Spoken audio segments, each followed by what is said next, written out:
piano beginner student, most of you are going to spend half an hour a day on piano, or sometimes just twice a week, an hour or half an hour. But in the olden days, if you had the money to actually learn an instrument, then you had to commit to it and practice for hours and hours. So maybe that's why these books are also much faster paced, and also self-learning or self-teaching wasn't really an option 50, 100 years ago, because there were no resources, no internet, no audio backing tracks, and so on. So you could only learn with a teacher, and obviously if you have a teacher, you can progress much faster. The book doesn't need to quite explain so much because you have a teacher who can explain all the things you won't find in the book. Now, when I look through, I used to teach a lot from this when I started teaching. However, I have never used the adult versions of these books, and I don't really use these anymore because I just feel like there are so many other method books. It's not necessarily a bad method book, but I have other ones which I prefer to Michael Aaron. But I still like it for some of the songs inside, and I can use it as a supplementary book for people who progress really fast and need more pieces to play, or if somebody already has the book, then I'm really happy to go with it instead of making them purchase a different kind of series. Now, the adult version only has two books, book 1 and book 2, and that's where it finishes. Was I wouldn't call this the kids edition, but the younger edition, or the standard edition, has 5 grades: grade 1, grade 2, grade 3, 4, and 5, and it also has a primer.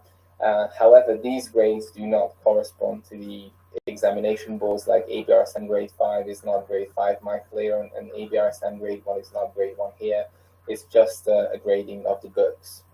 Now, what I noticed just looking through the first book of each, the adult and the kids version, is that many of the songs overlap, but in the kids version you've got words for the songs, whilst in the adult version you have no words for any of the songs, and the titles change slightly as well.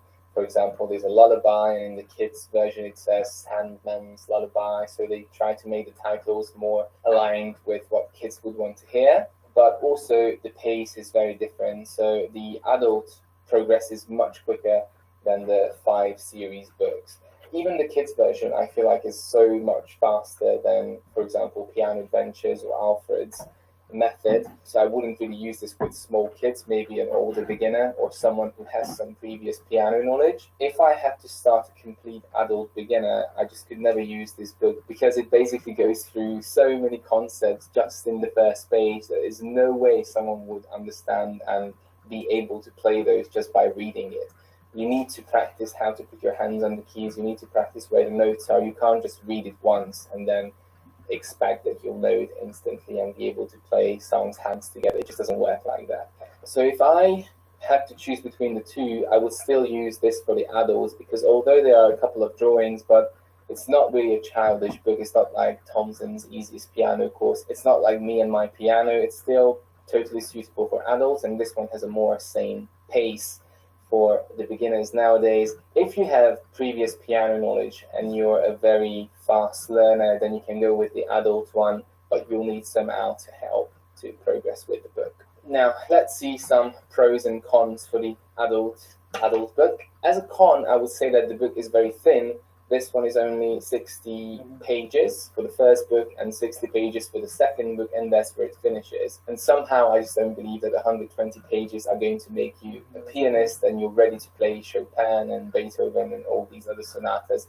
It's just simply not enough. Also, there are no supplementary books. You don't have a technique book. You don't have a theory book, a sight reading book, performance book. You don't have pop songs and Christmas songs, because that wasn't really a thing back then. So it's just a very dry kind of lesson book with some limited explanations. And the songs covered in the series are just classical and traditional and folk songs. So you don't even get much jazz or rag or, any kind of more popular genres. Now, if you look at the 2 pages here, you can see the layout is actually quite nice. These have been re-engraved, but that's all the explanation you get for this piece, which is basically just a small description, but it doesn't tell you anything about these double voicings, how to approach them, the balance between the 2 hands, and so on. So you really need the help of a teacher or someone else who can explain all these things to you and point out what to watch out for in every new piece in the book. Also, there are no external resources, so you don't have any backing tracks or any online videos for these books. Now, a couple of good things about the book is that obviously it's very cheap. It's been there for a long time, so it must work. And you've got quite a few rhythm drills. Now on this page, for example, you can see the rhythm drill, and it shows you the hand position for that specific song. And the rhythm drills are actually quite useful before you play a piece, because you can clap out the rhythm and then turn on to the notes. Now the first book covers quite a lot. It covers time signatures of 4/4, 3/4, 2/4, 6/8. It covers the C major scale, G major, D major, F major, B flat major, and E flat major, but it doesn't cover any of the minor scales, so you're not actually going to play anything in minor until you get to the second book.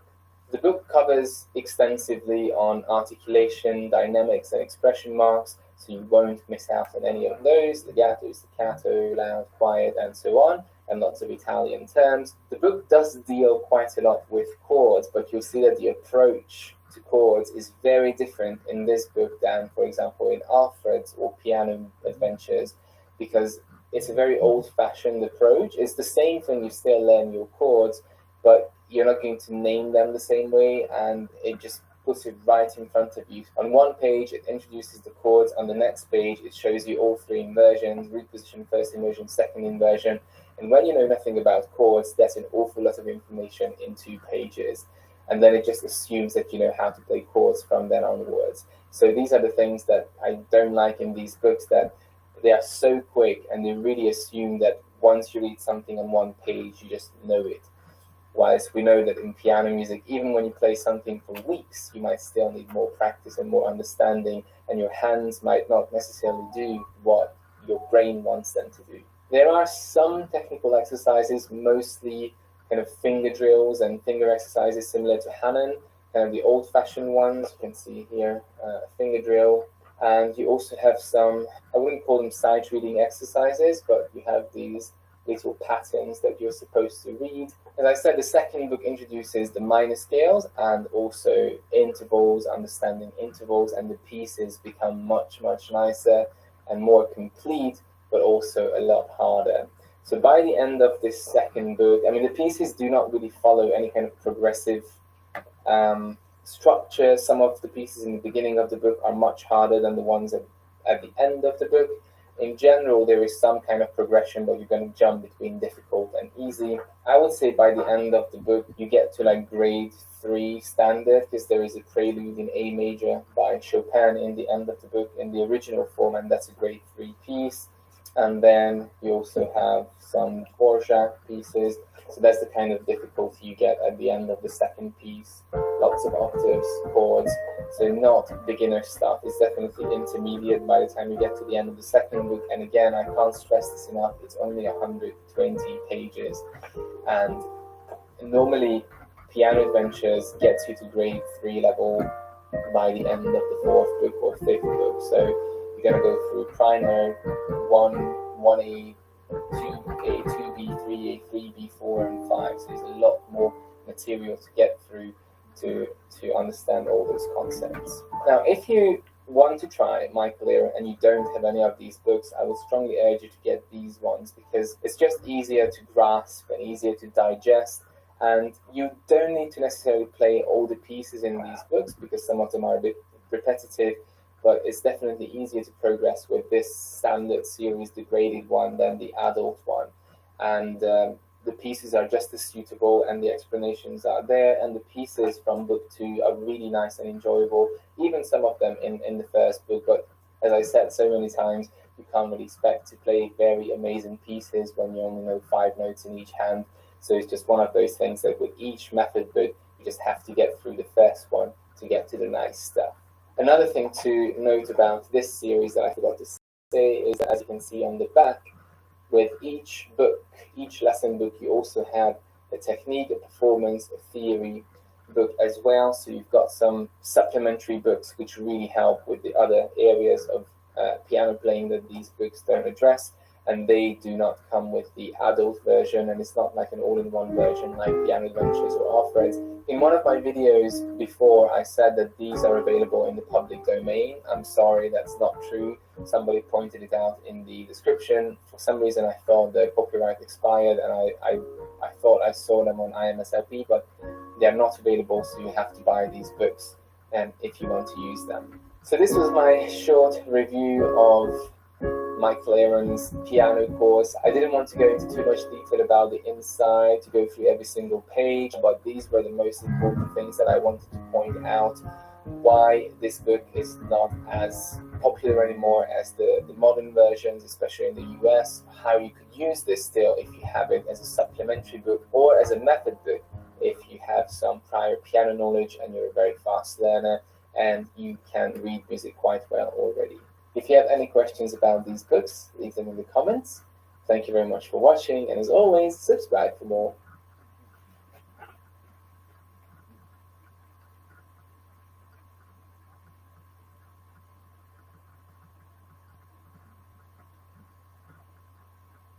Hi everyone, this is Josh with Josh.TV. Today's episode was actually requested by over 100,000 people who, like us, have been with marketing.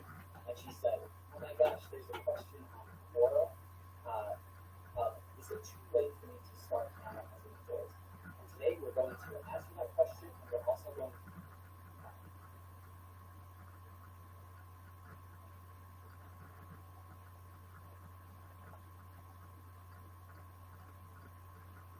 Hi everyone, this is Josh with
We turn to China now, where millions of people in Shanghai have been confined to their homes in order to control a growing outbreak of COVID-19.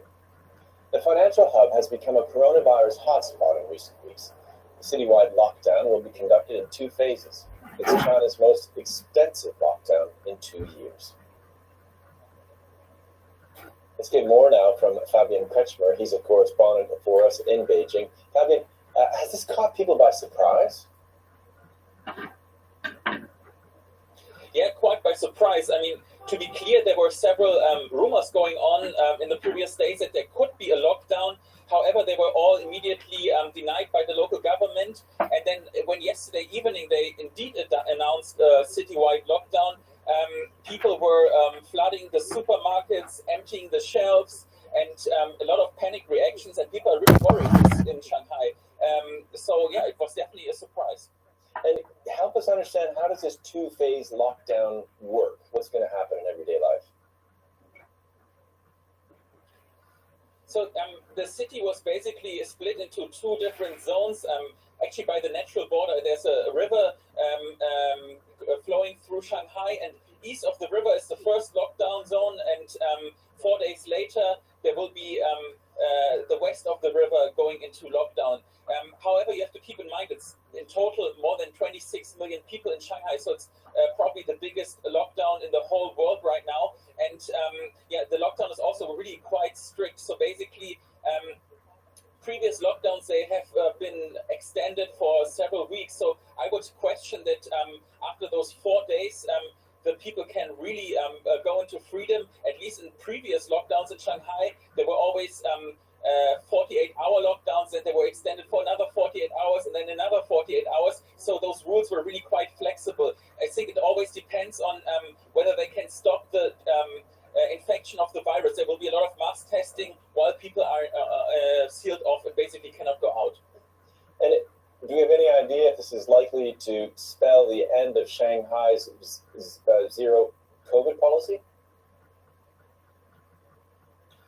No, my interpretation is the opposite, because actually there were a lot of speculation going on whether the government would basically have a pilot project in Shanghai living with the virus, coexistence of the virus, but they decided otherwise. I mean, the financial center of China, if that is put into lockdown, the economic cost is really very high, and that shows the commitment that they want to keep the zero COVID policy with a lot of efforts, a lot of costs. And probably one reason is that in autumn we have the 20th Party Congress, and until then I don't think that China is ready to risk opening up the country, and I think they are committed to keeping zero COVID, at least for now.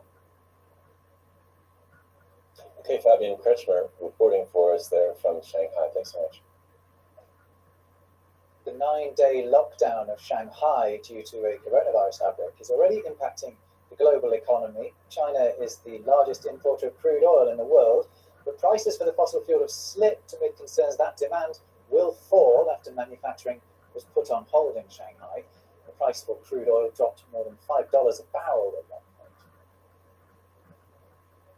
Let's get more on this from Craig Erlam. He's a senior market analyst at Oanda. Thanks for joining us on the programme. I mean, why is this having such a global impact, this shutdown in Shanghai? Well, I think as you've already alluded to, China is the largest importer of crude oil, so anything that potentially impacts that is going to have an impact on the price, especially at a time of such tight supply at this moment in time. There is a real imbalance between the amount of oil that's on the market and the amount of demand there is for that oil, which is why we're seeing prices well above $100, and something which creates more of a two-way trade in that sense. It is obviously having an impact.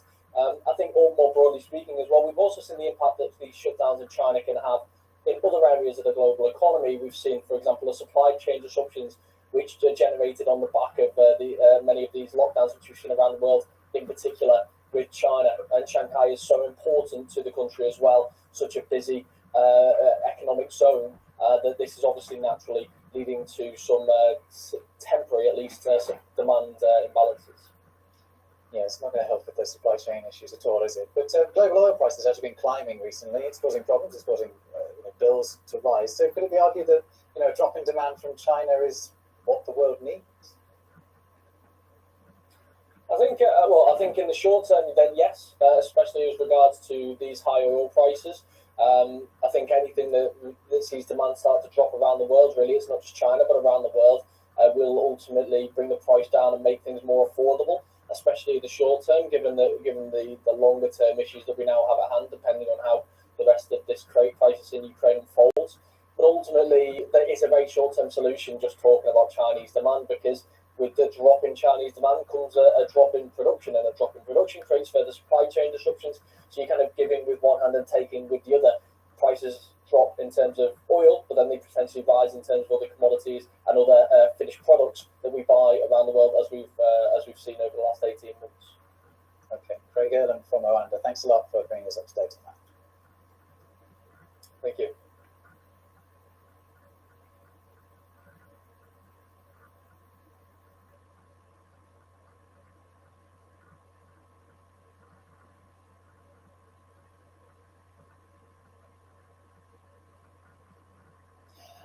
After a month of fighting that's left thousands dead and sent millions on the run, Moscow says it's shifting its focus to Ukraine's eastern Donbas region. While the Kremlin claims it's successfully completed the first phase of what it calls its military operation, analysts say it could be a sign Russian President Vladimir Putin is trying to save face after failing to subdue Ukraine or capture its capital, Kyiv. But as Moscow changes focus, the human tragedy of the invasion shows no sign of abating. Signs of spring greeted Kyiv on Saturday as Ukraine shakes off its winter and enters a new phase of war. There may be a change in strategy after Russian defeats, but there's little respite for those on the front lines of battle. Many are visibly exhausted but steadfast in their determination to stay. Putin came, as you can see, he says. Our children and grandchildren are dying. I'm 62. I can't leave this place. I'll stay here. If need be, I will die here. But I will not give them Ukraine. Ukrainian forces have recaptured areas on the outskirts of the capital, Kyiv. Still, lives continue to be destroyed.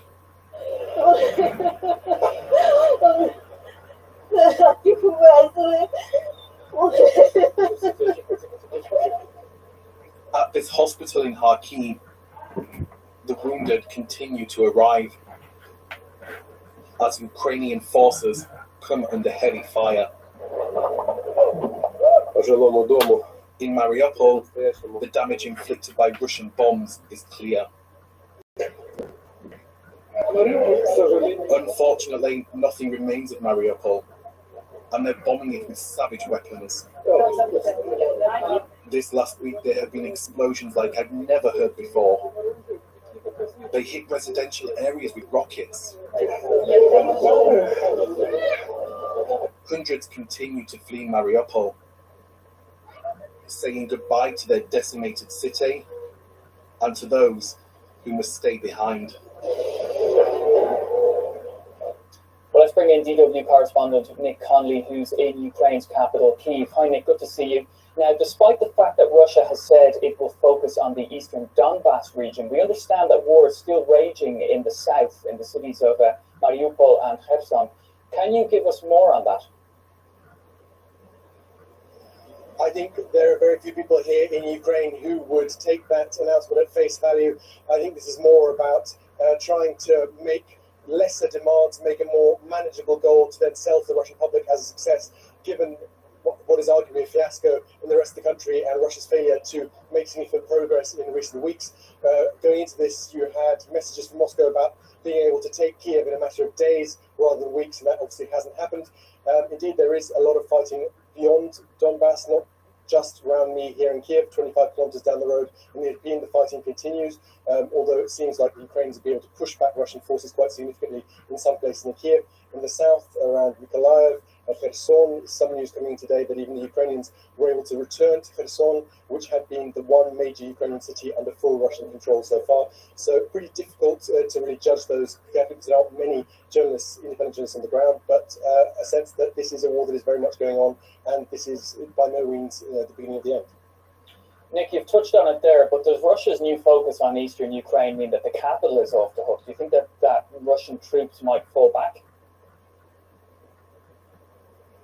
Well, we've seen that Ukrainian success east of the river, that supposedly Russian troops have been pushed back by quite some way. But on the other hand, just 20 kilometers direct line from where I'm standing now in downtown Kiev, they are still there. And we hear the shooting, we hear the artillery, some very big bangs this morning, quite close. I think that was Ukrainian anti-aircraft systems knocking some projectiles out of the sky.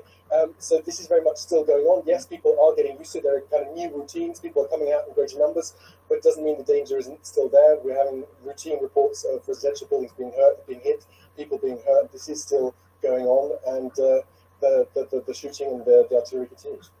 Well, another issue is what Ukrainian President Volodymyr Zelensky makes of Russia's shift in focus now. Today he addressed representatives from countries like Qatar and Saudi Arabia at the Doha Forum. Let's have a listen. This is also a question of abandoning the usage of Russian oil and gas.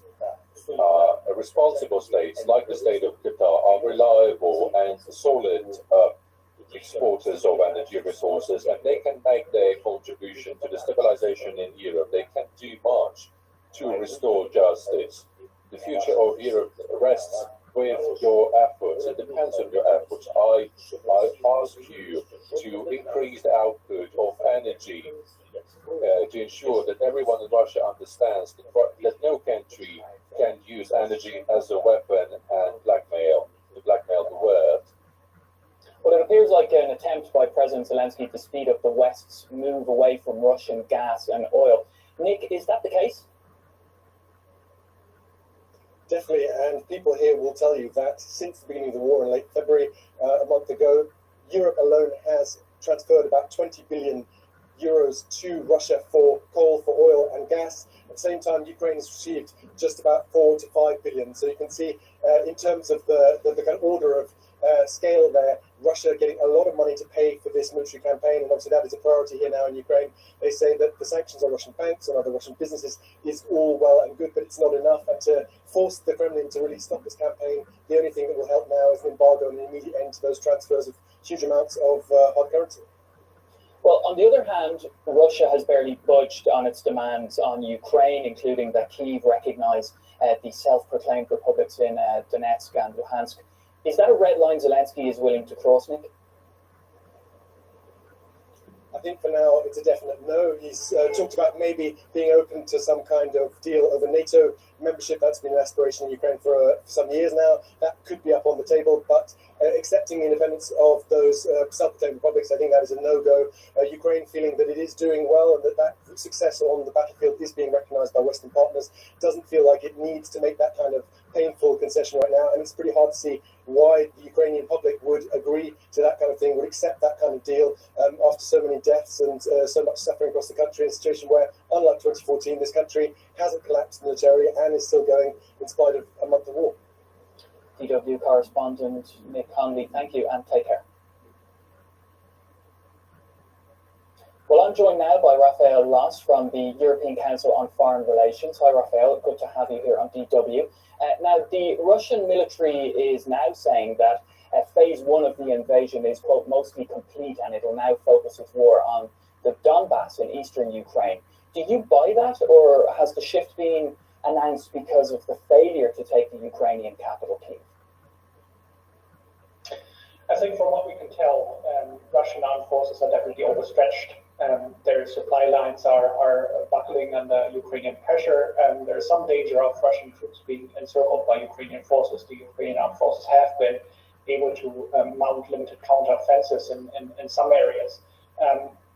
What I would caution of is from the statements that we've heard out of Moscow in the last couple of hours to assess that anything changes in Vladimir Putin's strategic goals. I think what we see is an operational reorganization to limit the exposure of Russian armed forces and to reprioritize goals as part of this campaign. But again, if they take the Donbas, there's nothing that would prevent them from returning to Kiev. Raphael, how do you assess the change in strategy against the backdrop of domestic support in Russia for the invasion? It's difficult to assess. One, we must recognize that the Kremlin has a tight grip on the Russian media ecosystem. It has consolidated authoritarian rule over the past couple of weeks as well as the campaign against Ukraine has commenced. And that is a long-standing trend that Vladimir Putin has facilitated over the past 20 years since he's come to power in 2000. So I find it difficult to, one, rely on sort of public opinion polls that are coming out of Russia there. We need to recognize that often people are exposed to just one side of the story. But we also have to see that especially a lot of young people who have experience abroad are leaving Russia, and that the Russian economy in the long term is under a lot of pressure, particularly emerging technologies, startups, and so on and so forth, are relocating to outside of Russia. Let's talk a little bit about President Putin. Could this be a potential face-saving move by him? I think in the short term it might be, but as I said earlier, I think it would be wrong to assess that Vladimir Putin has moderated his goals vis-a-vis Ukraine. I think his rhetoric towards Ukraine as a nation, as a country, as a people, has been fairly consistent over the past couple of years. He's negated that there is such a thing as Ukrainian identity that is separate from a Russian identity. And so I think we need to recognize and prepare for a sort of longer-term pressure campaign against Ukraine and a longer-term pressure campaign against the West who's supporting Ukraine. Now, US President Joe Biden is in Poland. Is he succeeding in keeping the NATO countries united? I think he is, but that is something that is on the shoulders of the European NATO allies as well, and Canada too, I think. What we've seen over the past couple of days in various Brussels meetings, from the G7 to the EU Council meeting to the NATO Council meeting, is a very unified West. There are some differences, I think, when it comes, for example, to energy sanctions. Germany is very reluctant there. Some other Eastern allies and the United States have been putting some pressure on Berlin on this issue. But nevertheless, I think overall the picture that emerged from Brussels and that is now being re-emphasized in Poland by Biden and his Polish counterpart under Duda is one of unity. And that is somewhat unexpected because if you recall the American presidential election 2 years ago, then Poland was very much hoping for Donald Trump to return to the White House. And there was some disappointment when Joe Biden criticized Poland and Hungary together with Belarus for sort of creeping authoritarianism. But I think the current crisis has led to a very rather flag effect within NATO, within the EU, fairly united West. Raphael Loss from the European Council on Foreign Relations. Thank you. Thank you for having me. Well, I'm joined now by Dr. Aglaya Smetkov. She's a lecturer in international politics at University College London School of Slavonic and East European Studies. Hi, and welcome to DW. How do you read Russia's military change of focus? The claim that this war was always just about the Donbass and not about taking all of Ukraine or the capital Kyiv. Thank you for having me on. I mean, you clearly see a shift of strategy. It's the first time that the Russians have admitted that, the first phase is over.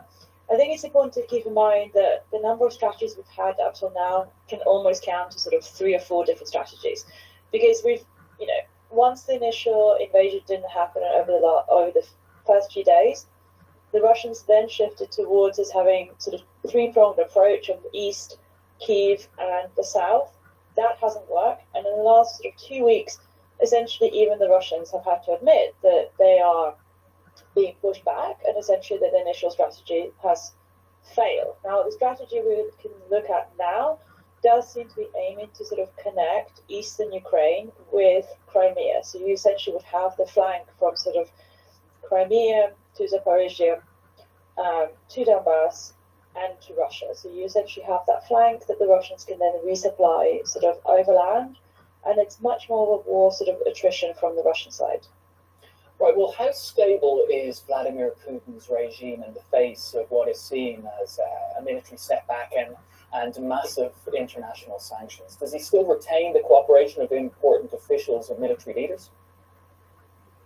So at this stage, we haven't seen much of sort of pushback against Putin. Now we have to keep in mind that we are sort of back into the land of sort of criminology.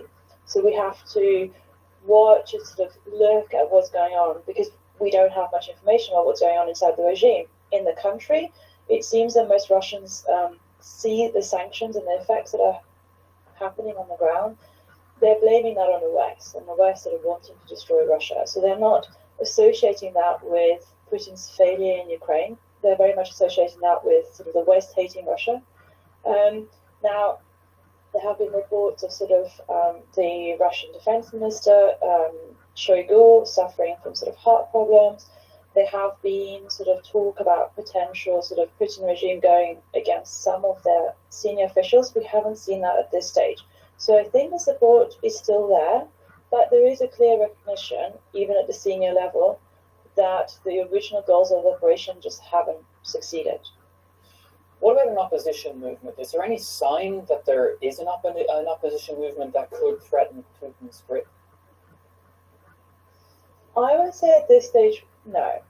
So of course there have been mass demonstrations, protests, but at the same time, if we're looking at the opinion polls, although it's hard to gauge at the moment sort of the opinion of the Russian public because of the draconian laws that have been put in place, it seems that at this stage we don't have mass pushback against the war.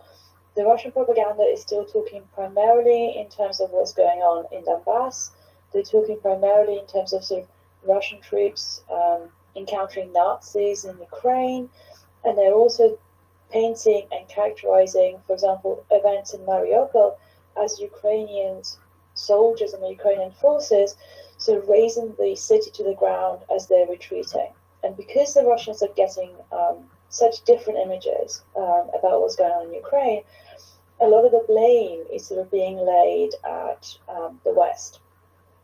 And at the moment, we're not seeing much opposition when it comes to sort of senior ranks, at least not enough to potentially expect for a coup anytime soon.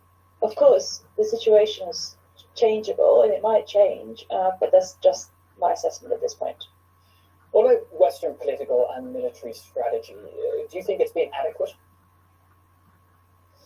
So, President Biden has clearly been very set on creating red lines and ensuring that there is no active confrontation between NATO and Russia. And he has been adamant over the last month that these are his red lines. So, for example, he has reiterated that if the Russians use sort of nuclear, biological, or chemical weapons, then NATO will get involved. That if the Russians in any way have incursions into the neighboring NATO countries, NATO will get involved. But he has sort of stuck by. Now, of course, from the Ukrainian side, they have argued that the lack of offensive weapons given over by the West is inadequate. And so the Ukrainian leadership has been trying to convince NATO and President Biden that they have to change their military support. But it seems that at the moment, this is not something that's on the cards. What has been much more effective is the sanctions that the West has put against Russia. And those have been much bigger than we've seen in the past. And I think they will have substantial impact domestically. Dr. Aglaya Smetkov, thank you for joining us on DW. Thank you. Well, on his second day in Poland, US President Joe Biden is to deliver a speech on the crisis in Ukraine. The White House says the president will call on the free world to stand against Vladimir Putin. President Biden has arrived at the presidential palace in Warsaw, where he is holding talks with his Polish counterpart, Andrzej Duda. The two are set to discuss the situation in Ukraine with the West's military, humanitarian, and economic response to the war on the agenda. Biden has also just met the Ukrainian Foreign Minister and Defense Minister in his first face-to-face talks with top Ukrainian officials since the war began. Well, for more, let's go to our correspondent, Barbara Wiesel, who's outside the presidential palace in Warsaw. Hi, Barbara, good to see you. Now, President Biden is meeting with the Polish president. What can we expect from it? Of course, we can expect that some of the things he talked about with the Ukrainian ministers, particularly the request for more and stronger and further reaching weapons will be also on the table here behind me. But if we take a little look around here, we can see that this visit of Joe Biden here in Warsaw is quite the sensation for local people. Many of them have come out to sort of watch the president walk into the presidential palace here. And of course, they saw his whole security machinery and the beast, the famous presidential limousine, which is now parked out of view, of course. And the two presidents are inside there. And after having sort of pushed to the side a bit of the political and diplomatic rubble that's in the past of those two presidents, because Andrzej Duda took his good time after recognizing the election victory of Joe Biden last time. They will really have to sort of come to the point, what more can the international community do in order to strengthen Ukrainian resistance against the invasion of Russia, and what more can they do also to sort of keep Ukraine strong and alive on the other side of the border, which is not that far from here, actually. So that is really the main point, and Poland is the leader in sort of pushing for stronger sanctions, for more measures against Russia. Well, that actually brings me on to my next question. What exactly are they calling for if they want a tougher stance against Russia? They've published a 10-point plan, and some parts of it are quite simple. For instance, prevent any Russian trade going through Belarus to the European Union, which is still taking place. Just close those borders. Cut off oil and gas immediately. Don't wait for another few months or till the end of the year. Do it right now, because it's important to sort of hurt Russia economically right now. And sort of a string of other measures similar to that, really sort of on the economic side. Of course, a call for better and more weapons, a call for fighter jets for Ukraine in order to defend themselves against the Russians in the airspace. And finally, of course, it is the ongoing call of Poland to send in a humanitarian mission under international and NATO protection to evacuate the embattled regions, particularly in the southeast or areas like Mariupol, where civilians are really under siege conditions. And Poland says we can't look on, we really have to do something against it now, not in 3 months or in a half year. Now, Joe Biden is set to deliver a speech as well, Barbara. What can we expect to hear from the US president? Yeah, this is announced to be a sort of a speech that will set the ground for the further relations, of course, within NATO, for unity within the Western community. And he will also call, of course, for unity in standing up against what the United States call the battle between democracies and autocratic forces. And they see this as sort of a very basic and very as a matter of principle, really. They say we have to stand up to this, otherwise we will be weakened. This is a fight that is fought in Ukraine, that it concerns all of us, that really delineates the two sides here in the world, and it's like good and evil and black and white. It seems to be very strong in that regard from the little that we heard beforehand. And so he's really wanting to set the ground for the next months and for the future of NATO and European Union and transatlantic relations, of course. DW correspondent Barbara Wiesel in Warsaw, thank you. Well, let's take a step back and look at the bigger picture. And with me here in studio is DW reporter William Bluecroft. Good to see you, William. Now, this is a visit which could be described as a delicate balancing act for Joe Biden, considering the relations that we've seen between Poland and the United States. Tell us a little bit more. Yeah, indeed. When we heard a little bit about that from Barbara just now, that Poland is simultaneously the West's golden child and its black sheep.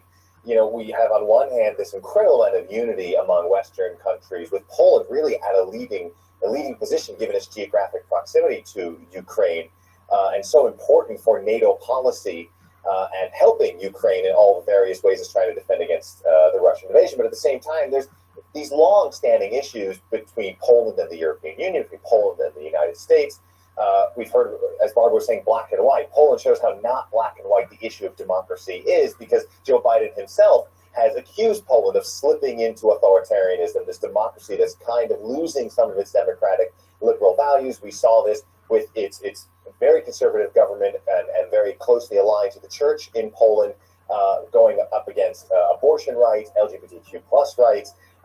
They've been going hard against an independent judiciary. That's the European Union's biggest beef with Poland, that has basically done away with an independent judiciary, which is so fundamental to democratic rule of law. And the EU has open cases against Poland, withholding funding from Poland as punishment for violating European values, European Union rules.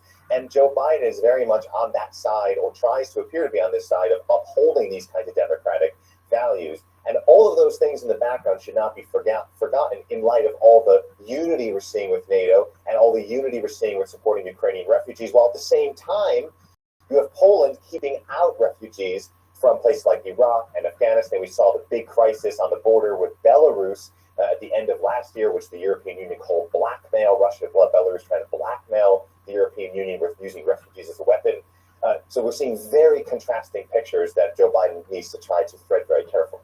Now, we've seen an almost unprecedented show of unity among Western allies, and we've also seen some huge shifts in policy. We don't really need to look too far, because it's been quite apparent here in Germany, right? Absolutely. I mean, Germany was criticized for dragging its feet for so long, years really, and being too close to Russia, too close to the tastes of many of its European allies, especially in the Baltics and Poland, always berating Germany for being too friendly to Putin, for giving him too much of the benefit of the doubt. And now they're saying, look what happened. We were right. It wasn't just merely our post-Cold War, post-communist paranoia. We had a case to be made. And Germany has really made this 180 turn, this Zeitenwende, this turning point in history, by committing huge amounts of money to defense spending. Germany, we know from its history how hesitant it is to use military might. Now it looks like it's on the verge of having by far the largest defense budget in the European Union. That's just one way that we're seeing Germany really turning a dime here, but how much of that is really going to come to fruition? We still have to see it a very long way out as the political processes take their toll. DW reporter William Glucroft, thanks for that analysis.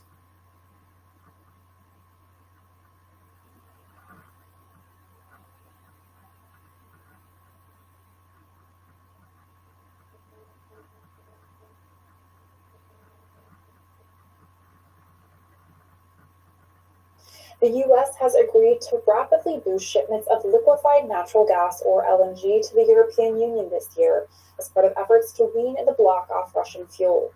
The announcement came during President Joe Biden's visit to Brussels. The U.S. will offer an additional 15 billion cubic meters of LNG in 2022.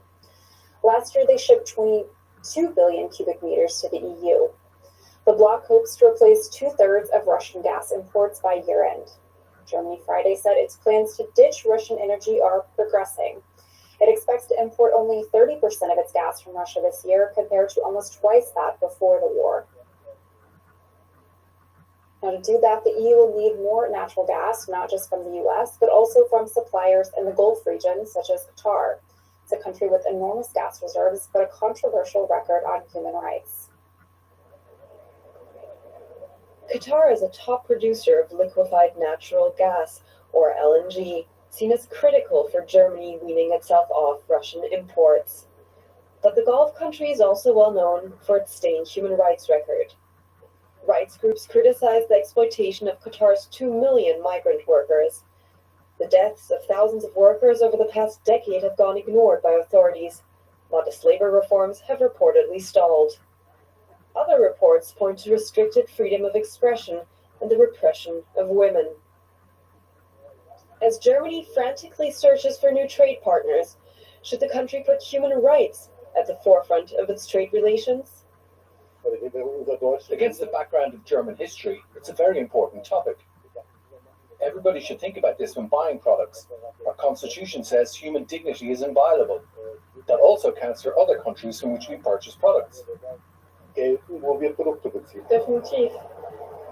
Definitely. I think especially with globalization, which is increasing, we can't avoid the topic. Das Thema nicht mehr rum. Ja, Yeah, I think it's important, but it's difficult. We can see that with Habeck's visit to the UAE and the Gulf states. It's like choosing between the lesser of two evils. For Berlin, finding reliable energy from reliable partners is now a problem with no easy solution. So far, pragmatism prevails. Now Germany may be taking a pragmatic approach, as we heard there, but it's also indicated it wants more cooperation with like-minded countries. After Russia invaded Ukraine, German Finance Minister Christian Lindner said that Germany, especially now in the Ukraine crisis, it is becoming clear how important free trade is with partners around the world who share our values. He was proposing there a wider trade deal with the US. But only transacting with countries that share your values drastically reduces your options. A new survey suggests that for the first time since 2004, there are more countries that are labeled as autocracies than democracies. Among the autocratic countries are some of Germany's main trading partners. That means China, Turkey, Russia, and Saudi Arabia are among them. And replacing Russia means turning to places like Qatar. So it's clear some compromises will have to be made when it comes to human rights and trade. Now for more, let's bring in Maria Demertis, the Deputy Director of the Bruegel think tank. So Maria, thank you so much for joining us. So the EU, on the one hand, wants to cut Russia out of the energy supply. On the other hand, it is striking these deals with countries like Qatar that have questionable human rights past histories there. Isn't that a bit hypocritical? Well, yeah, it just points to an incredible dilemma. We have had 20 or 30 years of globalization where the motto on which we were operating was, expand, reduce cost, increase the trade links, promote growth for all countries in the world. And now we realize, of course, that was not the best of strategies. How do you roll this back? This is the dilemma. And at the same time, preserve the level of welfare that we have in Europe. This is incredibly difficult dilemma, but we have to confront it because, as we saw, the path that we traveled in the past 30 years is also not sustainable. It amounts to types of issues that could lead to war like the one we're witnessing now. So just taking a broader look at this war and the outcome it has had, countries are obviously being put in a position to pick a side. What sort of effect is that having on global trade relationships in general? Well, as you say, we are creating camps that are not really new. They have been there for a long time, and it is very much a division of ideology in some ways, a division in the way that we like to do business, a Western model and an Eastern model, and the camps have already been created. But the fact is, what is the end game here? Can we continue to talk between the two camps? Or is it de facto an isolation of a bipolar world in which you have two competing systems that only talk to each other and not the rest? I find this a very, very bad outcome, not only because trade relations will suffer, our welfare will suffer, but also because the biggest challenge here, namely climate and energy, it requires the whole world. You cannot solve climate with just talking to what we call now the like-minded countries. We need to talk to everybody. We need to engage with everybody, and that means that the polarization of the world is very bad news for climate. So you mentioned it there. We do seem to be seeing a West versus East situation. What does that mean for the global economy if we do see the U.S. and EU coming closer together as the Western bloc, and then Russia and China sort of forming this anti-Western bloc?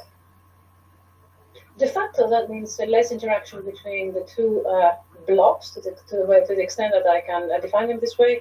The interlinkages that we have today between the two blocs are enormous, and it's very difficult to decouple. And if we were to decouple, it would imply huge welfare losses for both sides. And the cost will go up for just about everything, the supply chain will be shortened, and therefore that is very bad news for everybody. The question is, can we maintain it? That is Maria Demertis, Deputy Director of the Bruegel think tank. So much for joining us. Now, Switzerland has joined the EU in imposing harsh sanctions on Russia. but it is yet to restrict Russian commodity trades. The vast majority of those deals are done in Switzerland, bringing in even more money for the country than tourism. Even in neutral Switzerland, there are regular demonstrations against the war, like here in Geneva at the headquarters of the United Nations. The focus is on the oil and gas trade, which is still taking place and filling Putin's war chest. Up to 80% of Russia's raw materials are traded in Switzerland.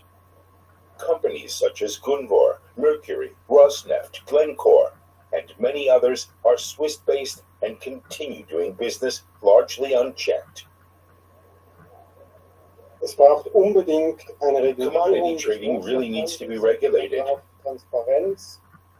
There needs to be transparency when it comes to commodity traders' payments to governments, especially to autocratic regimes, Autokratische Regime, die dann which then divert these funds into their own pockets. They pocket the funds, or in the worst case, they finance wars with them. auch Kriege finanzieren. There's not much happening these days at this inconspicuous address. It's the Swiss branch office of Nord Stream 2.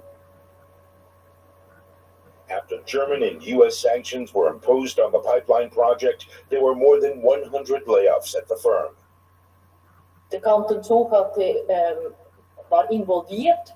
The canton of Zug was involved in the germination process, Und wir haben dort Informationen and we received information that the Nord Stream 2 accounts have been blocked. gesperrt sind. Und das hat für uns im Raum And for us, that meant there's a de facto insolvency in the context of these terminations. de facto Insolvenz. Even though the Swiss government is now fully complied with the EU sanctions, raw material trade via the Alpine Republic has continued.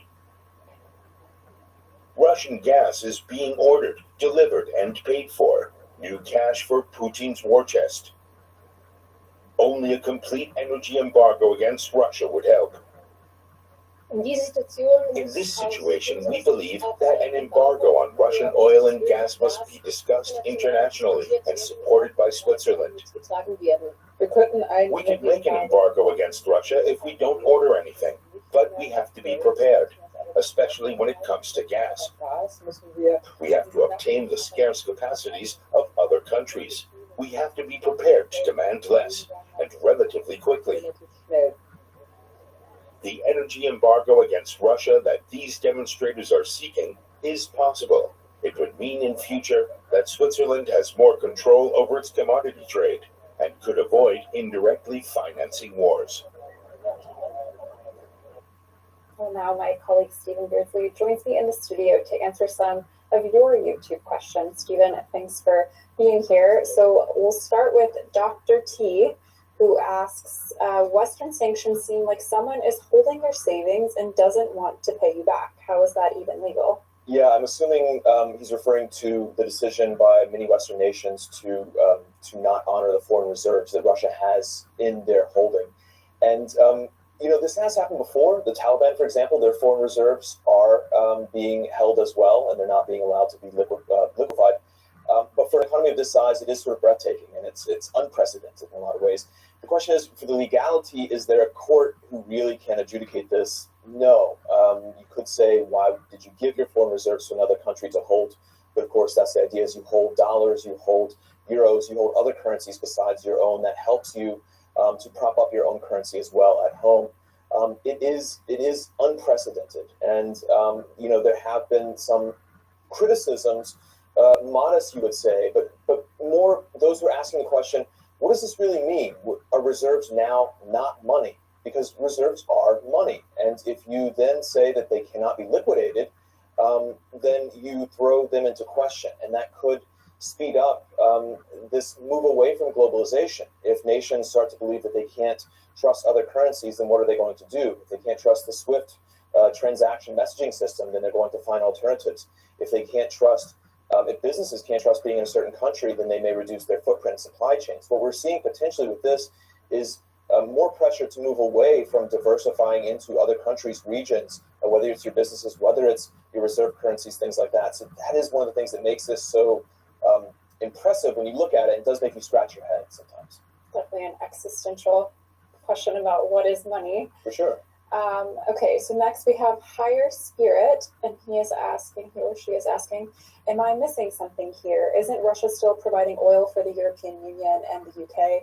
Why is the focus on China in media and not with others? Okay, well, this seems to be maybe in one sense a criticism on our last show in which we did focus a bit more on China. Of course, that was the theme then.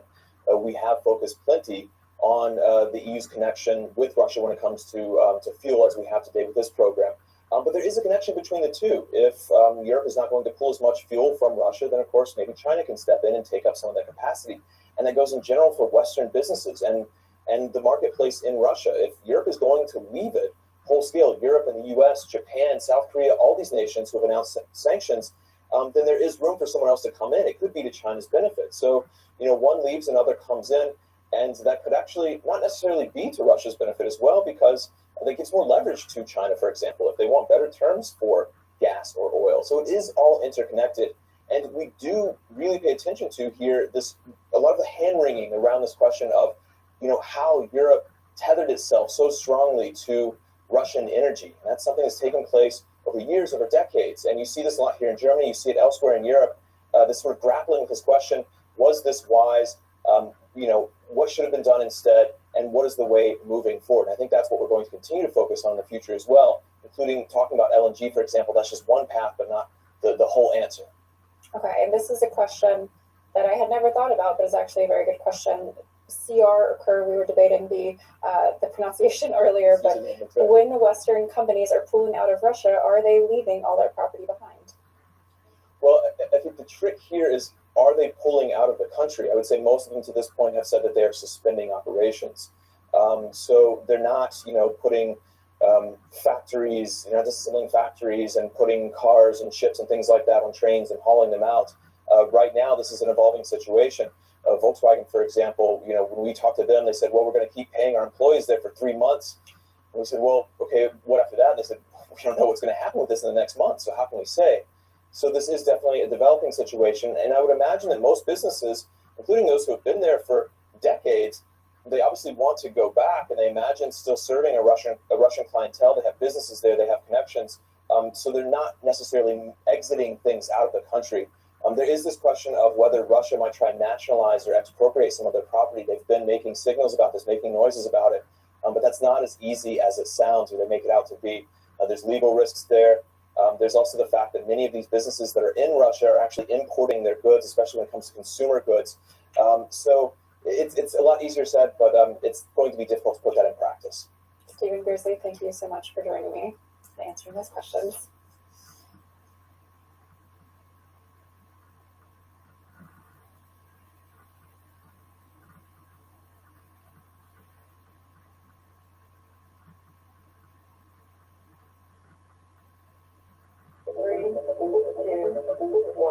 The second space race is on, and this time it's not about who can put a man on the moon. It's about who will dominate the economy of the final frontier. Already the space industry is worth more than $400 billion. By 2040, that's expected to skyrocket to $1 trillion. Private taxis into space, constellations of satellites encircling the Earth, space stations where businesses can do research or film movies. This is the new space economy, and everyone wants a piece. In this video, we look at the players. Once you started to see access to space to people other than NASA astronauts and sovereign nation astronauts, then that's going to open up, well, now that I can go to space, what can I do in space? And the many, many challenges. You have a real danger of some orbits becoming unusable, right? Like a river becomes too polluted, you cannot fish on it. And finally, the stakes. There's resources in space, there's capabilities in space that we have to learn how to live and work in space in LEO, low Earth orbit, and develop systems that we can then take to go deeper into space. Welcome to Business Beyond. When you think of the space economy, you may think of these guys, the space billionaires. Tesla's Elon Musk, Amazon's Jeff Bezos, and the Virgin Group's Richard Branson. For the past 20 years, they've made exploring space their passion project. Let's start with Elon Musk and his rocket company SpaceX. Founded in 2002, SpaceX established itself as a leader in the new space economy by doing what many thought was impossible, building a reusable rocket. Musk has a lot of global influence because of the successes that he has projected, right? So, for example, we have been struggling with reusable rockets to low Earth orbit for a very long time. And several of the scientists and engineers said this is never possible. To bring down a rocket again, the first stage especially, and then to think about bringing back the second stage, it's not possible. It can be theoretically possible, but not applicable. Musk's ultimate goal is to use and reuse those SpaceX rockets to colonize Mars. But for now, SpaceX ambitions are closer to home. Like rivals, it has been giving the ultra-wealthy rides to space. Last year, it flew the first all-civilian orbital mission, led by tech billionaire Jared Isaacman, who secured his seat with a $125 million donation to the St. Jude's Children's Research Hospital. On to our next billionaire, Amazon founder Jeff Bezos and his rocket firm Blue Origin, founded in 2000. Bezos sees space not as a futuristic lifeboat we can use to escape a deteriorating planet, but as a way to preserve it. We need to take all heavy industry, all polluting industry, and move it into space, and keep Earth as this beautiful gem of a planet that it is. In Bezos' view, sending private citizens into space is a way to practice. Last year, Bezos himself rode in a Blue Origin rocket to the edge of space, but only for about 10 minutes. A seat on his flight was auctioned off for $28 million. Blue Origin allows you to sign up for flights on its website, though it doesn't give the cost. And then there is Sir Richard Branson, who founded Virgin Galactic in 2004. The company had planned to start private space flights as early as 2007, but repeatedly delayed and eventually shelved those plans after a fatal rocket crash. It has, as of February 2022, reopened ticket sales for $450,000 each. The space billionaires have received a lot of criticism for spending their wealth on businesses that are giving basically joyrides to other billionaires. But others say they're laying the groundwork for an industry that will become more accessible someday. The goal is to get the price down that this is a, vacation destination, right? And we want people to actually live and work in space. We want there to be a broader customer base. But space flights for the wealthy is just the tip of the iceberg for the new space economy. The space tourism sector is not the major sector for contributing to the space economy of $400 billion I'm talking about. So the sector that actually contributes to it, as you mentioned, is the communication sector, the telecommunications sector, and also the new constellations that companies like SpaceX and countries like China, India are talking about. They're talking about satellites, thousands of them orbiting the Earth, transmitting TV signals, phone calls, GPS locations, military information, and of course the weather to those of us back here on Earth. I don't think people realize that they actually depend on space for almost so many of their platforms today. E-commerce is supported by space, navigation is supported by space, transactions, for example, ATM transactions are supported by satellite support systems. So that's where the space economy is. But where exactly are those satellites? Mostly in 3 orbits. The closest to the Earth's surface is low Earth orbit, or LEO. Next is medium Earth orbit, or MEO. And furthest from Earth's surface is geosynchronous, or GEO orbit. LEO is the hotspot right now for satellites. The closer the satellite is to the Earth's surface, the faster it works. The trade-off is that it covers a smaller area, so you end up needing a lot more of them. Elon Musk has launched around 2,000 satellites into LEO under a project called Starlink. He eventually aims to have 42,000 in space, and he won't be alone. UK government-backed OneWeb, Amazon's Project Cooper, and the Chinese government all have plans for LEO constellations with hundreds, if not thousands, of satellites. The goal is to provide cheap satellite internet connection to even the most remote areas. In 1957, the Soviet Union launched the first artificial satellite, Sputnik.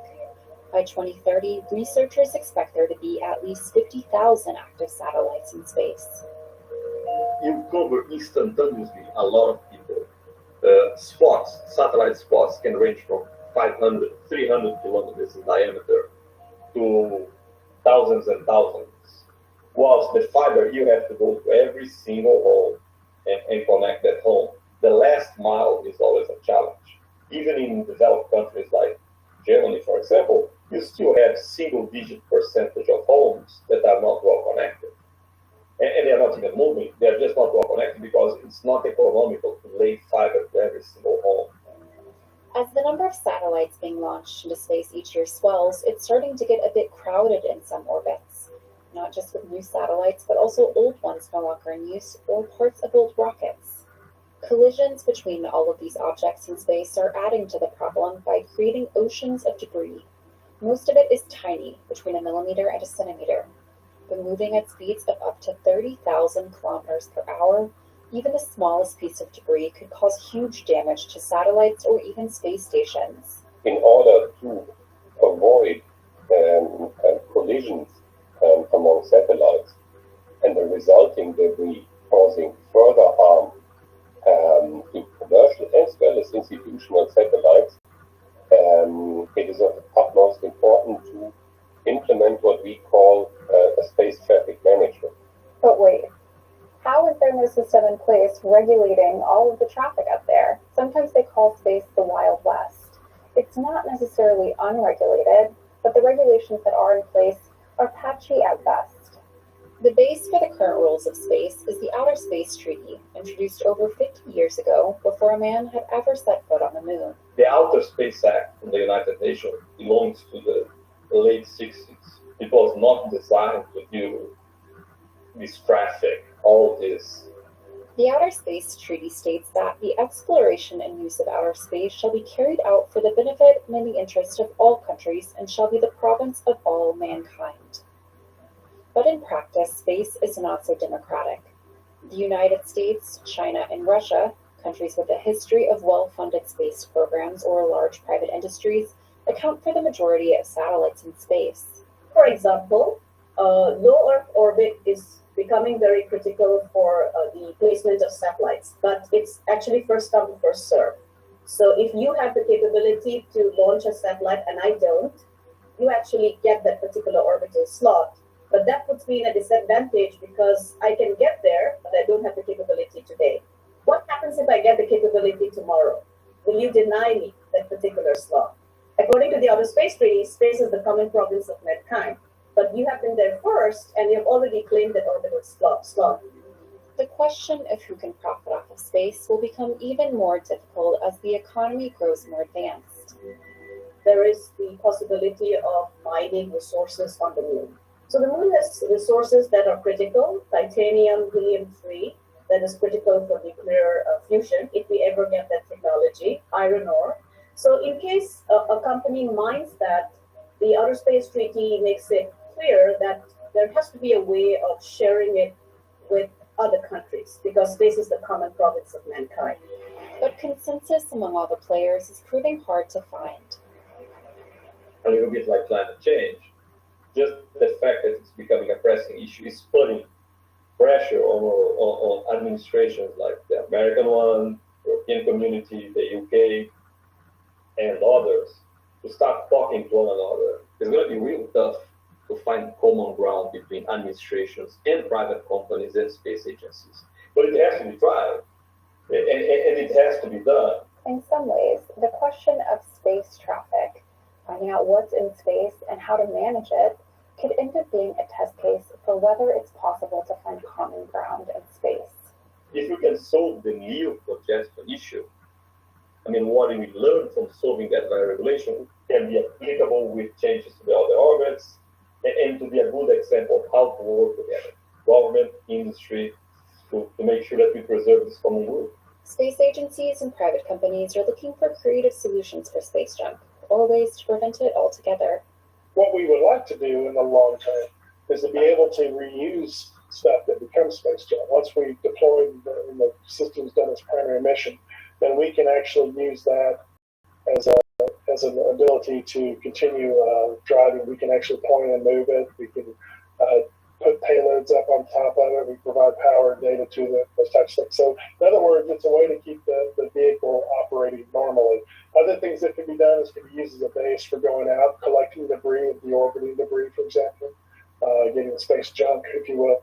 But at the end of the day, some believe keeping space from becoming a littering ground is government's responsibility. If you put up a, multi-billion-dollar or hundreds of millions of dollar satellite, it's to everybody's interest to make sure we keep that safe, and that's where maybe governments come in and help work to get the debris risk down that we have. But debris isn't the only problem satellites are causing. They're also making it harder for telescopes to see space. So with a lot of the satellites that are being sent up, the way that they're powered is through solar power.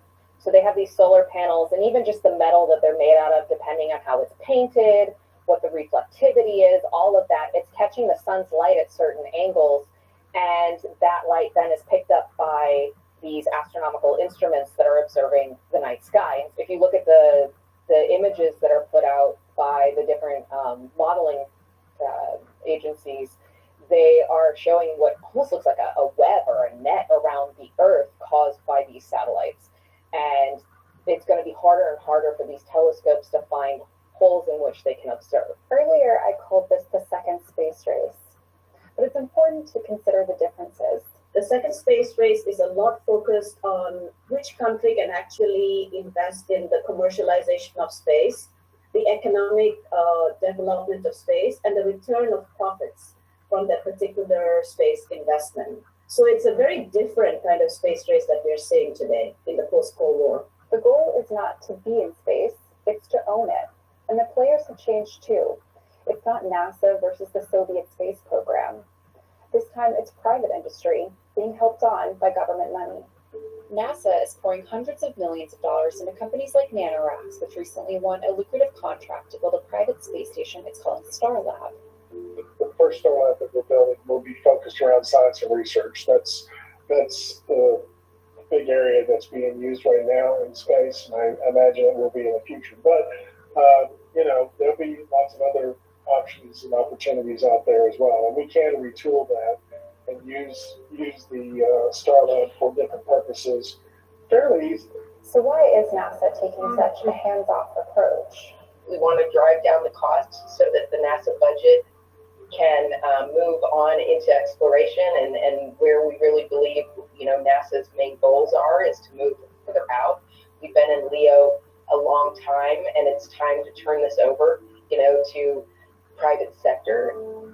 While the US government remains by far the leader when it comes to space funding, China is also becoming a major player. If you talk about, for example, a company that's developing private rockets, they need a launch site. So what China has done is that it has offered the People's Liberation Army launch sites for a very subsidized rate. So that helps in terms of the private sector being able to meet some of the demands that come from their own government for it to launch. The European Union, which some see as lagging behind, is also getting on board.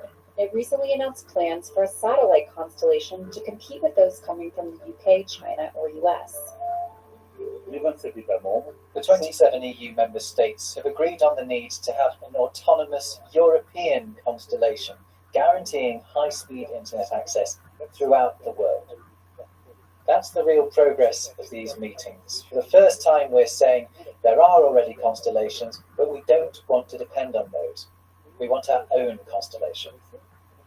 The first space race was driven by a desire for scientific prestige. This time, it's a desire for sovereignty. Having capability that are not dependent on, for example, American companies per se. But I think it's more than that. It's just having the knowledge, the capability to innovate, creating the jobs in Europe. Space is the ultimate knowledge economy, if you wish. And security. I think there is a tendency to still see it from the Cold War perspective, right? But today when I listen to, for example, the speeches of President Xi Jinping or Prime Minister Modi or Japanese former leader Shinzo Abe, you see that they're focusing on talking about space from two perspectives. One, how space is critical for their internal economic development and external capability. And second, in terms of national security architecture. And the desire to be at the table when the rules defining the new space economy are set. Without having a presence, it's much more difficult, to be able to be a leader in those conversations. And I think those are going to be really important as we move forward, into defining what does low Earth orbit look like when we have more than just a few people operating there. Outer space was never meant to be a playground for the ultra wealthy or a gold mine for the countries and the companies that were able to get there first. It's up to global leaders to introduce rules that uphold that original promise, to make space a true province for all mankind. And that's it for this episode of Business Beyond. If you liked this video, you can find more like it here. Thanks for watching, and see you next time.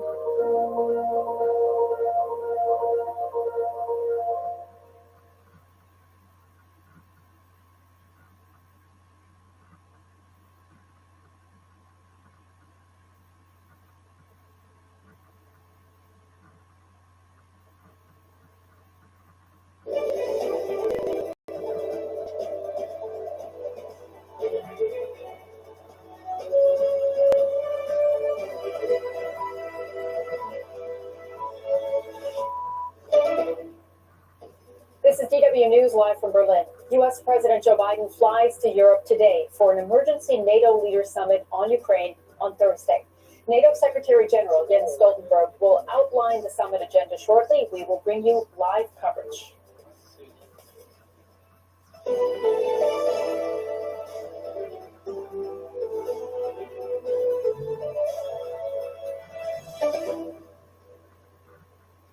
I'm Sumi Somaskanda. It's good to have you with us.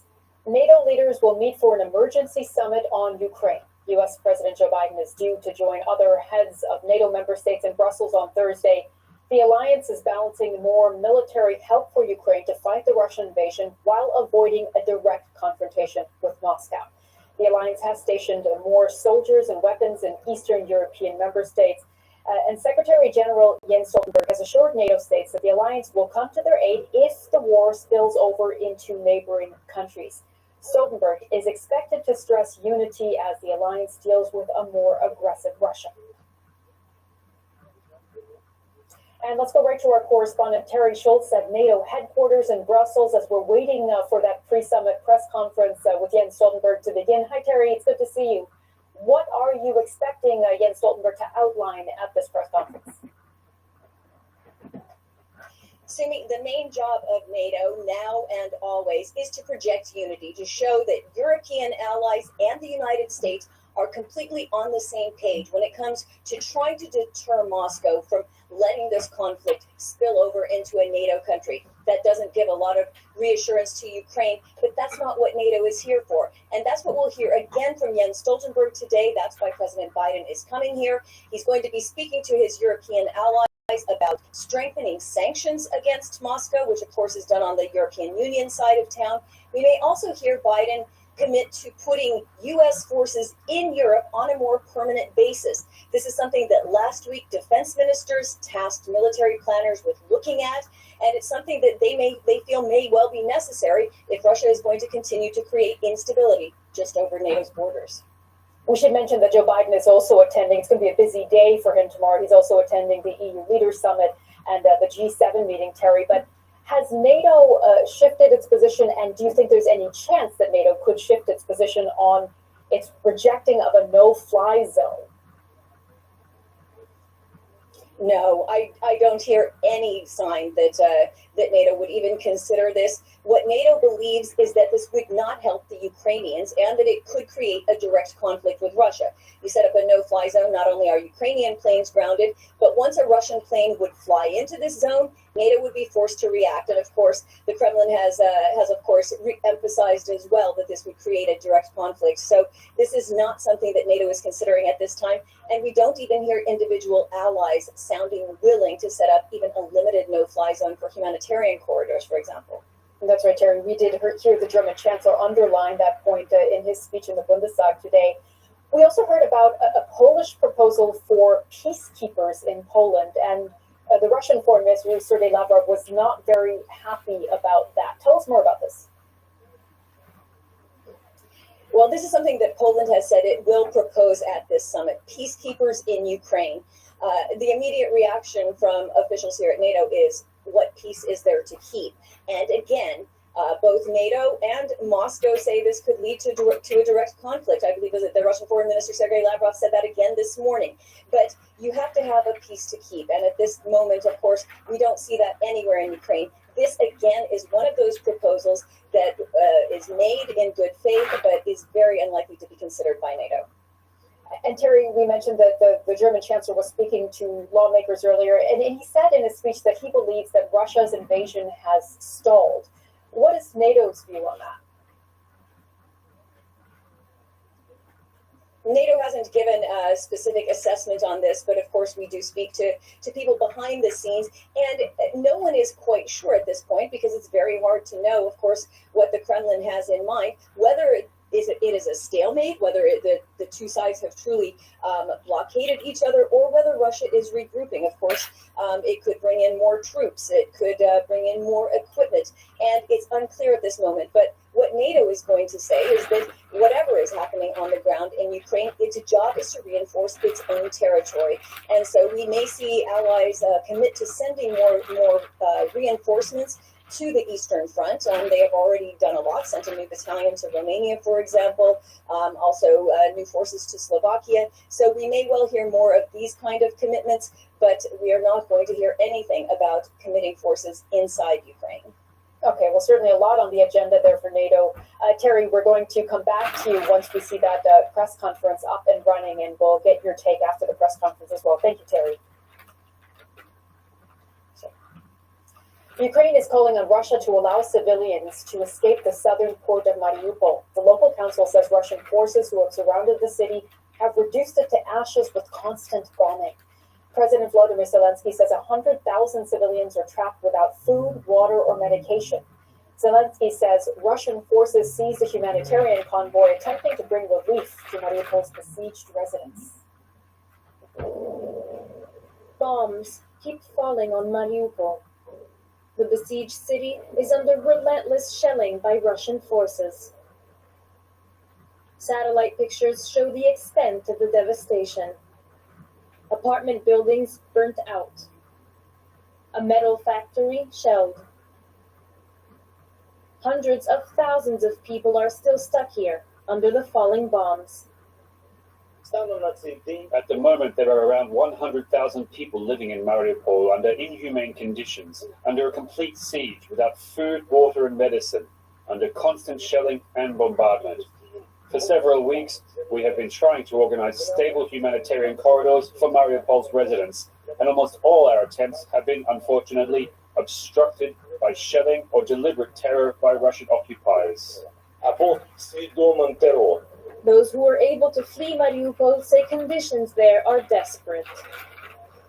The people of Mariupol aren't being heard. They're in need of help.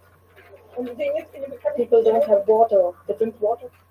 And we're just jumping in here because the press conference with Jens Stoltenberg is starting. Let's listen in.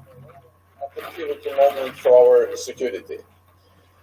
And I look forward to welcoming President Zelensky, who will address us during the meeting. President Putin's brutal invasion of Ukraine is causing death and destruction every day. Allies stand united in support for the brave people of Ukraine and against the Kremlin's cruelty. Putin must end this war, allow aid and safe passage of civilians, and engage in real diplomacy. NATO allies have responded to this crisis with strong support for Ukraine and unprecedented costs for Russia. NATO has acted with speed and unity to protect and defend all allies. There are now hundreds of thousands of allied troops at heightened readiness across the lines. 100,000 US troops in Europe, and 40,000 forces under direct NATO command, mostly in the eastern part of the alliance. All backed by major air and naval power, including with 5 carrier strike groups in the high north and in the Mediterranean. At the summit tomorrow, we will make further decisions. I expect leaders will agree to strengthen NATO's posture in all domains, with major increases to our forces in the eastern part of the alliance, on land, in the air, and at sea. The first step is the deployment of 4 new NATO battle groups in Bulgaria, Hungary, Romania, and Slovakia. Along with our existing forces in the Baltic countries and Poland, this means that we will have 8 multinational NATO battle groups all along the eastern flank, from the Baltic to the Black Sea. We face a new reality for our security, so we must reset our deterrence and defense for the longer term. Tomorrow, NATO leaders will reaffirm our support to Ukraine. Ukraine has the right to self-defense under the UN Charter, and we are helping Ukrainians to uphold this fundamental right. Since 2014, allies have trained Ukraine's armed forces and significantly strengthened their capabilities. They are putting that training into practice now on the front lines with great bravery. In the last months, allies have stepped up military support, providing anti-tank and air defense systems, drones, fuel, and ammunition, as well as financial aid and hosting millions of refugees. Tomorrow, I expect allies will agree to provide additional support, including cybersecurity assistance, as well as equipment to help Ukraine protect against chemical, biological, and radiological and nuclear threats. President Putin's invasion is brutal, and the human suffering is horrifying and painful to witness. We are determined to do all we can to support Ukraine. But we have a responsibility to ensure that the war does not escalate beyond Ukraine and become a conflict between NATO and Russia. This would cause even more death and even more destruction. I also expect we will agree to step up tailored support for other partners at risk from Russian pressure, including Georgia and Bosnia-Herzegovina. Working together with the European Union, we must help them to uphold their sovereignty and the right to make independent decisions. We face a fundamentally changed security environment where authoritarian powers are increasingly prepared to use force to get their way. So I expect we will also address the role of China in this crisis. Beijing has joined Moscow in questioning the right of independent nations to choose their own path. China has provided Russia with political support, including by spreading blatant lies and disinformation.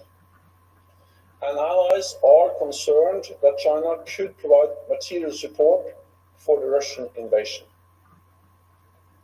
I expect leaders will call on China to live up to its responsibilities as a member of the UN Security Council, refrain from supporting Russia's war effort, and join the rest of the world in calling for an immediate, peaceful end to this war.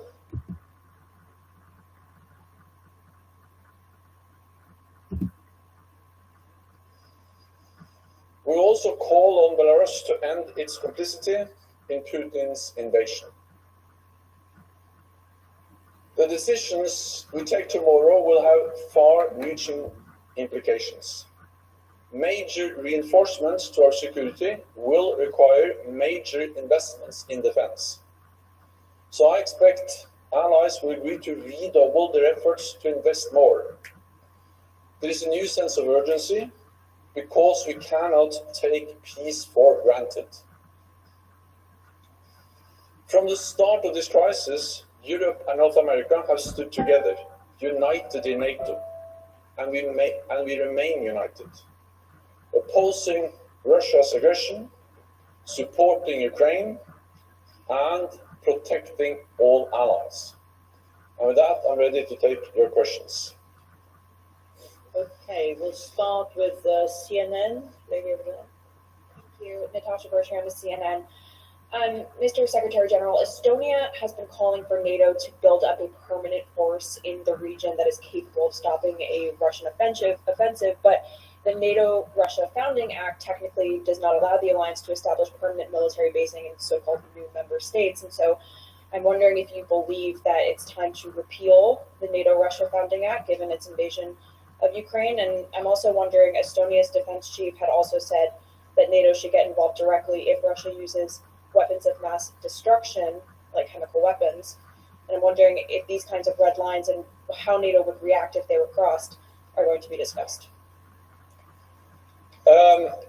First of all, we have to remember that we, over the last weeks, have deployed a substantial number of combat-ready troops to the eastern part of the alliance.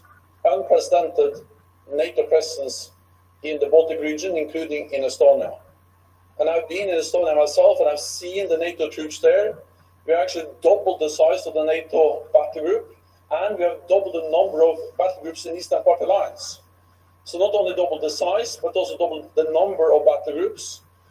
Close to 40,000 troops under direct NATO command, and then on top of that, increased presence by the United States and others on within the bilateral arrangements.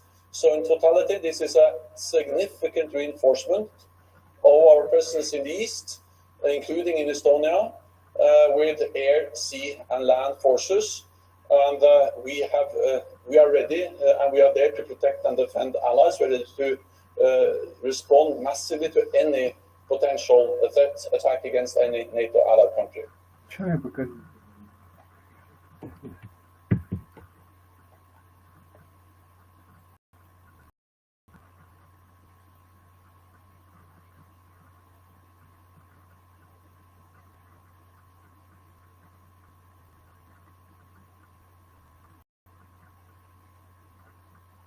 Давать воду уже непосредственно из Северокрымского канала на поля и водохранилища. О том, в каком состоянии сам Северокрымский канал, я предлагаю послушать. Канал он всегда требует ремонта, потому что это очень большой по протяженности объект, поэтому он всегда требует каких-то вложений, каких-то ремонтов. Вот правительство на той неделе буквально выделило нам дополнительные деньги на приобретение техники. Будем покупать 2 бульдозера, 2 крана. Нам ни в чем не отказывают.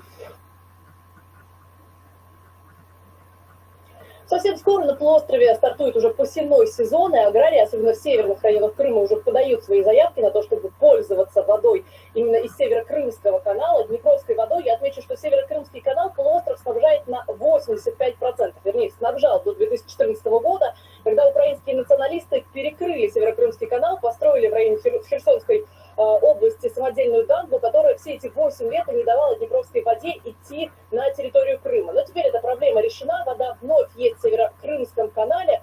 И за эти 8 лет часть полей на полуострове были опустошены, а некоторые культуры аграрии вовсе перестали выращивать. Ну, такие культуры, как, например, рис. При этом в этом году аграрии уже заявили, что собираются возобновить выращивание именно риса на полуострове. 3 предприятия на севере в Крыму уже заявили о том, что собираются делать это в этом году. После 25 апреля планируется подавать воду из Северо-Крымского канала уже непосредственно на поля, тогда и начнется этот посевной сезон. Пока что семена планируют использовать из Краснодарского края, однако аграрии обещают, что уже в этом году они получат первый урожай риса, выращенный непосредственно в Крыму. После того, как все аграрии получат необходимую им воду из Северо-Крымского канала, начнут заполнять водохранилища. Я отмечу, что зима в этом году выдалась очень снежной и дождливой, поэтому водохранилища заполнены некоторые даже на 85%, так что дефицита воды в этом году в Крыму не ожидают. Коллеги. Да, Ян, спасибо. Яна Щербата рассказала о том, как Северо-Крымский канал заполнился наконец-то пресной водой из Днепра и что это с собой принесет.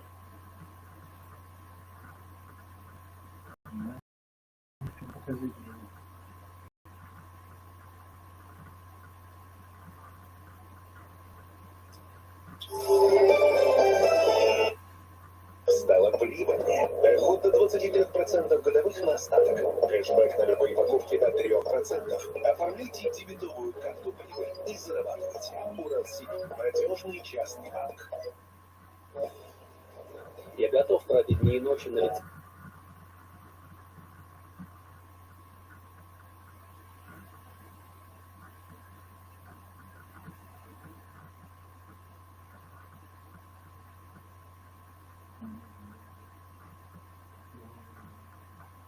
Нет, давай. Ну, это бьем сам, да.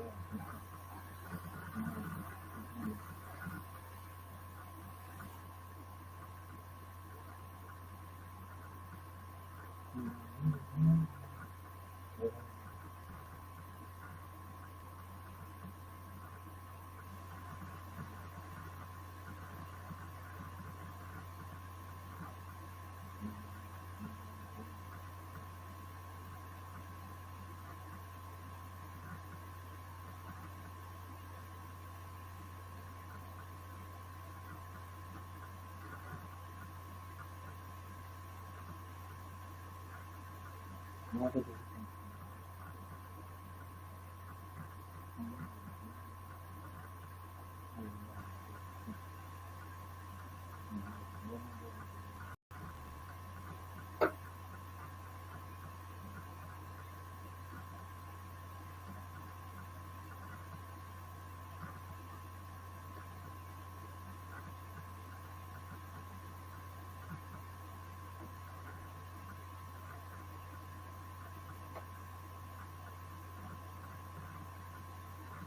Ну да.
которые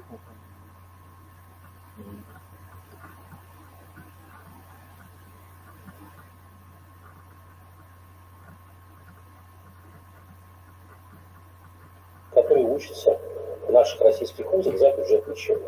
Программа «Пушкинская карта» – это возможность для наших подростков, молодежи, но только российских граждан, бесплатно посещать учреждения культуры, кинематограф, смотреть фильмы, снятые в России, театры, музеи, выставочные залы. Но эта программа сегодня...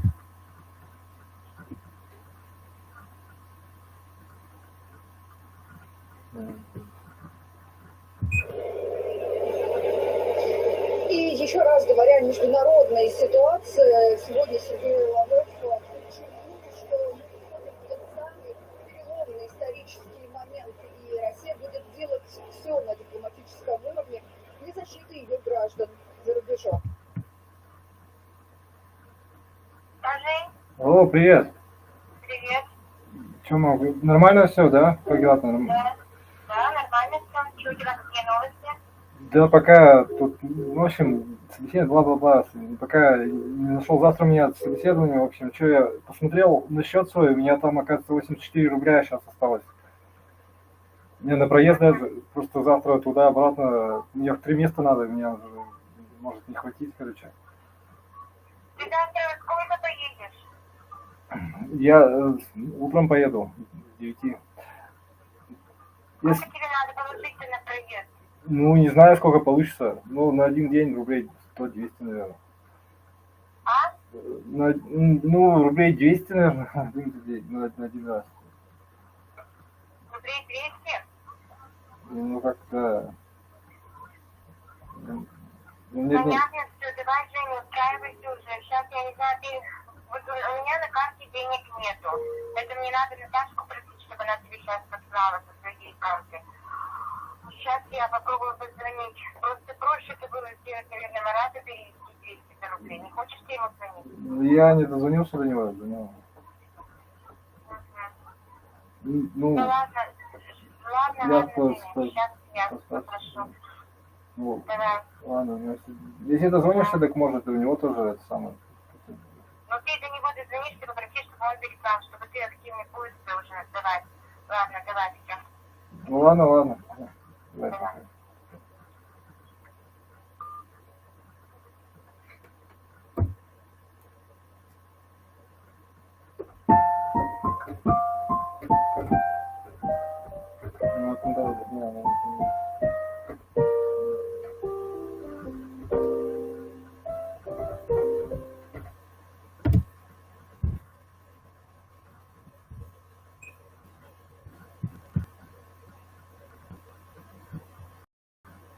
Шольца и предупредил Берлин, ждут большие траты, если придется закупать альтернативные энергоносители. Немецкий канцлер уверен, отказ от российских поставок не может произойти за один день. Сделать это быстро и безболезненно не получится. Если бы данный импорт прерывался за один день, то это привело бы к тому, что целые производственные ветви должны были бы прекратить свою деятельность. Правда в том, что мы бы спровоцировали существенный экономический кризис.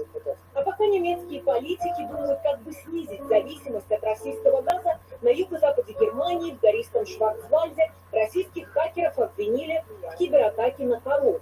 Фермеры жалуются, что у 35 буренок перестали работать датчики из-за того, что в этой местности пропал интернет.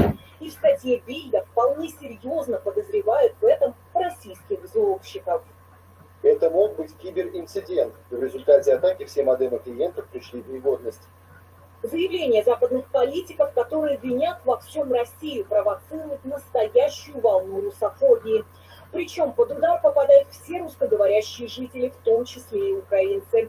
Когда радикально настроенные жители страны слышат русскую речь, долго не разбираются, кто перед ними – обладатель красного или синего паспорта. Совершаются преступления против членов нашего общества, как российского, так и украинского происхождения. Сейчас мы насчитываем порядка 200 подобных преступлений в неделю. Большинство из них имеет антироссийскую направленность.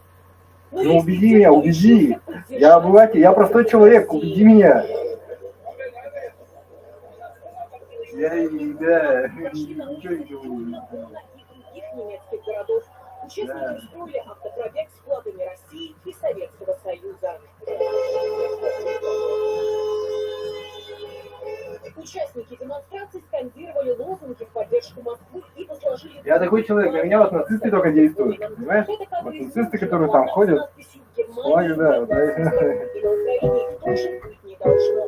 Подобные акции проходят не только в Германии, но и во многих других странах. С лозунгами в поддержку Москвы выходили в Сирии, Сербии, Армении и Ливане. Наталья Гончарова, Вести. В Москве стартовал третий сезон всероссийского конкурса «Большая перемена». В нем будут участвовать школьники, начиная с 5 класса, а также студенты с 1 по 3 курс колледжа. Победитель получит путевки в международный центр «Артек», путешествие от Санкт-Петербурга до Владивостока, обещают денежные премии и гранты на обучение и на запуск стартапа. Также пишут, что конкурсанты «Большой перемены» участвуют в благотворительных акциях. Я хочу всем вам сказать спасибо за вашу активность, за то, что идеи, которые рождались у участников конкурса в прошлом году, в позапрошлом году, сейчас становятся реальностью. И отдельное спасибо я хочу сказать участникам «Большой перемены» за неравнодушие, за доброе сердце, за помощь.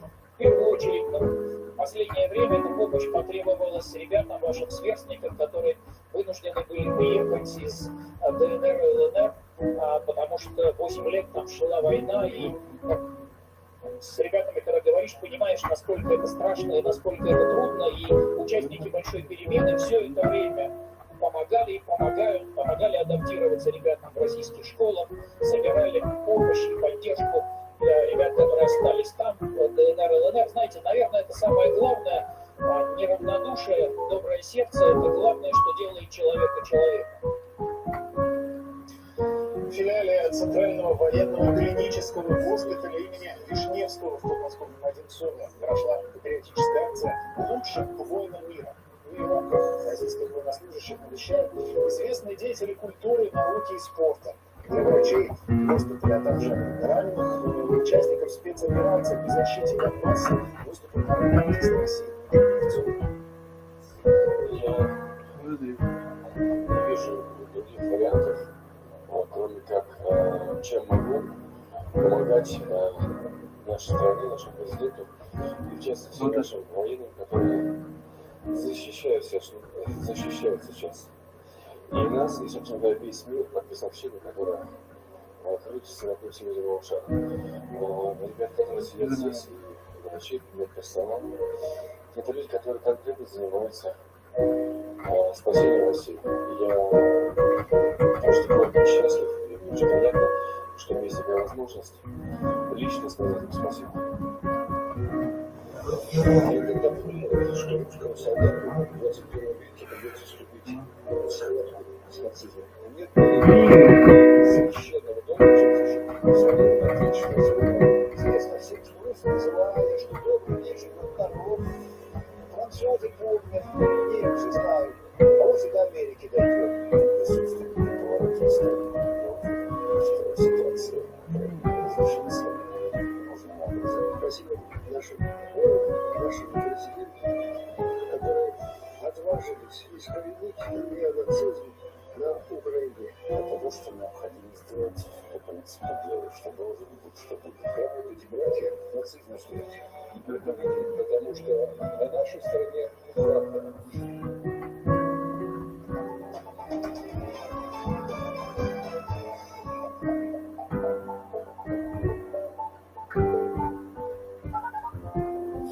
Не треба розуміти Донбас, нам треба розуміти взагалі український національний інтерес. А Донбас треба просто використати як ресурс. Территория нам нужна, но те люди, которые там находятся, конечно, нам не нужно знать. Школы, детячие садки,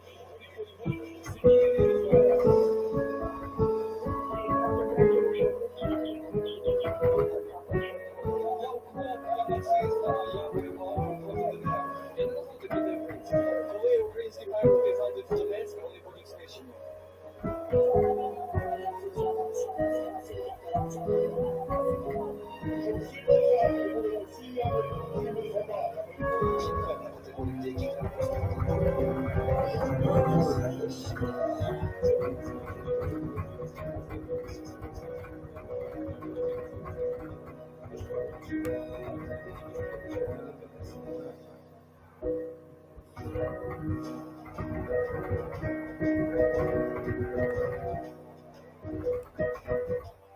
Ой, ой, ой.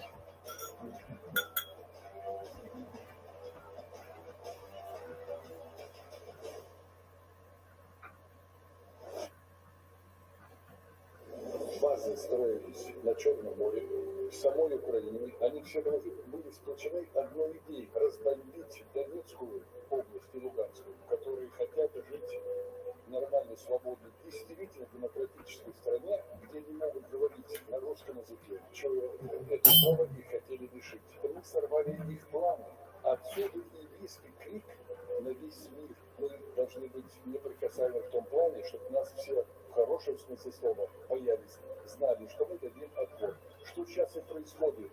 Очень успешные военные действия по освобождению вот этих республик, Донецкой и Луганской, мы победим, потому что на нашей стороне правда.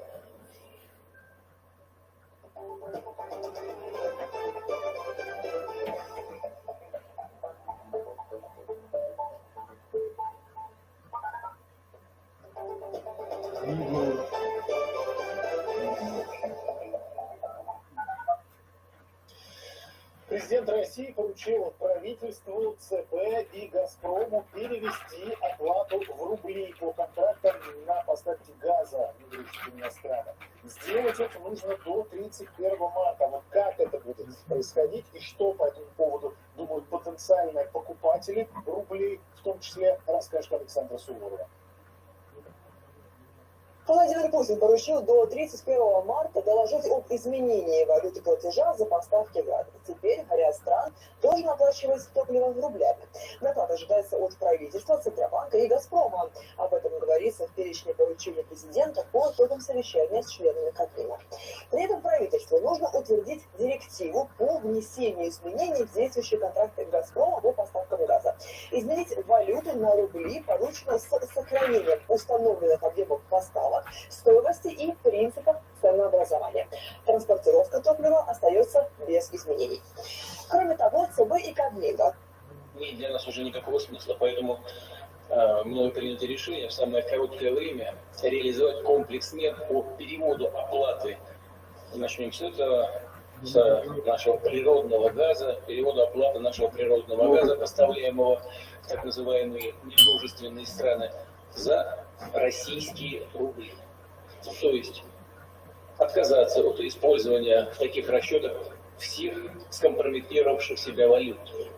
По данным Международного энергетического агентства, в прошлом году «Газпром» поставил в ЕС около 155 миллиардов кубометров топлива. Это около 45% от всего газового импорта Союза и около 40% от общего потребления. Всего же в страны дальнего зарубежья холдинг направил больше 185 миллиардов кубометров газа, почти на 6 миллиардов кубических метров больше, чем годом ранее. Пресс-секретарь главы государства Дмитрий Песков рассказал детали принятого решения. Сейчас все модальности как раз прорабатываются между ведомствами, с «Газпромом», и потом уже будут четкие временные рамки определяться. То, что мы не будем бесплатно поставлять газ, это однозначно. Это можно сказать с абсолютной уверенностью. В нашей ситуации заниматься всей европейской благотворительностью невозможно и вряд ли целесообразно. Европейцы сразу реагировали на новый формат оплаты. Сегодня министр энергетики ФРГ заявил, что страны Большой Семерки отказываются от требования России платить за энергоресурсы в рублях.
Эксперимент, понимаешь? Зачем? Да, не для этого мы тебе так. Но все равно не получится порвать с Москвой в энергетике раньше 2024 года. Да, и сами производители СПГ говорят, что процесс перехода не может быть быстрым. Чтобы справиться с поставленной целью, нужно много участников по всему миру. Катар один из них. Когда Европа и Америка обсуждали план действий, то речь тоже шла о том, что это может занять от 5 до 7 лет. Это не произойдет немедленно. Я говорю об этом предельно четко. Объем, о котором идет речь, то есть от 30 до 40% газа, поступающего из России в Европу, за одну ночь. На это нужно время. Цены на газ в Европе уже успели побить все мыслимые рекорды. Сегодня стоимость 1000 кубометров больше $1200. Все говорят об энергии, все говорят о правительстве, дают большую путаницу и делают большую ошибку. Теперь мы видим, что происходит. Это не только Россия. Цены на газ — это не только Россия. Потому что на протяжении 7 лет мы недостаточно инвестировали. Мы вкладывали только 45% от того, что было в предыдущие 7 лет. В завершение напомню, что решение перевести оплату газа в рубли – это ответ на односторонние санкции, введенные странами Запада против России. Ограничения затронули в том числе и около половины международных резервов нашей страны. Санкции коснулись и ряда отраслей экономики. Глава Российской академии наук сегодня приходил к президенту рассказать о современных отечественных разработках, например, о технологиях будущего в сфере метеонаблюдения.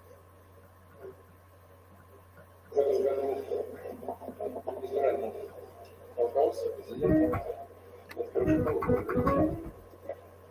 Как живет и чем работает, какой перспективы и что нужно делать дополнительно со стороны государства, чтобы поддержать сейчас такие числа.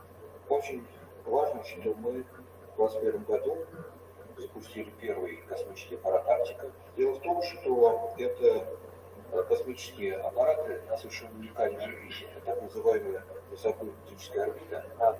И если у нас будет 4 космических аппарата, мы можем практически непрерывно наблюдать мониторинг Арктики с хорошим пространственным разрешением, с хорошим разрешением.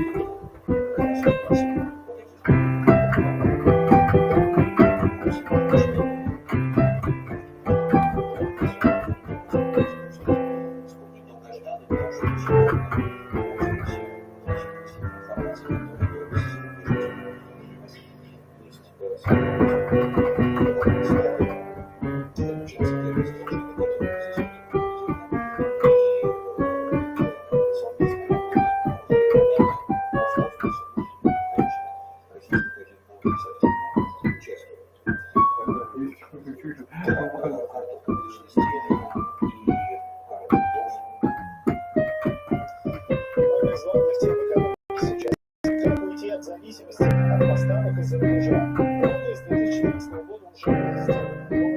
То и дело мы слышим материалы российские технологии. Кто говорит, что независим от поставок из-за границы, полностью независим. Знаете, что все-таки зависим. Но опять же, по опыту с 2014 года многие отрасли предприятия действительно говорят, что получили сейчас шанс, не имея возможности конкурировать с меньшими мировыми компаниями. А вот это замещение главное, что Изготовление мебели, дверей и отделочных материалов. Все только из натурального отечественного сырья. Один из крупнейших деревообрабатывающих производителей города Алтая на рынке уже более 10 лет. Мастера Агаш и Строя делают продукцию и для массового покупателя, и под заказ. Весной летом. Разраз узора. Заказы особенно много. Компания работает без посредников, что помогает сохранять цены доступными.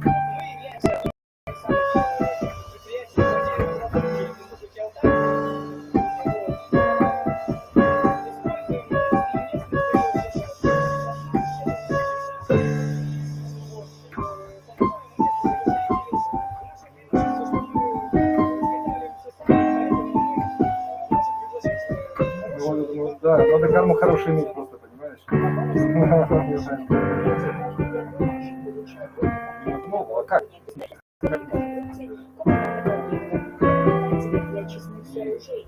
Раньше их завозили из-за границы, но из-за санкций доставка была приостановлена, а контракты разорваны. Новоморское предприятие теперь делает полный отечественный аналог. Мы смотрим, какие требования предъявляет рынок. Рынок предъявляет требования компактные, малошумные, имеющие вес электроэнергии. Все эти параметры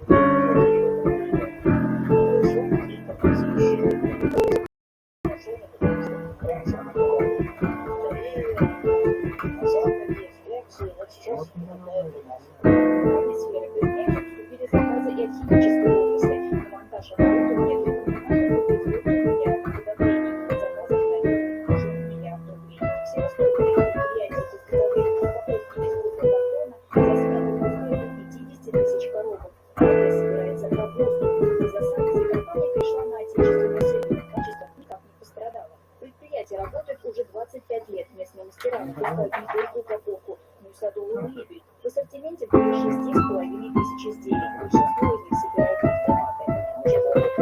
с российским сырьем повышение цен не ожидается. Мы боремся за наших клиентов, это будет мы делаем упаковку под пиццы, мы делаем упаковку для упаковки пирогов, мы делаем упаковку для каких-то готовых обедов, мы делаем мебель, мы делаем упаковки для упаковки. Большой рынок первый клиенты по всей России и за рубежом. Компания на рынке с 2015 года. Направление шампаночки и посуду косметику, шампуни, кондиционеры, гели для душа. Все для гостиничного бизнеса. Предприятие работает 40 человек. Производство хотят расширять, открывать новые цеха. В планах на этот год запустить собственное Научись играть. оборудование. Вот играешь.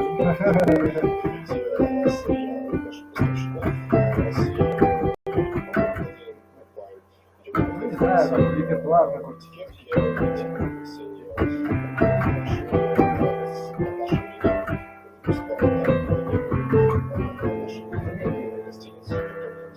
Так нахер не надо.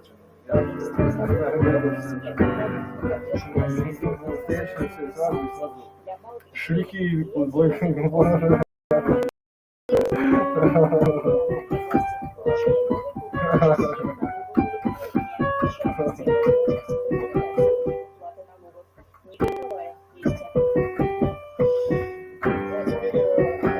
США, что в этом побывал Европе. Все наблюдали за тем, как там снова представители НАТО, говорит, Евросоюза. Понятно, о чем приезжал показать свою решимость, дать отпор России, ввести санкции, своим авторитетом, так сказать, продемонстрировать, но если что, сегодня давайте все коллективным умом подумаем, для чего нужна политика вообще. Просто вот так вот, ну, условно говоря.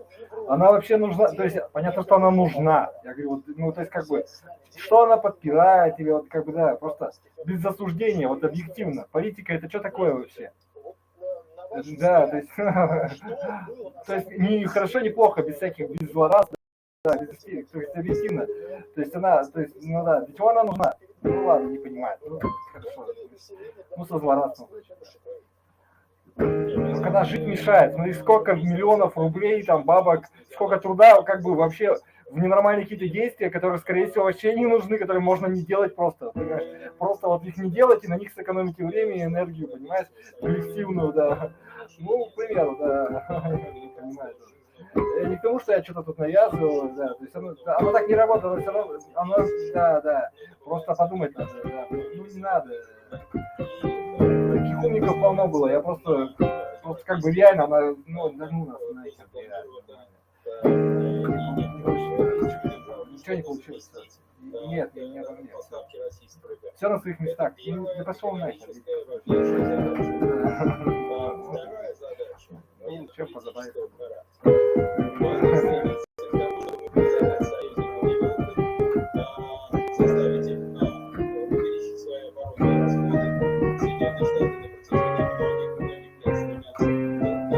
Это однозначно, что мы все политику заслужили. От китайца, корейца до всех полностью.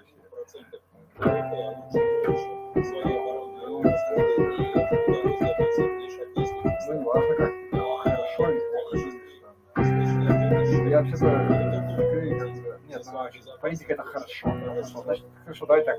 Политика это хорошо, это вообще самое лучшее, это идеально. Без политики это самое главное, что есть на свете, все остальное быдло. Самое главное это политика. Когда она держит всех в страхе, нет, почему? Народ работает, а политика что делает? Народ потому что быдло. Это у нас обычная российская. VIP-персона.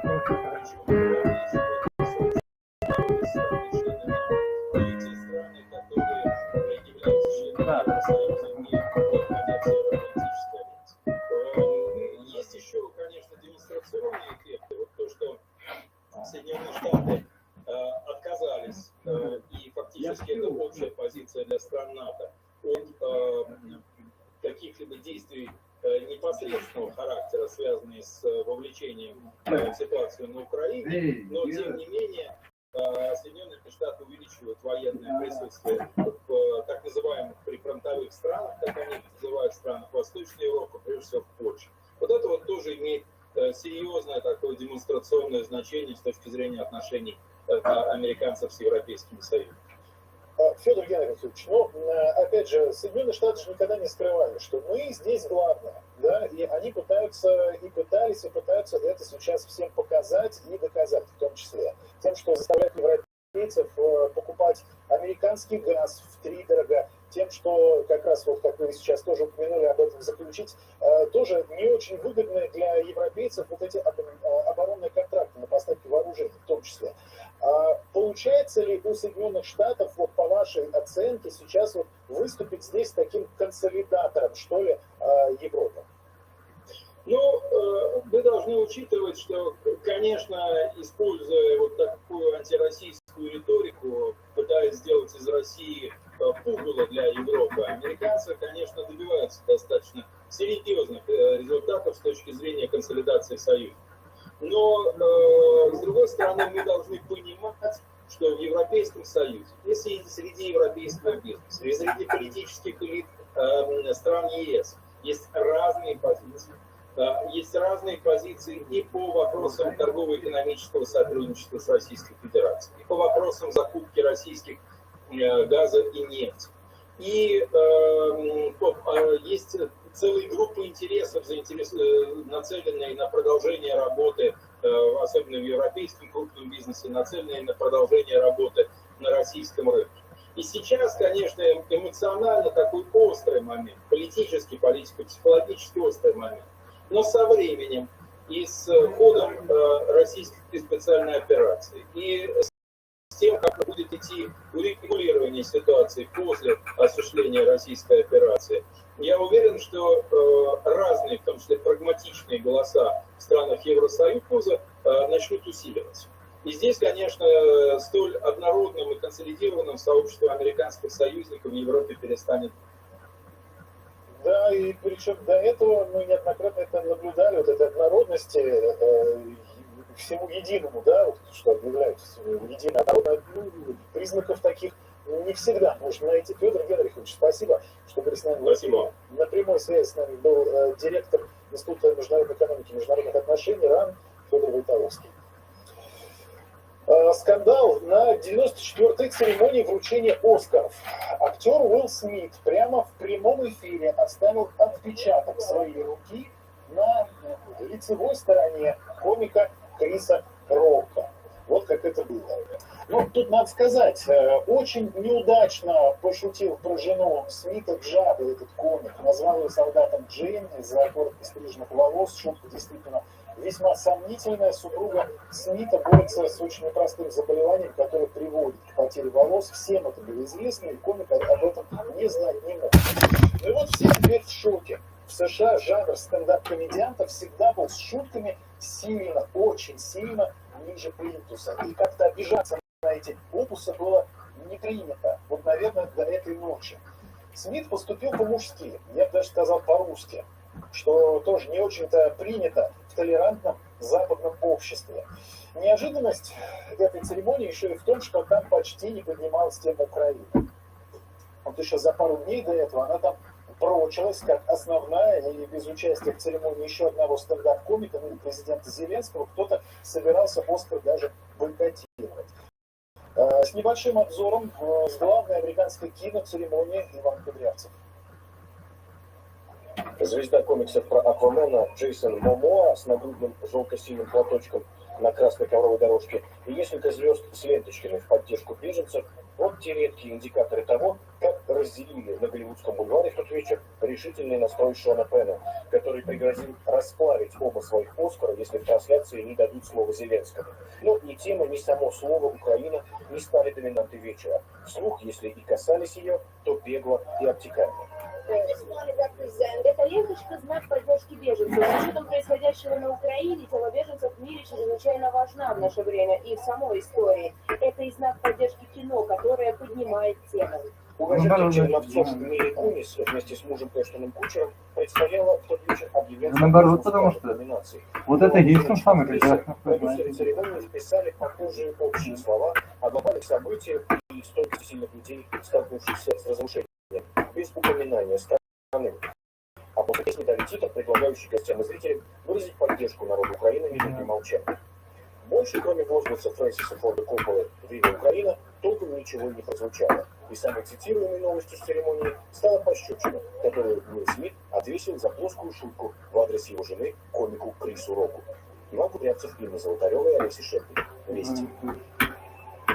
Правительство направит свыше 4 миллиардов рублей на доплаты медикам, которые заболели коронавирусом при оказании помощи. Об этом сообщил премьер-министр Мишустин. Завтра буду плавать. Завтра иду я делать. Пик заболеваемости, который пришелся на середину февраля, пройден.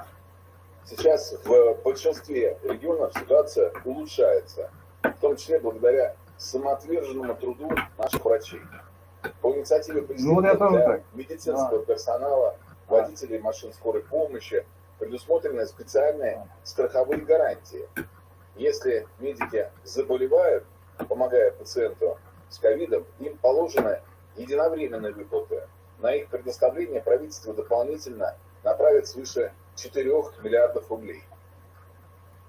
Прошу помогали бы лучше России. Зачем они так гнулят? Чтобы эти выплаты происходили своевременно и без проволочек. Ну, пик-то, может быть, и пройден, но пандемия коронавируса в России не закончилась. Предупредила всех глава. Ну, вот это и есть он самый. По ее словам, в регионах, где власти чрезмерно ослабили антиковидные ограничения, распространение коронавируса увеличивается. И хотя у большинства заболевших ковид сегодня протекает либо бессимптомно, либо в форме простуды, соблюдение противоэпидемических мер все еще актуально.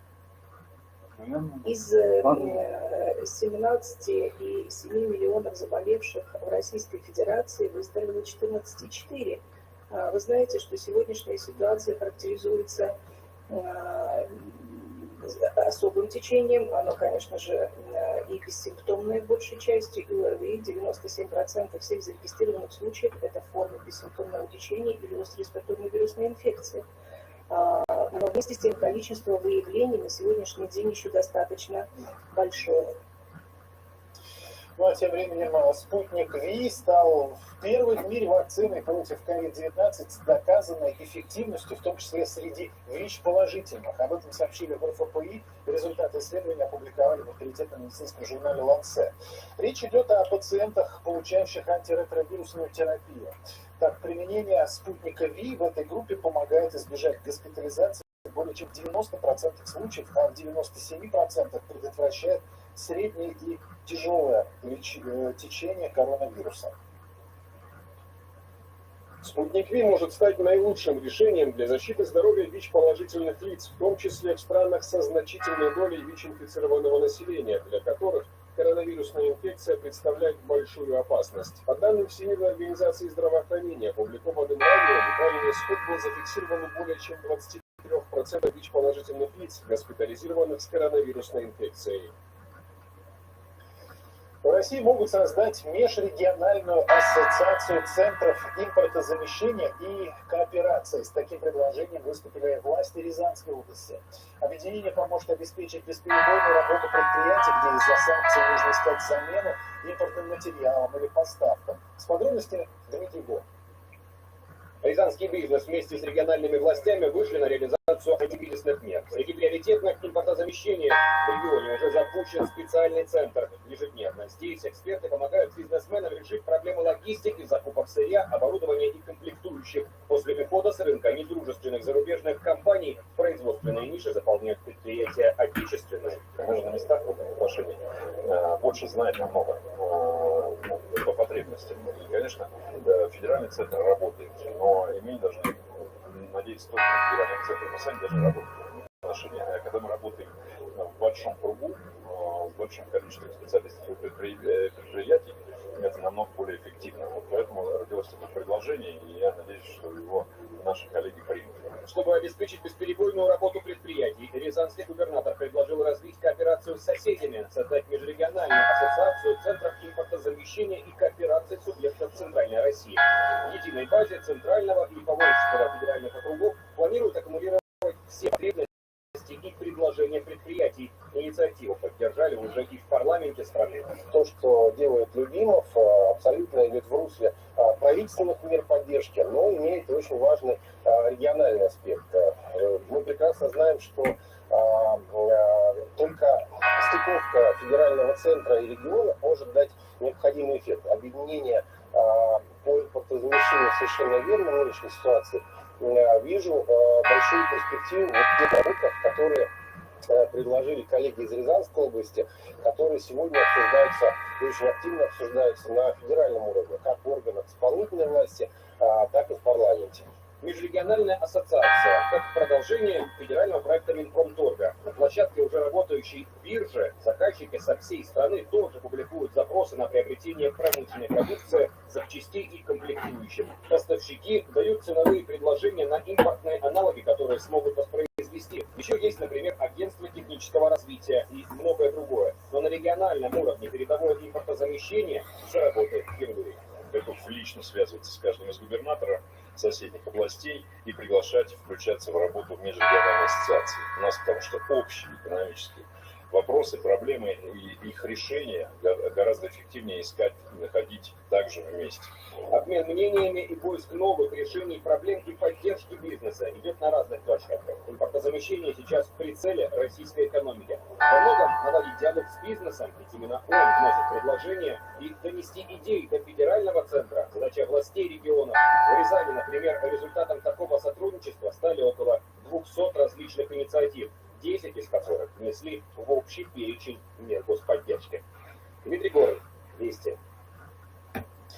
В ГИБДД сегодня решили в очередной раз призвать москвичей не торопиться с заменой зимней резины на летнюю. Скажете, поздно призвали? Ну, тут большинство, конечно, и так поняли еще вчера с первым снегопадом.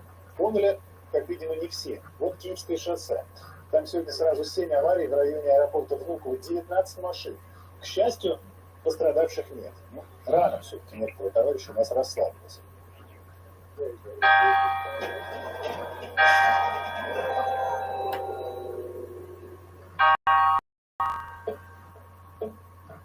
Ну, местные не знают, кто куда стреляет. Один раз они приняли наши ложатся грады, посадиках, по школе, по живым ногам. Это игровая комната. Был прилет снаряда в крышу.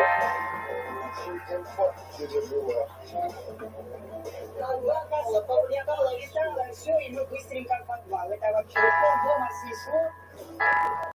Рядом во двор, там такой взрыв был, я еле успел под дом лечь. И все оттуда летит и летит. Как шарахнуло оттуда, я не думал, что он будет. Какие бы, скажем так, силы противников, какие бы националисты там не были, эта земля все равно своя.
вмешательства Украины для создания угроз всему цивилизованному миру, заявил сегодня секретарь Совета Безопасности России Николай Павлов.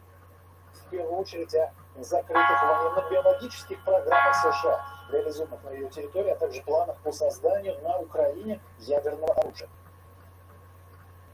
В настоящее время завершаем сбор доказательной базы в отношении военно-биологической деятельности США на территории Украины. Не сомневаюсь, что она будет сформирована, и весь цивилизованный мир наконец увидит, что Америка стала достойным продолжателем традиций Третьего рейха, где практиковались бесчеловечные эксперименты над людьми.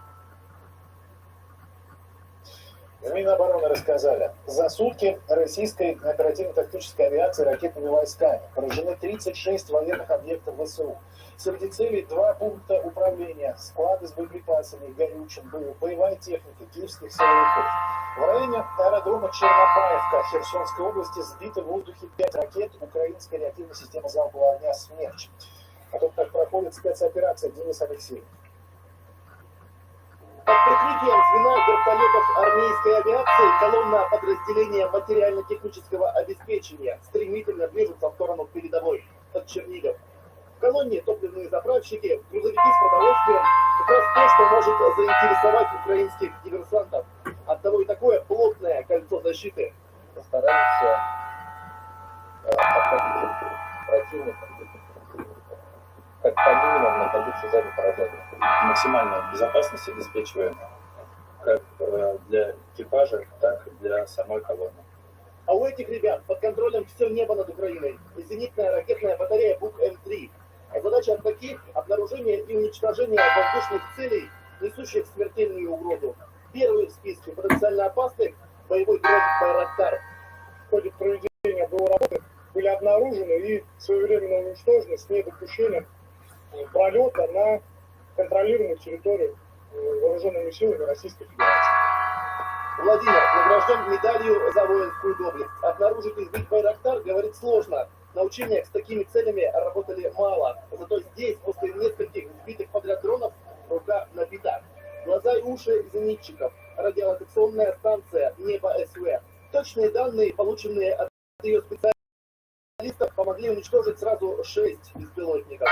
Против станции были использованы помехи, с чем станция благополучно борется, перенастраивается и, соответственно, выдается информация о воздушной обстановке в вышестоящий командный пункт. У всех полнейшее сосредоточение на работе. Отдохнуть, хоть ненадолго переключиться, помогают, как ни странно, в том числе и стихи, а разумеется, о любви. Пусть бредят дурнушки заезжими принцами о редкой профессии сказочной женщины. Есть навыки, тайны, строгие принципы. Сил, удачи и скорейшего возвращения российским военным желают совсем незнакомые люди из России, из разных регионов. Шлют письма. Эти от школьников. Вы не представляете, как я, люди, проживающие на территории России, любят и поддерживают вас. Я в вас верю. Вы сможете, если вам что-нибудь необходимо, обращайтесь, не стесняйтесь, мы всегда вам поможем. Бог с вами, победа будет за нами. За сутки оперативно-тактической авиацией и ракетными войсками были уничтожены 36 военных объектов Украины. Авиация и средства противовоздушной обороны российских воздушно-космических сил за сутки сбито в воздух 4 самолета Су-24 военно-воздушных сил Украины на Черниговской области. Из них 2 в районе Репки, еще 2 в районе Городня. Российским высокоточным оружием продолжается ликвидация военной техники националистов и складов с вооружением. На видео момент уничтожения систем залпового огня «Град», ведущих огонь с замаскированных позиций. А вот кадры работы боевых расчетов ПВО в Киевской области. Во время преодоления марш-броска, в том числе по понтонной переправе, были замечены 2 беспилотника. Удар точно в цель не заставил себя долго ждать. Один из дронов оказался боевым. Всего с начала специальной военной операции российскими военными было сбито 308 беспилотников. Алексеев 200. Вот сейчас к нам в прямом эфире присоединяется губернатор Кировской области Игорь Васильев. Игорь Владимирович, приветствую вас. Добрый день. Вы сегодня с представителями СМИ общались вот ранее, по-моему, утром. Я, если позволите, вот несколько выдержек из того, что вы сказали, да, приведу, чтобы понятно было, о чем вы говорили до этого. Цитата. В Кировской области все предприятия, и промышленные, и сельскохозяйственные, и перерабатывающие, продолжают стабильно работать. Да, в ряде отраслей происходит перестройка логистических цепочек, но никто не останавливает производство и не сокращает сотрудников. Это очень отрадно, на самом деле, но все равно же наверняка есть определенные трудности с перестройкой, опять же, тех логистических цепочек и с тем, что приходится подыскивать замену тому, что поставляли из-за рубежа, а сейчас приходится искать на родине. Насколько это сложно? Ну, я бы не сказал, что это уж совсем просто, но тем не менее, ежедневно мы в правительственной области проводим заседания межведомственной комиссии по повышению устойчивости развития экономики региона, где мы прорабатываем вопросы, с которыми приходится сталкиваться на сегодняшний день нашим предприятиям в условиях введения вот таких беспрецедентных санкций. А с руководителями предприятий, прежде всего промышленности, фарм-индустрии, а у нас такой очень большой фармацевтический кластер в области агропромышленного комплекса, легкой промышленности, мы взаимодействуем в ежедневном режиме.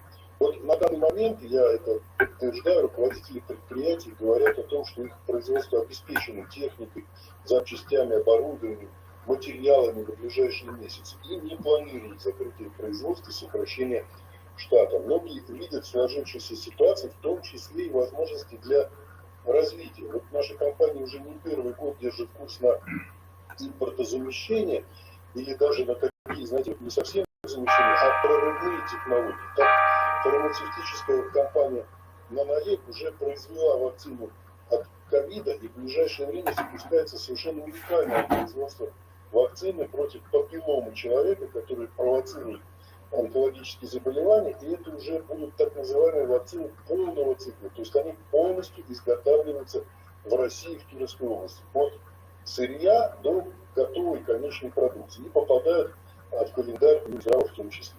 Кировская компания «Сигмаш», молочные машины, уже порядка 10 лет занимается разработкой и производством именно от проекта до выпуска высокотехнологичного оборудования для молокоперерабатывающей отрасли. Для нас, для региона, это крайне актуальная история, поскольку мы производим, мы входим в пятерку производителей сырого молока, ставим перед собой задачу проводить 1 миллион тонн молока в год, это очень много. В этой связи у нас возникают в том числе и новые рабочие места на сельхозпредприятиях.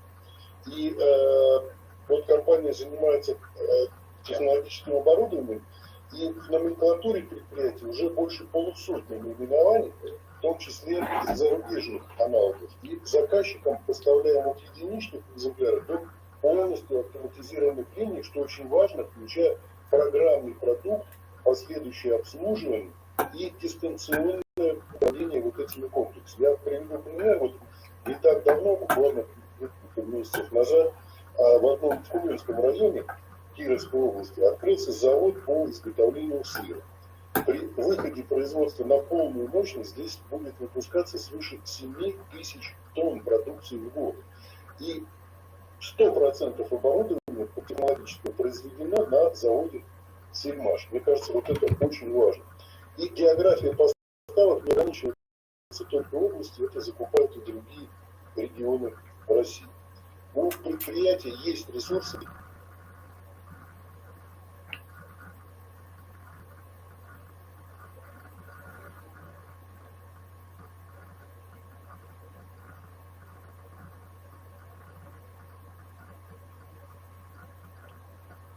Аня.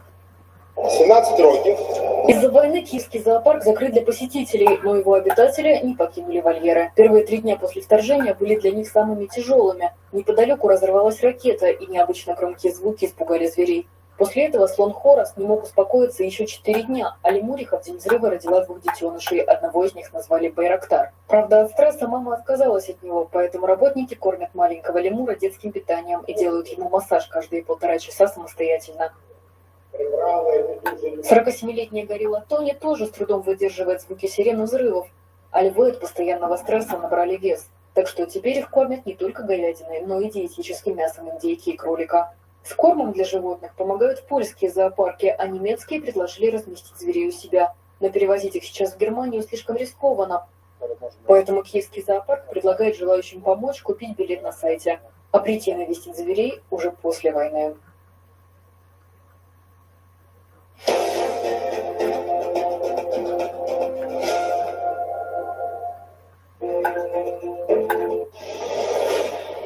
I can hear you.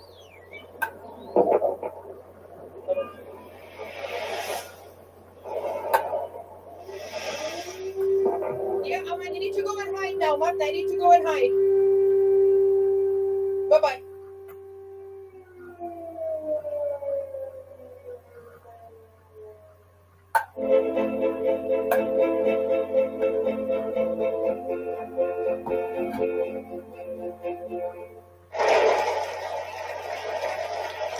После ухода из политики Ангелы Меркель премьер-министр Венгрии Виктор Орбан стал рекордсменом в ЕС по продолжительности пребывания у власти. Он руководит страной беспрерывно на протяжении 12 лет, а в общей сложности 4 раза был главой правительства.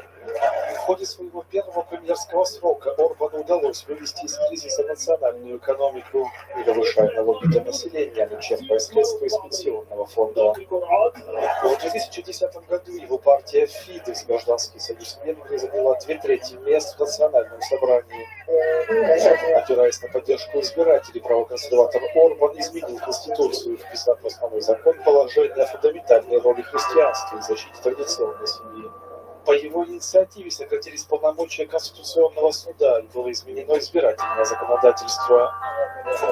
Во время миграционного кризиса 2015 года Орбан распорядился построить металлические барьеры с колючей проволокой вдоль границы Сербии протяженностью в 175 километров. Антимигрантская риторика окончательно рассорила Орбана и Джорджа Сороса, американского миллиардера и филантропа венгерского происхождения, которого власти страны раскритиковали за поддержку прав мигрантов и обвинили в финансировании кампаний по подрыву национальных интересов и суверенитета. Центральноевропейский университет, созданный Соросом, был вынужден переехать из Будапешта в Вену. Партия Фидес постепенно получила контроль над основными экономическими ресурсами, институтами, СМИ и университетами страны. Венгерская оппозиция, неправительственные организации и Евросоюз регулярно обвиняют Орбана в коррупции. Так агентство Bloomberg назвало одноклассника Орбана Лёрица Висароша бизнесменом, чье состояние увеличилось в 50 раз с удивительной скоростью. Зять премьер-министра Иштван Тиборч также стал одним из богатейших бизнесменов в Венгрии, выигрывая гостендеры. Особое беспокойство правозащитников вызывает проведение референдума против так называемой ЛГБТ-пропаганды, который пройдет одновременно с парламентскими выборами 3 апреля. Предварительные итоги правления Орбана в экономике неоднозначны. На долгие годы премьер-министру удавалось сдерживать госдолг и безработицу. ВВП страны рос, однако покупательная способность венгерских граждан остается одной из самых низких в ЕС. В прошлом году правительство перешло к практике фиксирования цены бензина и некоторых товаров из базовой потребительской корзины, а также выделила помощь семьям, пенсионерам и другим группам избирателей на сумму в 3 миллиарда евро. Напомним также, что Венгрия занимала первые строчки в мире по смертности от COVID-19. Главным противником на пути к переизбранию Виктора Орбана стали кандидаты на введение для оппозиции Петр Маркизай. Мужчина, это, может, да, он понял тебя. Чтобы быть безответственным, правильно понимаешь? Да, понял меня. Чтобы не узреть лицо истины никогда. И так далее. Чтобы не быть благородным, чтобы быть убийцей. Потому что быть убийцей всегда... Нет, солдаты не убийцы, они никого не убивают, правильно? Нет.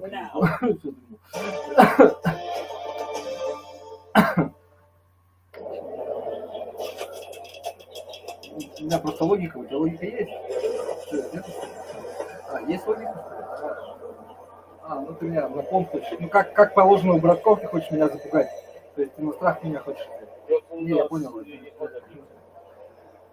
Не, я не против, только все равно все как было, так и останется, понимаешь? Понимаешь, когда истина какая? Была такая, не, ты на того напаха. Мне на это насекать, я ЧТД. Я доказал свой тезис, понимаешь? Я доказал, что не только, что все нормально.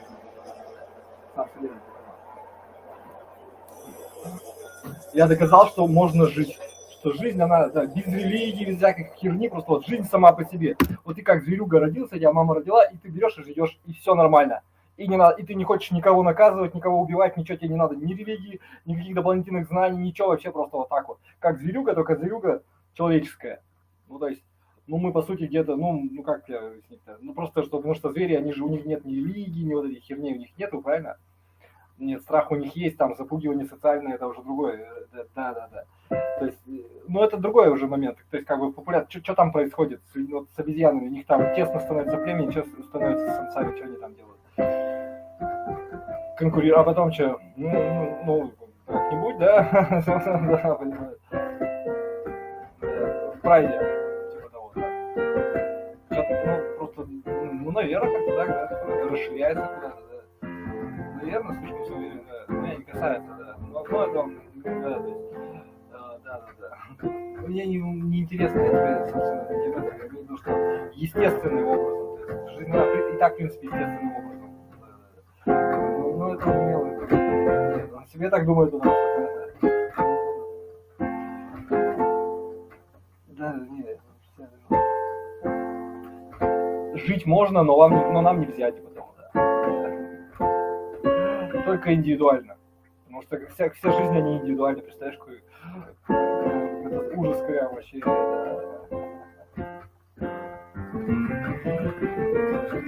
она у тебя не такая, то тебе надо психиатр. На самом деле она такая. Ну, сначала к психологу. То есть, ты зачем-то, то есть, что за хитрая такая дело. То есть, ты от чего-то хорошего думаешь, что другие люди тебе чем-то обязаны, да? Когда-нибудь, да? Когда-нибудь. Поэтому я говорю, ну вот ты мне будешь, то есть, и у тебя будет оправдание, то есть, я просто слабый человек, ты в скажешь, да? То есть, да, то есть, ну, хорошо, как стать сильнее, то есть, вперед идешь, что ты сделал, то есть, а не для чего, ну, неважно, то есть, ты дело не то, что ты слабый, дело в том, что ты пас, жить не... А что такое жить? Жить это значит чувствовать себя ничтожеством, если ты мужчина, да? Ну, как бы работать. Значит, что ты не все знаешь, не все умеешь, и всю жизнь так и будет. Мне это не касается, мне уже надоело просто, да. То есть ЧТД просто, да, понимаешь? То есть жизнь это труд, работа. Понимаешь, постоянно, но не война. И не традиция, да. Потому что если есть труд, то традиции существовать не может. Если есть мозг, то традиция не может существовать. Традиция это искусственно созданная. Она и так сама по себе существует. Вот ты родился, все вот, смотришь, люди едят из мисок, ты тоже из миски ешь. Потом все, миски отменили, как-нибудь люди по-другому стали питаться как-то из тюбиков. И создается музей мисок за чей-то счет. Понимаешь, то есть они все зарплаты специалисты, все знают. Зачем? Потому что в этом тоже свой смысл, своя отрасль знания, понимания, да, то есть обществу это зачем-то нужно. Зачем это обществу нужно?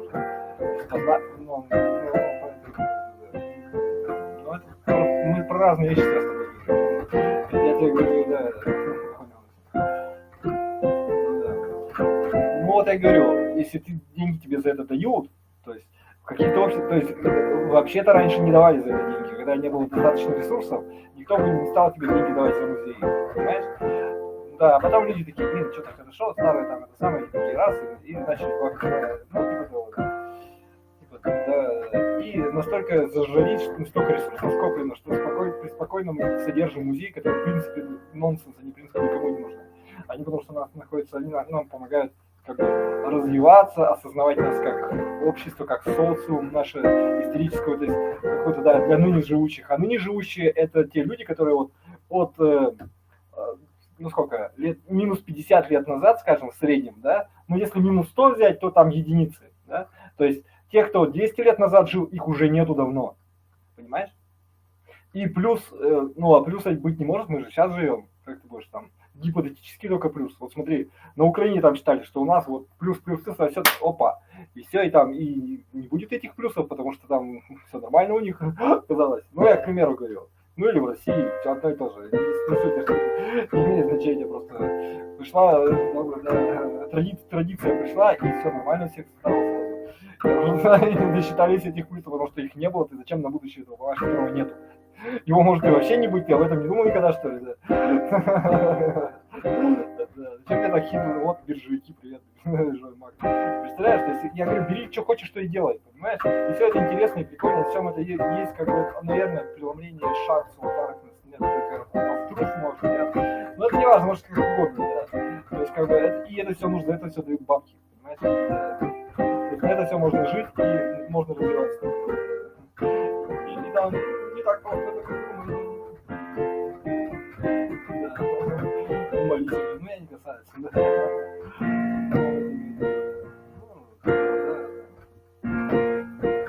Чем-то пахнет. Я шучу уже. Я всего лишь говорю, что жить можно, понимаешь? В первую очередь себе. Потому что если жить нельзя, то как жить-то, блин, если нельзя жить? Ну хорошо, мы не можем, но на самом деле можно ведь жить. Но вот ты не можешь, как будто, а подожди, как можно жить, а мы не можем, это как? В чем? Да. Я это не могу. Я просто тебе пример говорю.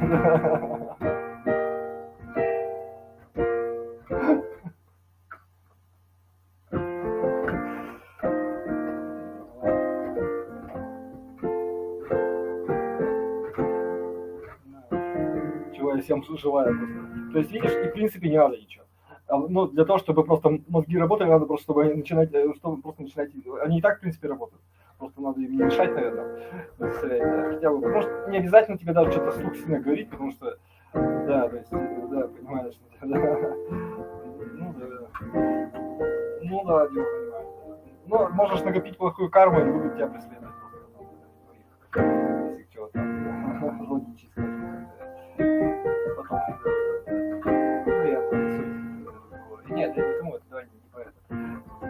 То есть твои традиции, твой свет, да, то, что ты рассеешь в других людях своим примером, своими словами, да, то есть, да, понимаешь, да, и так далее. Потому что это все равно обязательно, да. Благородство, оно обязательно, но умеренно, да. Но особенно, надо оно, чтобы, наверное, вызрело как-то, понимаешь? Как-то, да, не просто так, ну, нет, ну, понимаешь, да. Да, надо его обличь в работу. Ну, можно так, не знаю, это все спонсорно. Про себя просто жить надо, да, если все равно, да, по своей специальности, которую ты изучаешь. Не знаю, учись сам.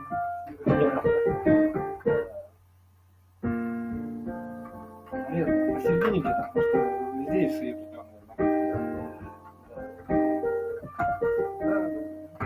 Ну ладно.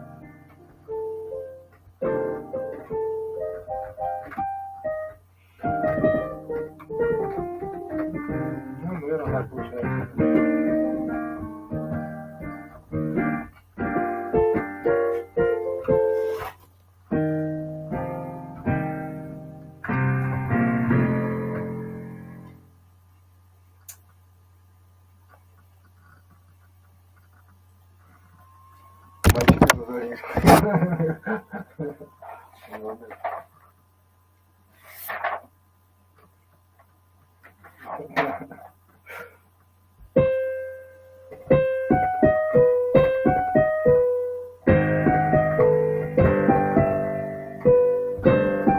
Вот я и говорю, а как посвятить себя труду и работать?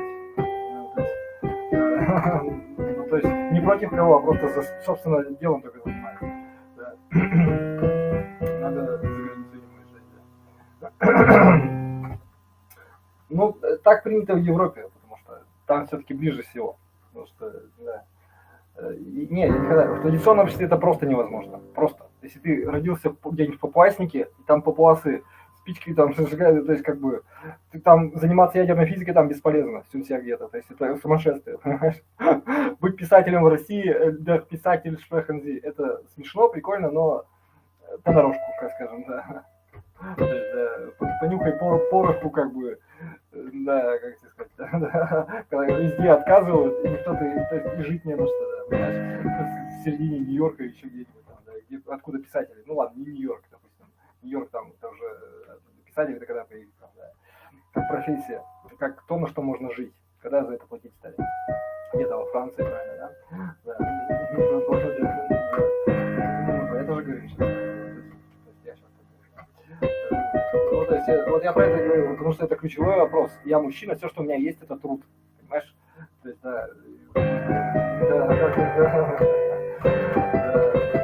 получается, что так, да. Понимаю.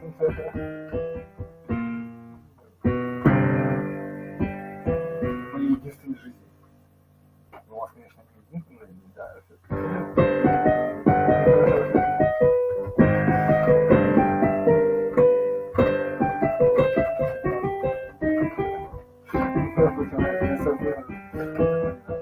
Это просто ложь. Религия, вся религия — это ложь. Я на самом деле не верю. То есть то, о чем говорит религия, этого не существует, никогда не существовало и не будет существовать.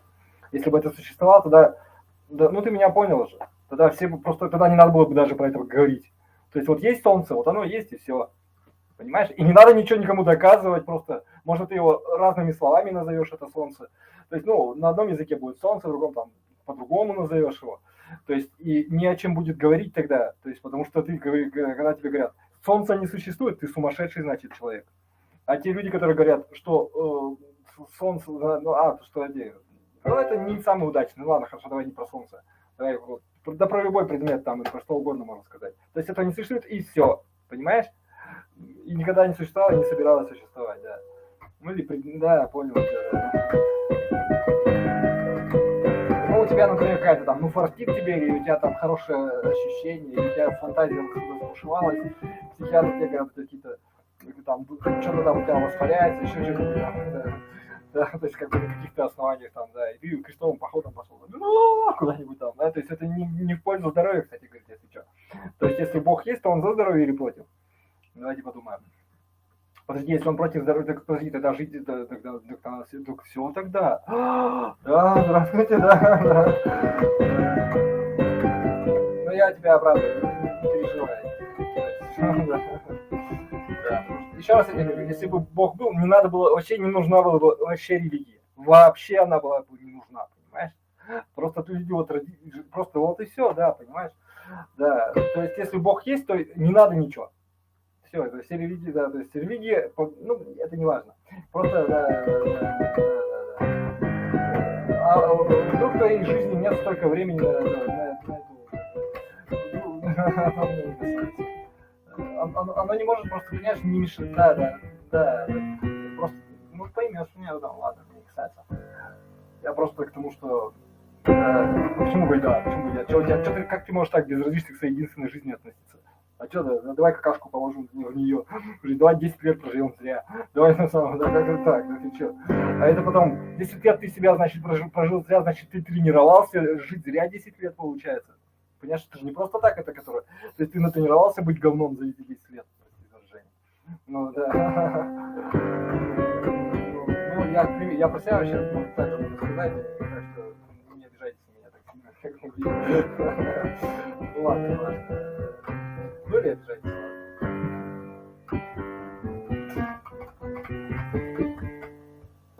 Не, вот так, то есть как бы я не хороший человек. Живу на шее, как бы, и вообще, да, ну, воришка, ну, может, так, по сути, ну, как бы, да, у меня есть какой-то план. Если не будет, я как-то, что крутой завтрак какое. Будешь работать, и все, да. Ну, хоть дорого, да, если пришлось, что. Но я так считаю, что я не имею права работать дворником, если у меня высшее образование, хоть бы вообще бесплатно, да. Тем более, я должен реализоваться, тем более, если я сейчас, да, ну, понял, да. Ну, наверное, как-то так вот, то есть, да, все взаимовыгодно. Ну, я про это давным-давно еще там с Россией, кстати, сказал, да, если что, да.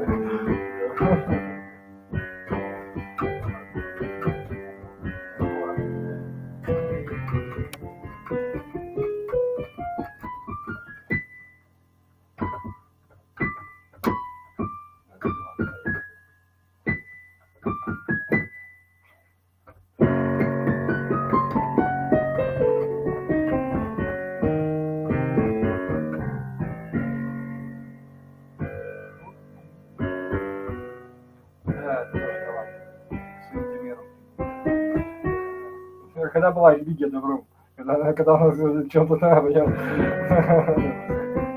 как бы услада. Мое только, мое понимание такое, что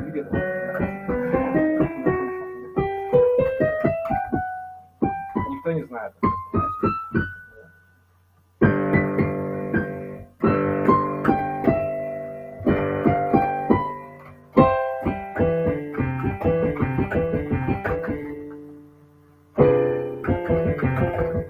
Это не важно. Просто сразу давай по-настоящему, да. Этому не учат. А не надо этому учиться, это самой жизни. То есть, если ты мужик, у тебя голова работает. Вот видишь, я тебе пример сказал. Что такое? Вот музей это вот так. Что-то вот так, но еще что-то, да, например. То есть вещи старые, они вот такие традиции, это что-то вот примерно такое. Как-то так вот. Да. По-своему берешь, да. И за это не надо денег просить, потому иначе ты шарлатан. Потому что голова у всех работает. Да. Это просто должно помогать тебе выживать. Да. Ну, типа того. Да. Нет, если ты будешь деньги, тогда тебе надо уже на кафедру, да, на гуманитарных науках, то есть это уже профессия тогда. Тогда тебе надо будет полностью там пахать, да.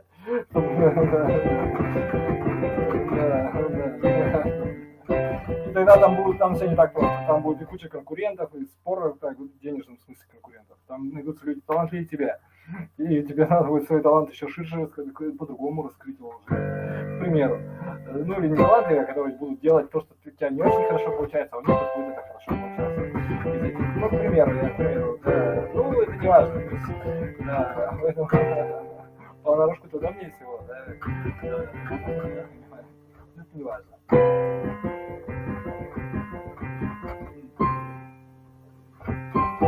Ну да, так это оно, то есть да, то есть это и славу, и добро, и женщин покорять этим можно, потому что ты не просто их покоряешь, ты еще и надежный в этом мире одновременно, понимаешь, то есть да. То есть, не просто как это самое, ходишь там в косухе на мамины деньги купленные, выходишь из свинарника, крутой панк,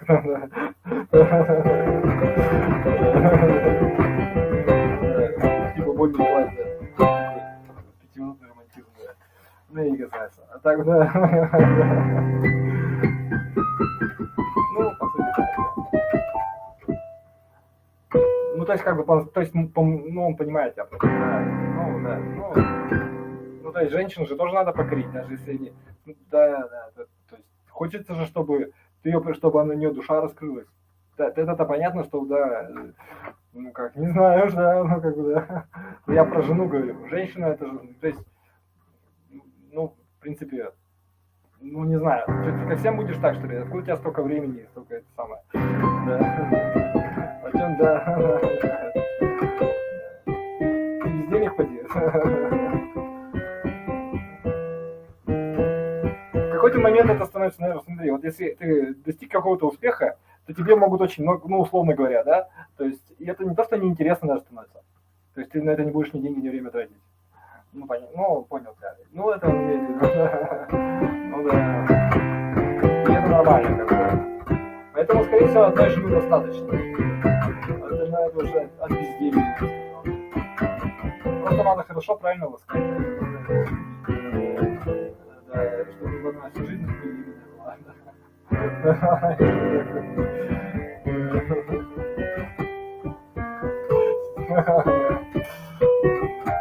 Будьте счастливы тогда. Это ничего. Завещал.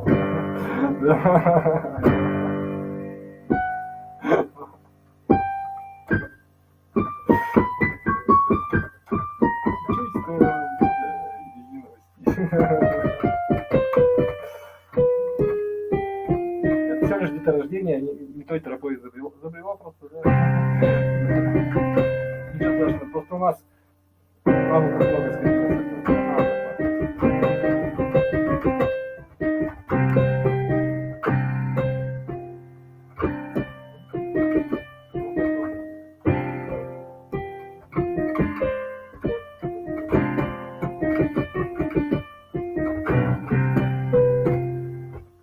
Наверное, горшки печь пусть так, там, как угодно, может, метафору там, да, то есть любая профессия, то, что ты любишь, то, что тебе нравится, кажется, или кажется правильным, да. Вот музыка, например, вроде как не очень правильно, но, или, например, да, но все равно, но зачем-то она нужна, понимаешь, и она есть. То есть, ну, хорошо, лекарство какое-то, наверное, да. А, это излишество, можно без музыки жить. И что, без чего еще будем? Ну хорошо, вы можете без музыки жить, а те, чью музыку вы используете, они не собираются жить без музыки, понимаешь? И не собираются, а весь остальной мир не будет жить без музыки, да, понимаешь? Да, да. И не просто, да. Поэтому тебе надо железно чем-то отгородиться от Запада, значит, инфекционного, который даже Запад, чтобы в традиции жить. Да. И машину для лоботомирования сделать, и не одну, наверное, да. И жить перманентно счастье, и, конечно, тогда тебя ничего не загонит. Во всех поколениях тебя будет, да, и это будет вечное счастье. И вокруг тебя как будто там других стран нету, где нормально люди живут. Которые будут это время развиваться, пока вы традицией своей занимаетесь, которая никак не известна. Меня не касается, это просто потому что просто берешь любую профессию, вообще любую, за что деньги дают. Ну, то есть за что, ну, или что берут, ну пусть берут, что дальше. Да, свой талант, не знаю я, что сказать. То, что тут, наверное. Может быть, это тоже мое. Да. Надо было брать уже то, что я умею, то, что имею. А я что умею? Чё? Хотя лишнего еще. Вот и все, у тебя целая жизнь, чтобы разобраться с этим всем, что ну, только еще деньги. Ну, так уж я.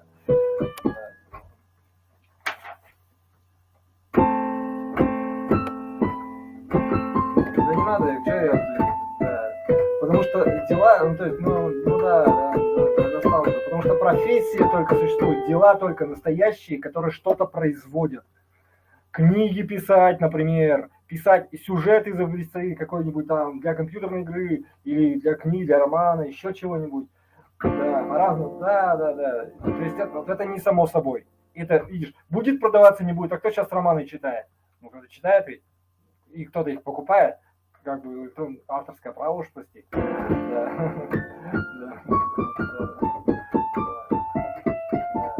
То есть можно как-то, да, то есть как вариант, да, ну может быть и да, но меня не касается это, просто, да, я что, да, вот, ну просто, ну он просядок, да. С чего там ты можешь не с романа начать, а с повести какой-нибудь сначала, что-нибудь хоть продать.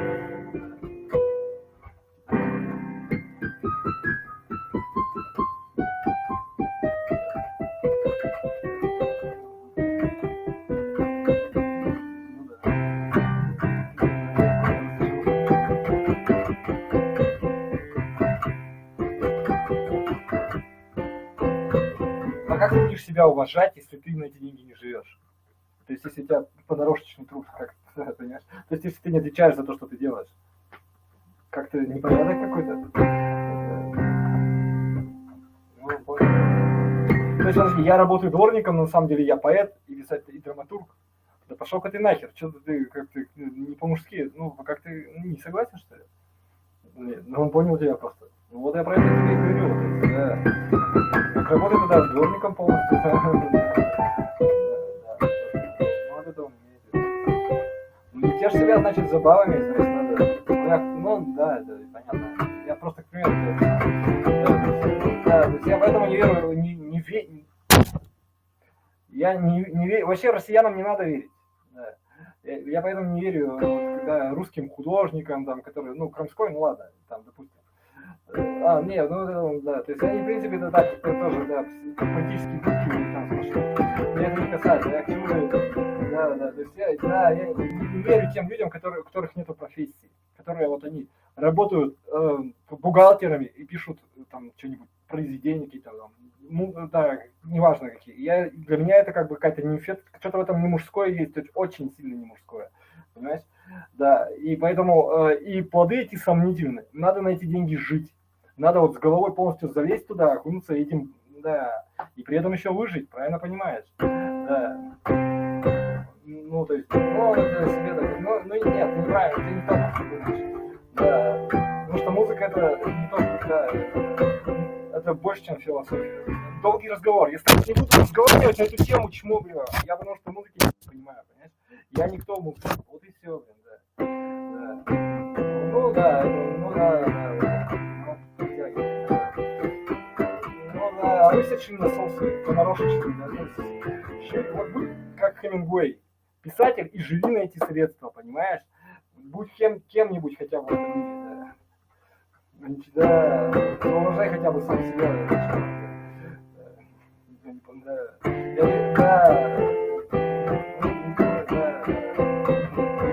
понял. Ну, это, вот я про это говорю. Ну, вот,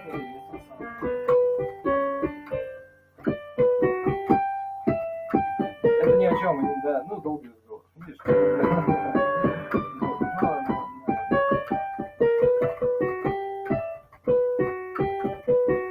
Наверное, ты можешь заниматься и тем, другим, и десятым, но надо за деньги, то есть, либо нести убытки за то, что ты книгу написал. Ее, ну, то есть, смотри, ты, например, какой-нибудь, ну, блогер, например, тренер какой-нибудь, там, да я не всегда говорю, на вас вообще насрать, да,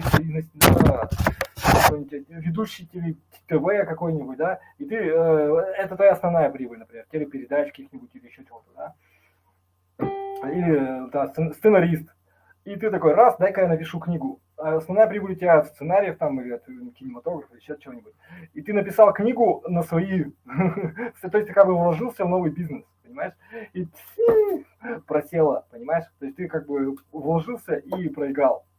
То есть книга не продается просто, да. То есть и ты такой дальше, да, что ты все равно пишешь для себя. Я бы так не стал делать, да. Если ты тратишь на это время, энергию, там, где ты бездарен, понимаешь. И бла-бла-бла, и там еще 1000 миллион причин, там, с каждой стороны, да. То есть и не собираешься за это все ответить, и никогда не узнаешь, что-то, да, меня не касается этого. Как ты мне не врать! Просто надоел уже. Ты просто удлиняешь, ну просто, да, вот я просто удлиняете. То есть я просто... Я уже коротко хочу, я занят, ты не видишь, что? Вот и все. Вот поэтому, да, коротко, да, то есть, да, ну так скажем, просто ты никогда даже не поймешь. Это все равно, что вот как бы в детском саду ты играешь в доктора. То же самое, ты играешь в писателя, ты даже не знаешь, что это такое. Понимаешь? Вот и все, точка. Вопрос, вот, да, можешь играть так в художника, в композитора, можешь играть так да, в кого угодно. Ну, не знаю, там, в ведущего. И все это понарошку, и все это в одной единственной твоей жизни. И, да, и еще смешнее того. Ну, ладно, это горе не беда, но смешнее того, что оно никуда не ведет, потому что было, так и останется навсегда до конца. Да, навсегда, мразь! Вранье, мразь, да. Надо прямо сейчас, да, потому что это зло. Это дела зла. Да, дела, когда ты денег за это не получаешь и даже не собираешься получать, то это заведомо зло, когда это дело, которое не нужно, как 13-е, вот ты религиозный, вот это как 5-я нога, понимаешь? 5-я нога, 13-й что-нибудь там час, что-нибудь там свое, что-нибудь сочинение, апостол 13-й, какой-нибудь, еще какую-нибудь хуйню.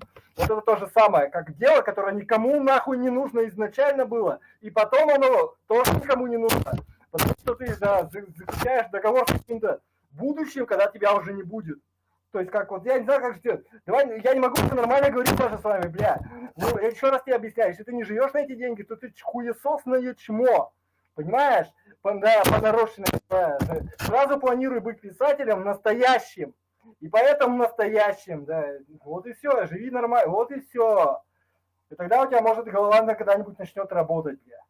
Да. Да, меня не касается. Может, ты себя почувствуешь мужчиной какой-то.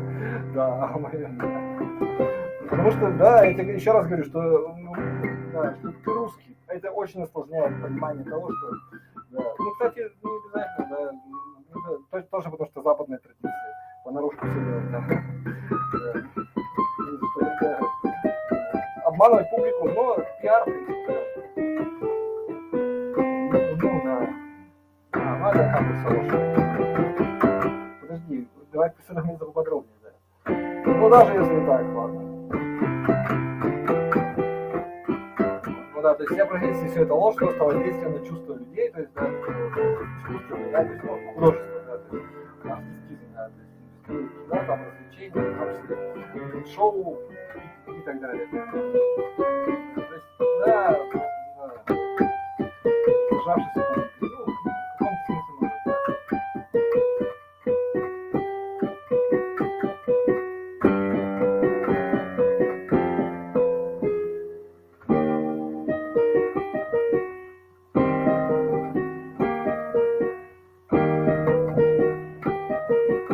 Хочешь, я тебе смешную вещь скажу? Вот сейчас придет Путин вообще, или кто-нибудь вообще просто там какой-нибудь, да, очень добрый человек из Аль-Каиды, и всем все запретит, и вообще, и даже, да, понимает он тебя. И, да, да, ну, давай, ну, понял, я, да, ну, да, ну, то есть, как бы, произойдет некий акт добра над всеми, да, и музыку запретят вообще полностью, да, то есть, как таковую, например, да. Скажут, что это плохо, и, да, и со всех каналов телевидения, как скажут, да. Я, к примеру, тебе просто говорю. Да, то есть, когда они все сдохнут, и пройдет 1000 лет, то есть, да, понимаешь, то есть, как бы это так, и когда, еще смешнее, когда люди эволюционируют, и когда пройдет там еще даже, может, не одно, там, 10 тысячелетий не касается, да, то есть, может, миллион лет, черт его знает. То есть, когда это все равно будут, музыка все равно будет, и она все равно будет за деньги, понимаешь? Все равно будет искусство, все равно будет, да. То есть, потому что это, наверное, надо, да. Вот не понимаешь это, потому что не твоя профессия, уже не весь это, да. Вот я тебе говорю просто, ну, примерно так. Я тебе сразу же говорю, то есть, как бы, ты зачем оправдываешься, берешь любую профессию и пахаешь ее, потому что они все нужны, просто ты факт. Я не все куда, да. Но если тебе не нужно, то значит, ну, отдохни тогда, да, конечно, и завтра и еще. Мне просто некогда, я говорю тебе, я тебе сразу скажу, что вы все уебищи. И сами себя, наверное, не видите. Или просто лентяи делают обклеение.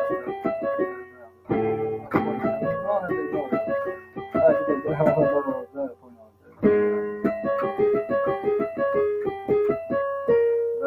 Ну, я пример просто объясняю, что никому я ничего не объясняю,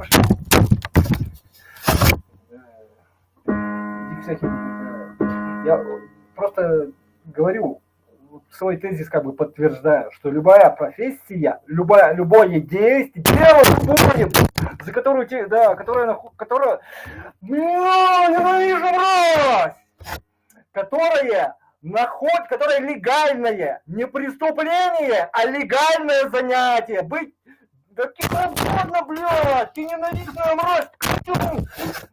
Да, любое дело, любая профессия, вообще любая, вообще. Ну, преступники, вор — это не профессия, это вне закона. Я тебе говорю про законные дела, ну, то есть, ну, законное как бы дело. Ну, то есть, те, которые обществом, скажем так, не запрещены. То есть, смотри, если ты будешь воровать, придешь к соседу, начнешь у него воровать деньги, начнешь воровать вещи какие-то у него из квартиры, начнешь вытаскивать. У одного, у другого, то есть, и если ты начнешь на это жить, ну, 1 раз, 2 раза тебя могут простить, а когда ты, то есть, ну, тебе же всю жизнь нужен, как бы, тебе же надо каждый день что-то кушать и так далее, то есть, ты будешь этим постоянно заниматься, будешь пытаться сделать из этого профессию, понимаешь? Рано или поздно тебя кто-нибудь начнет, как бы, что-то не то начнет происходить, понимаешь? Потому что это паразит называется. Когда человек, который ничего не производит, и ворует там деньги твои, пошел нахер! Да,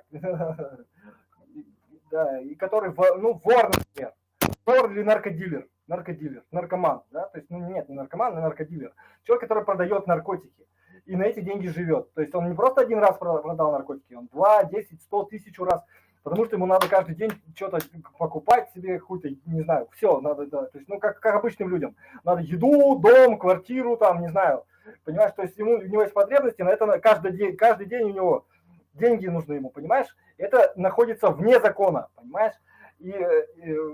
Но да, меня не касается, мне надо насрать. То есть я это говорю, что это не профессия. Я имею в виду профессия, это дела обычные. Да? То есть машиностроение, там, не знаю, бумага, что-нибудь. Да, то есть как бы сумасшедший, что ли, мразь. Это я просто называю вещи своими именами, потому что ломать не стоит как минимум. Понимаешь? Да. То есть военные люди, я вообще это не рассматриваю как профессию.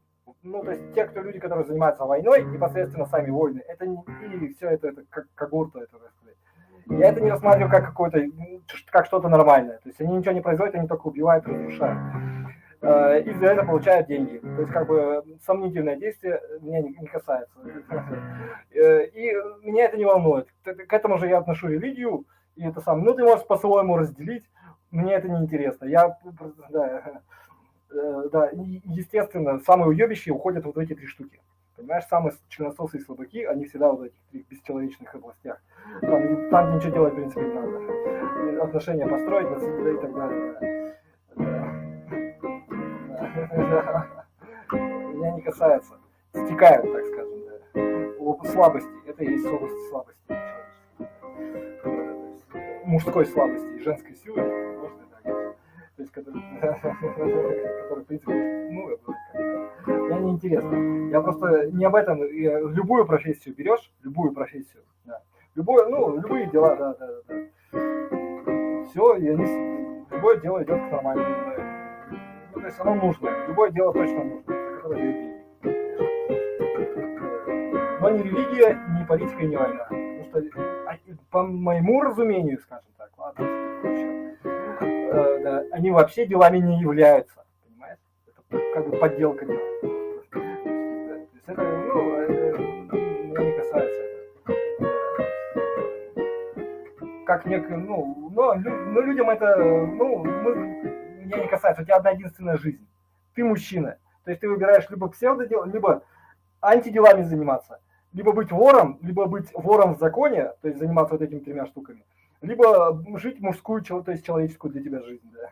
То есть мужскую жизнь. Для тебя вот она и есть. Профессиональная.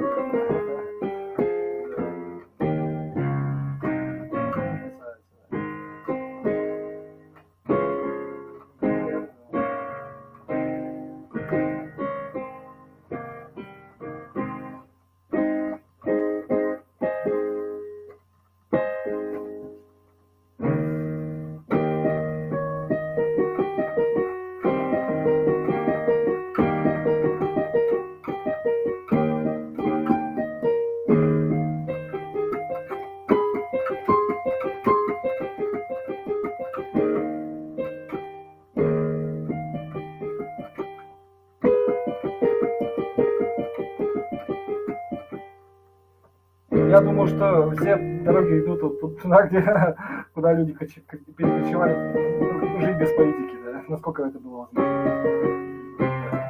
Просто дела. Что за страна мира такая есть, и место такое на земле, где нету ни графьев, никого, куда люди приезжают только работать, только жить. Понимаешь? Только жить без всякой... Есть такое место на земле или нет?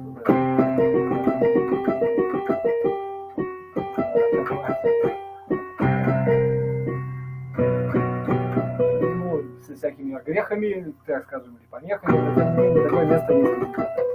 Где только дела, так скажем, понятно, что как бы есть организм, и на нем есть инфекция какая-то. Не на инфекцию смотреть, а на организм. То есть понятно, что есть организм, что у него тоже свои инфекции, да, которые, в принципе, симптоматично приведены. Ой, ты что вы говорите?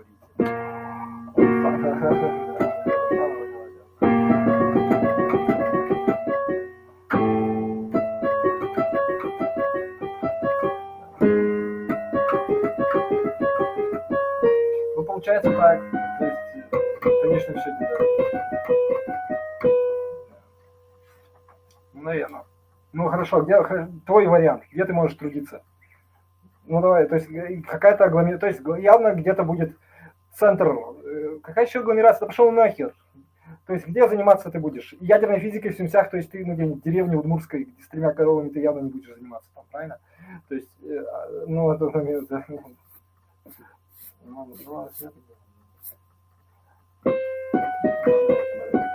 Он про себя так думает. Я шучу уже, я просто так от балды сказал. Чем-то, да. Ненормальный урод. Так я тебе объясняю. Не в Москву, А все уезжают на Запад, сперва в Европу, а потом в Америку. Не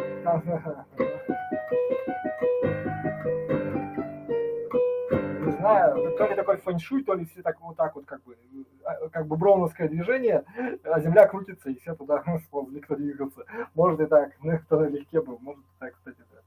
Интересно так,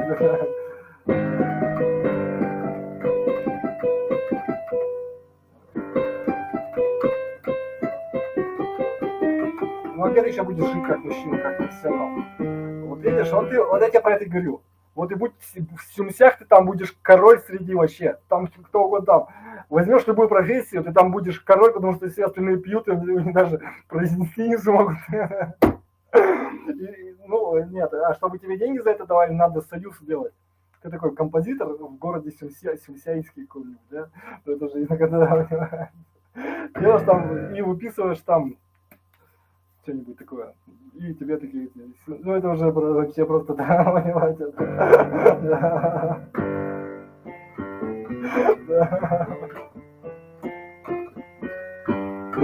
И всю жизнь можно сживать и бытовать, и как бы прихрюкивая, еще можно дворянское что-нибудь себе нацепить, и все нормально, шампанское за счет великой что-нибудь, кого-нибудь там. Еще и портрет нацепят тебе, еще и дачу дадут под Путиным, еще что-нибудь там. Это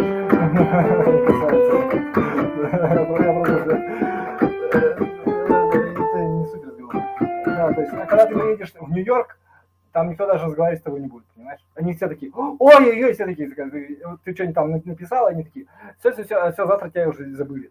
Все, ты завтра в бомжарнике там, нигеры тебя вот так под мостом, как говорится, да. 3 цента. Да. Ну, меня не касается это, я просто тебе объясняю, и это нормально, это по-мужски, понимаешь? Да. Ну нет, ну понятно.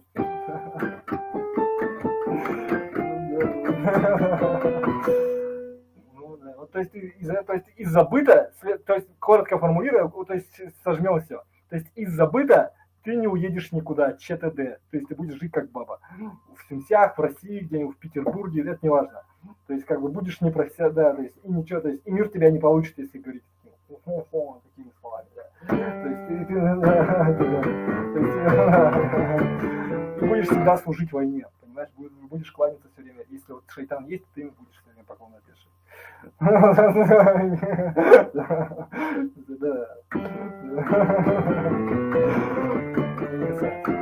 Ну уж так, то есть какой король лжи, кто такой шайтан?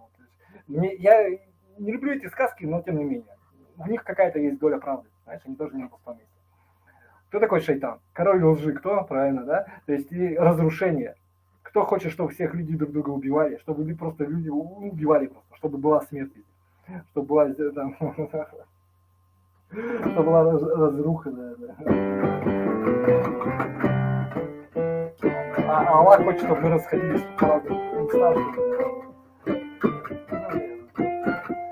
А почему так получается? Какие-то люди, да, то есть разные поколения, да. В одной Англии говорят, там, да, языки, почему развитие, конечно, да. Ну, наверное, может и так. Это дело не в этом. Я имею в виду, что почему языки расходятся?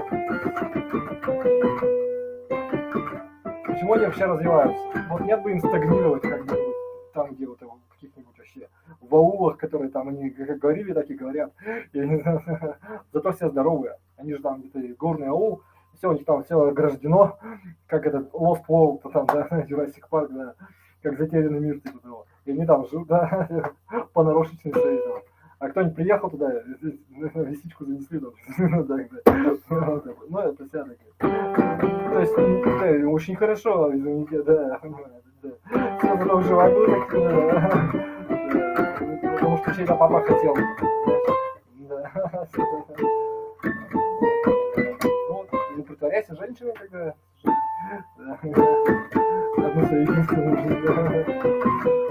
Смотри, все равно ты такой, Богу душу отдал, там, все равно ты умрешь, все равно ты отдашь там, что-то, все вы, то есть, наоборот, ты проживешь, как бы, да, где-нибудь в Сюмсяйске, да, и, ну, да, это ваша вечная бабская утеха, как бы, да. Ну, я тебе говорю, Мордор это не так просто, ты, да. Я тебе говорю, еще раз говорю, то есть туда заходят миллиарды людей во всех поколениях, просто там такая толпа, что ты просто в религиозные всякие сектантские, все вот это все, вот, в эту ложь. Ну, это не важно даже, давай без всяких, ну, не важно, ложь, не ложь. То есть вот туда заходят миллионы людей, выходят, ну, практически никто, ну, единицы, несколько человек за всю историю, так сказать.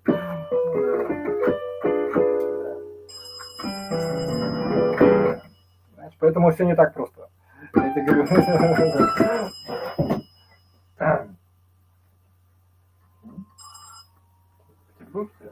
Да? Да? Да, слушаю вас. Здравствуйте.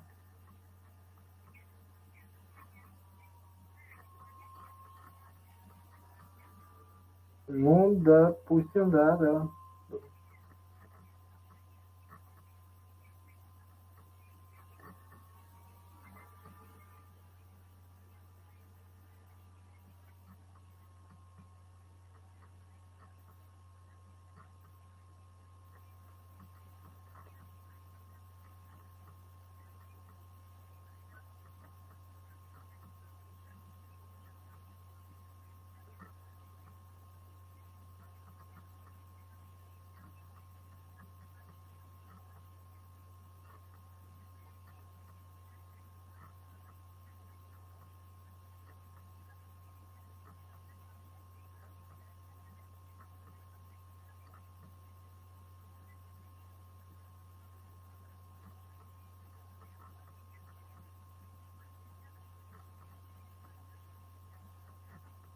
Да нет, я понял вас. Спасибо. Потом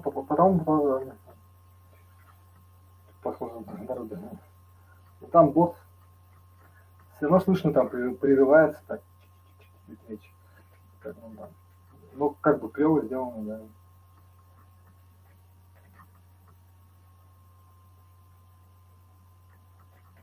да.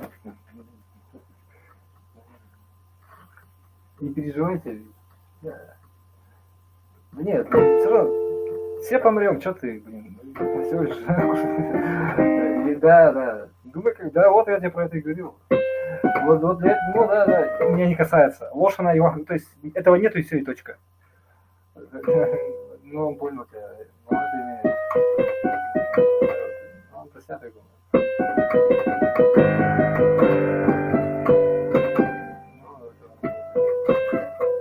Ты не победишь реальность, потому что, ну, человек гений, вот на всеми ходит Бог там, и что там, и что, да, ну, и что, да. Никто не ходит, я тебе проще говорю.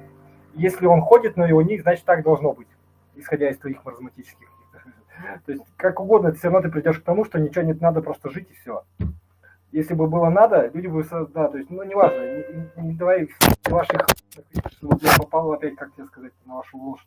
Это специально, понимаешь, я тебе говорю, это как бы, как вот сказать, даже, ну, Мордор неудачное это сравнение, я не знаю даже, как это сказать. Да, то есть, такая ложь, она так там завернута, вот это он видит, да, нет, просто, да.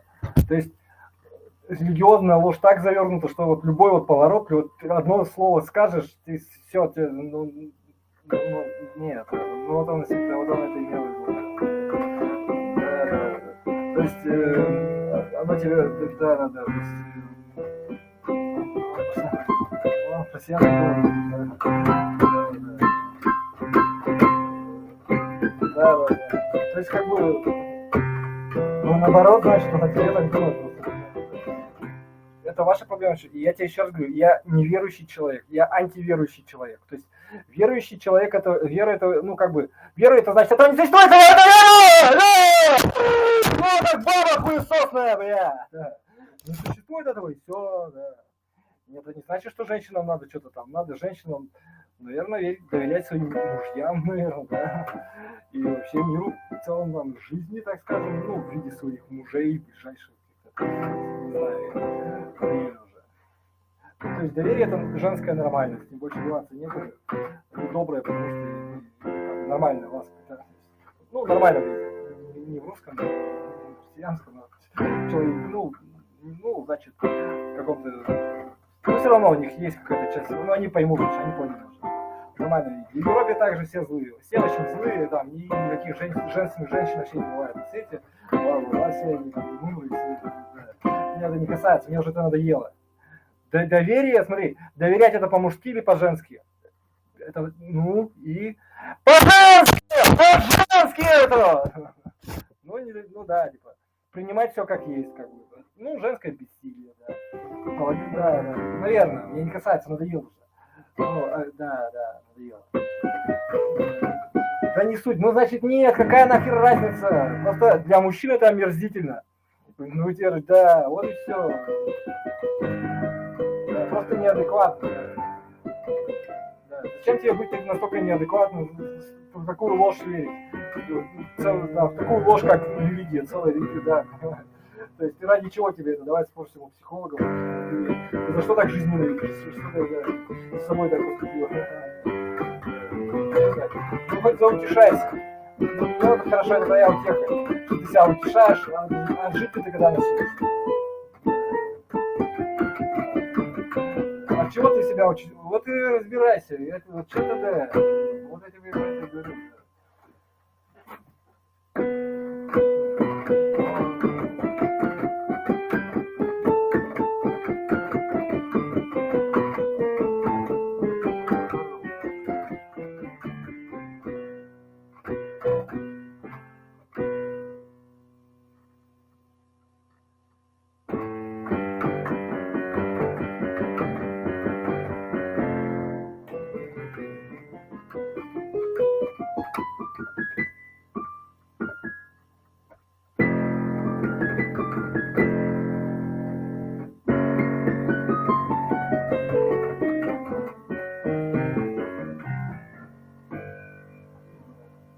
Можно так сказать, да. Вот это у меня все типа того, вся ответственность на тебе. Бога нет, вся ответственность на тебе.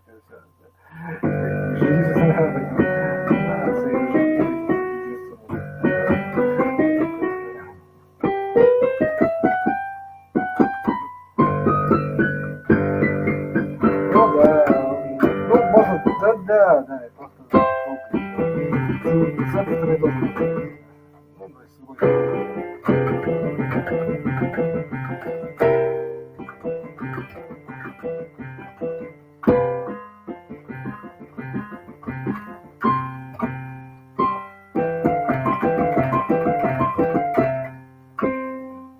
Вот есть добрые утехи, есть злые утехи. Вот Бог это добрая утеха.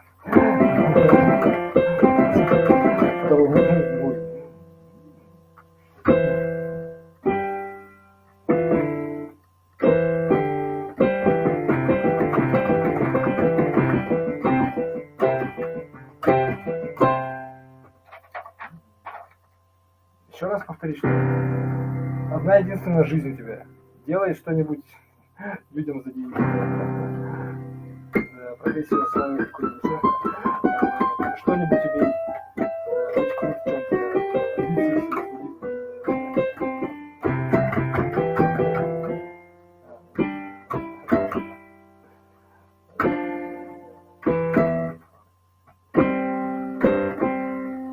Талант свой. А ты на самом деле, что для тебя?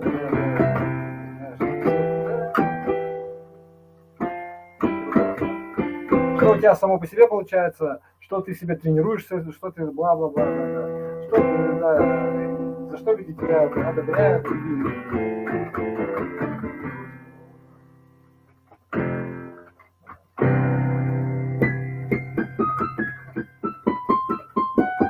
Ну, меня одобряют, ну, я точно знаю, что, ну, да, что вы меня будете одобрять, когда я начну.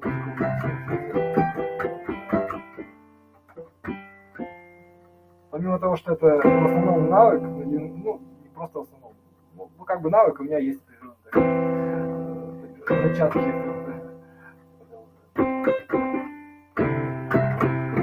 Потому что я такой, просто я ради этого не пришел заниматься.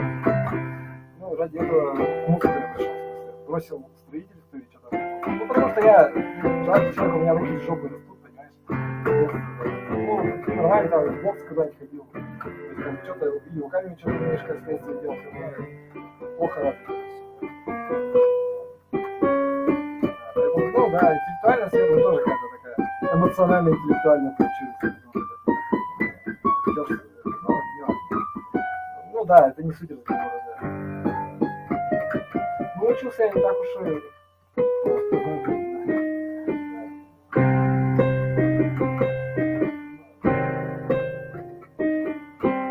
У нас традиция была бухать. И вообще это забудь. Просто семейно у нас как-то не появится. Неважно это даже. Ну да, и как бы, поэтому я был немножко сам себе предоставлен. И все время когда делал,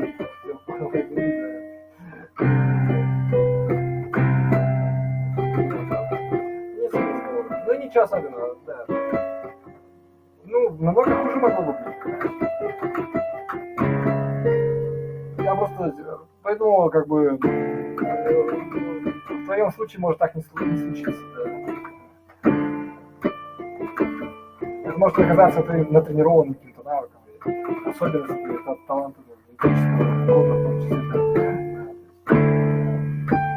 что-то ты, наверное, все равно можешь сделать, но, да, вот видишь, вот что тебе присуще, да, то есть что ты до этого делал и что ты делаешь сейчас. Не то, что я на тебе даю. Ну да, ну вот это и есть он самое, то есть, ну в том-то и дело, что я это хочу вывести либо в шоу-бизнес, либо, да, то есть по-настоящему, то какая разница, блин, чем трудиться, блин. Ну то есть, да, какая профессия, без разницы.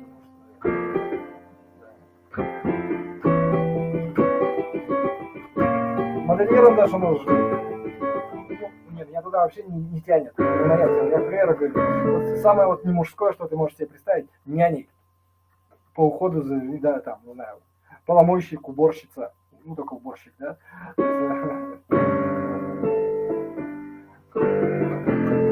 Не знаю, есть, наверное, такие люди, которые в этом тоже талантливые, люди, которые, ну, нет, это не оскорбление, это как раз, ну да, какие-нибудь, да, то есть, организаторы, там, не знаю,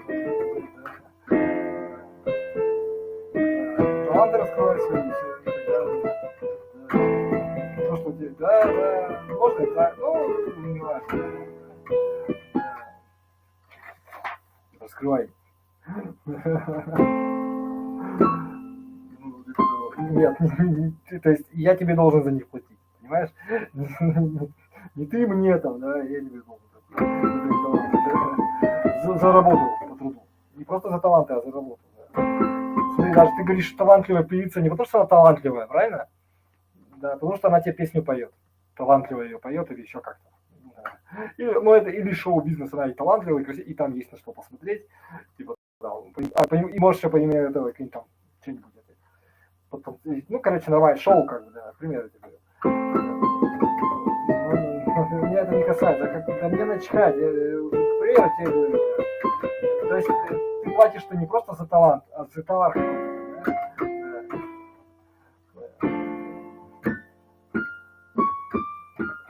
Если певица будет просто петь, посмотри, как бы, знаешь, такое, на скрипке играли Баха, там, бла-бла-бла, и никто даже копья не кинул. Типа, ну, вот так уж, утрируя, так скажем. Я даже этого не заметил, да. Ну, например, да. То есть, Бах тоже ведь шоу любил. В свое время, да, он тоже там выеживался еще. Как, ну, он помимо этого еще и музыкант. Да. Ну, и там не было других средств выразительности.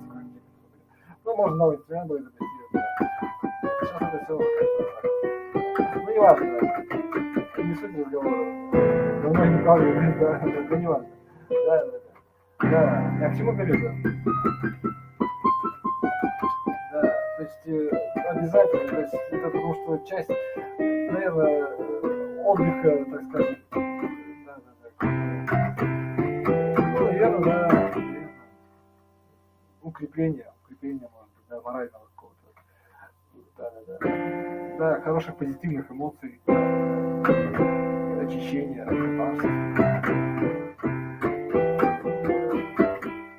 Да. Ну, как бы эльфийские песни о мире, песни о мире. Что-то подобное. Да, то есть, ну, наверное, думаю, мысли о любви, думаю, что-то представить. Да, размножайся уже, один секунд.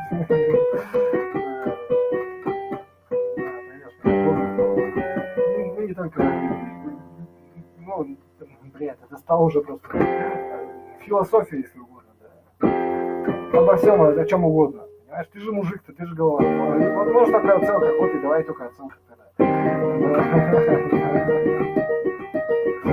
Ну, это твой талант такой, да. Я скрябин, да просто так я. Да, понял ты его. Вот для меня это была музыка, понимаешь? Для меня музыка это как некая абстракция. Ну, как у Бетховена, да.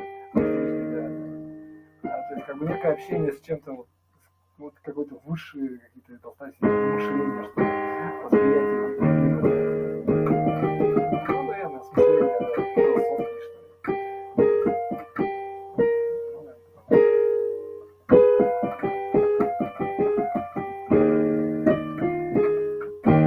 Ну, то есть, да, не ограничено. Да, то есть,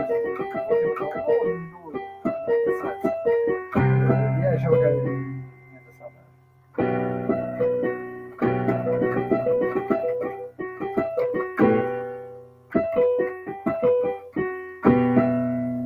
Вот, да, ну что, ну он так говорил, что разговор с Богом.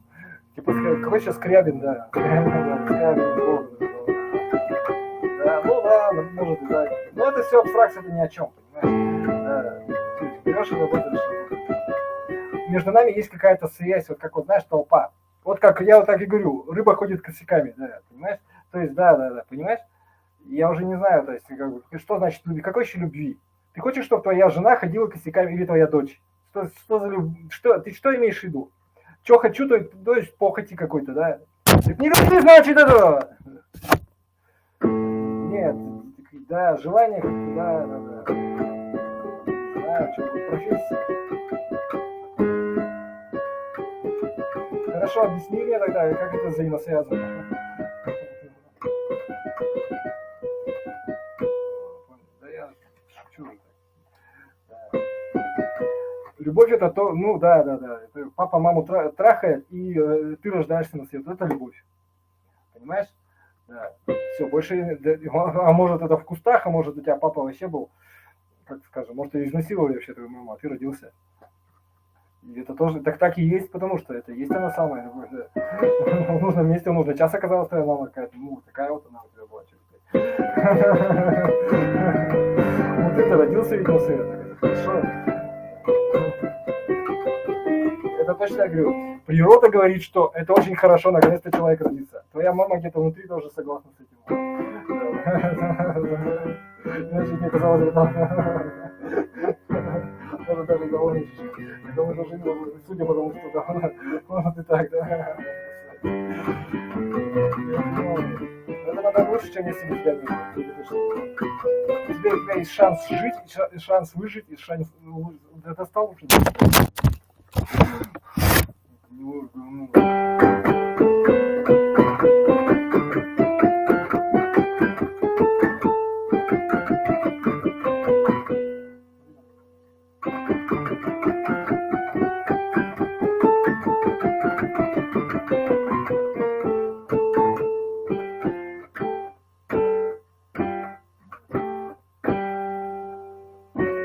Да, по религиозным догматам тогда надо не просто аборты делать, надо женщин тогда всех убивать.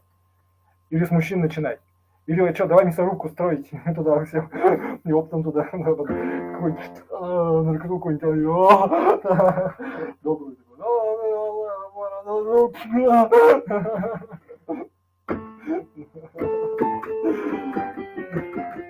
да будет проклят вот мне, будет... О, нет, у меня проклят... Раздвоение получается. Антишизофреник, понимаешь? Антишизофреник.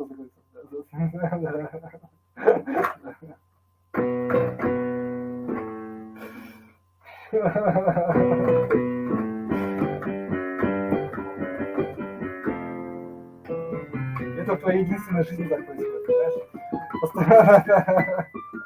Как и у всех людей. Но ты не можешь всех, если бы так можно было прожить, тогда ты бы, да, Ну хорошо, ты можешь реинкарнироваться в других людей.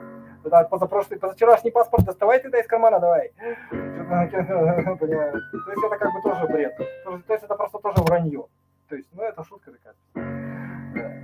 То есть этого просто не существует. Это просто верование, что есть кто-то куда-то реинкарнируется.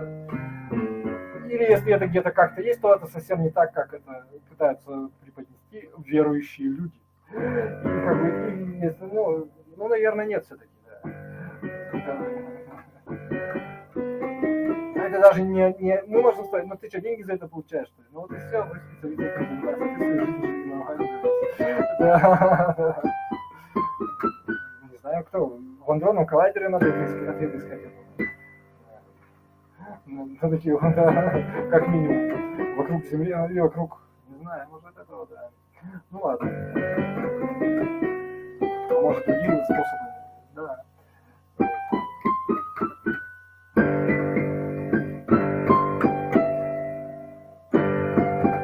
Ну, скажите, какие сейчас супер нагрев, да, супер накал. Сверхновыми, наблюдение за сверхновыми, да.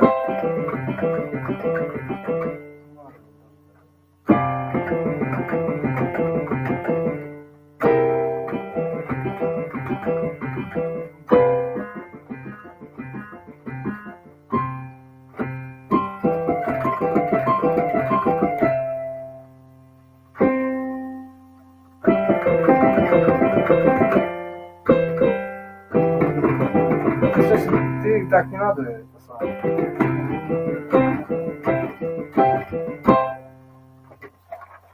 Займись чем-то настоящим, мужским чем-то. Проживи остаток своей жизни лучше, чем войной, чем Женька Кубай. Я до сих пор даже не чистый.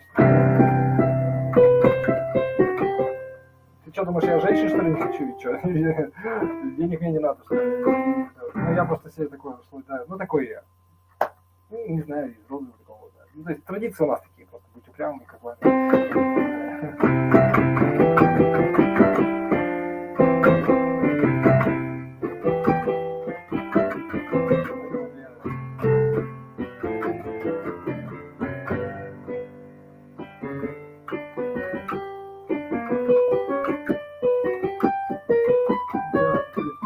Мне неудивительно, понимаешь, при этом, при таком характере мне надо было очень хорошо уметь драться, понимаешь? Да. Мне повезло, что я вообще драться не умею, да.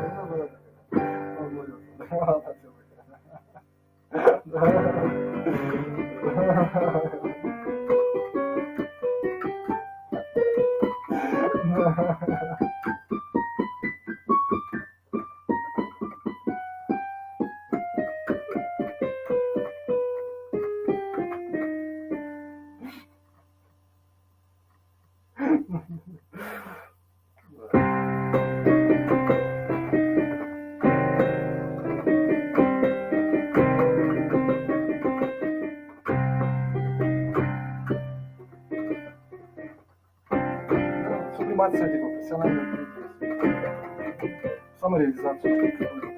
Да, можно и так тоже. Главное начать же. Я даже денег не могу заработать. Но у меня такой цели просто нет. У меня изначально цель не работать на кассовом аппарате, там, прибыль какие-то считать или что-то типа того. Да.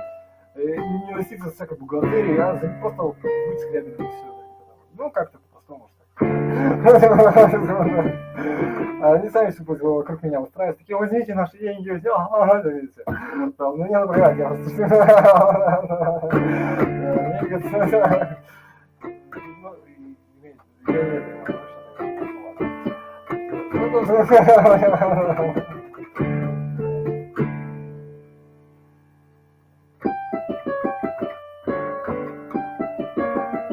Надо уметь играть, да, надо что-то уметь, ты правильно понимаешь.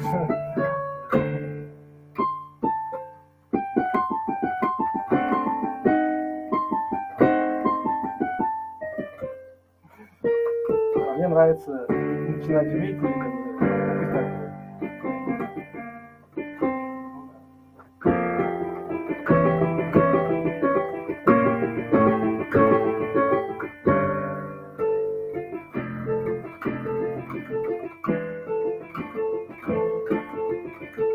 Чтобы быть музыкантом. Понимаешь, я с этим, да, в 20 лет я начал ненормальную жизнь, чтобы быть, 22 или даже 20, да.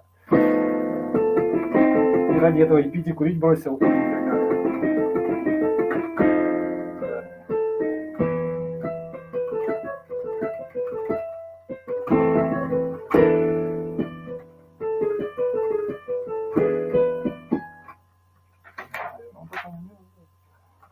Хорошо, ну даже вот такой, если такой, я возлюбил Бога и начал такую религиозную лучше адата, понимаешь? То есть ты как бы такой, ну, хорошую жизнь, например, ну там человек какой-нибудь верующий такой, начал спокойно, то есть, и как тогда надо жить? Ну, вот так вот, да, понимаю. Как жить смиренную жизнь, если ты, ну, что ты имеешь в виду? То есть надо трудиться на благо людей, правильно говоришь. И чтобы не раздваиваться надо вообще, да, я понимаю. Ну ладно, понял меня уже. В принципе, точно туда же, то, что я тебе говорил, это одно и то же. Да, то есть, если ты придешь, если идешь, то придешь туда же. И из религии уйдешь вообще, потому что это ложь.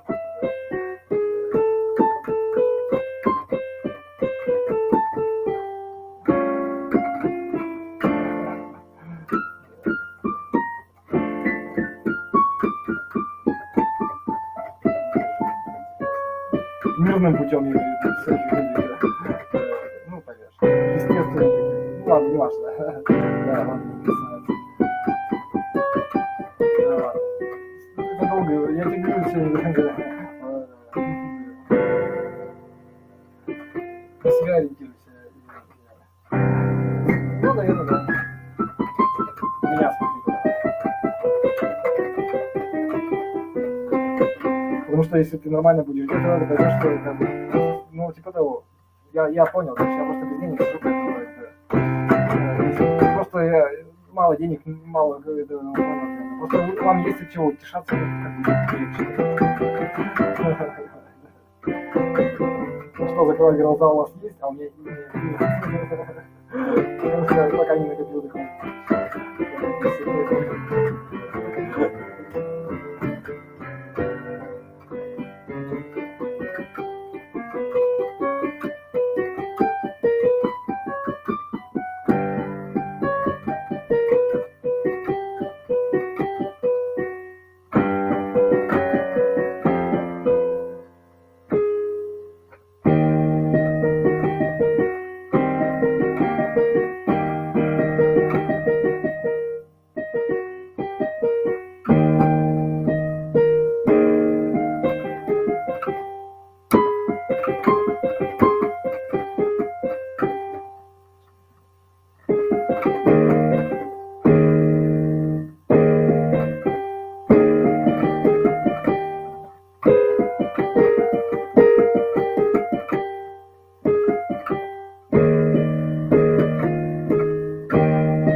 понимаешь, потому что, держать за профессию свою, за то, что жизнь не настоящая.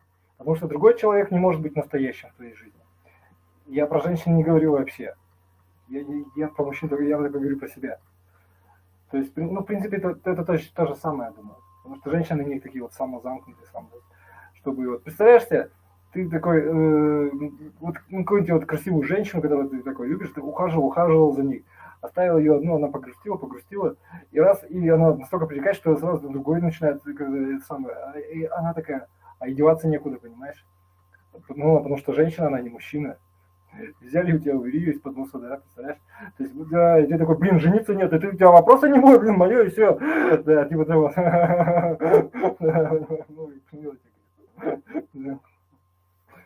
Женщина по пассивности это есть женское качество, понимаешь?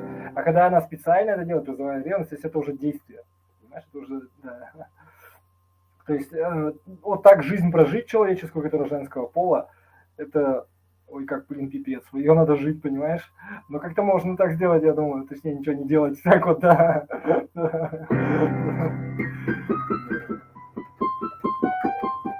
Вообще как мечта, понимаешь, ты.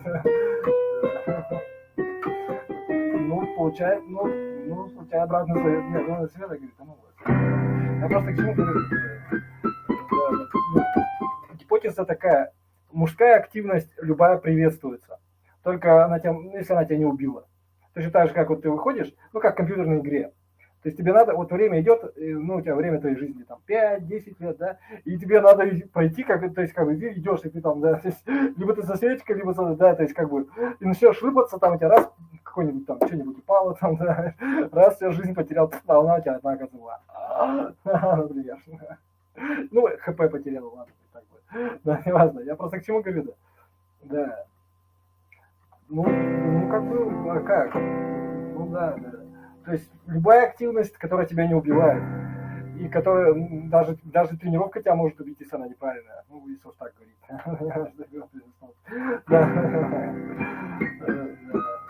В жизни сама по себе есть тренировка, понимаешь? Как ты будешь искусственно? То есть, смотри, как ты, кошка, ей надо тренироваться, чтобы быть кошкой. Ну, котята там грызутся маленькие, там, играются с мамкой, ну, типа того. И что, да, то есть она их учит охотиться будет.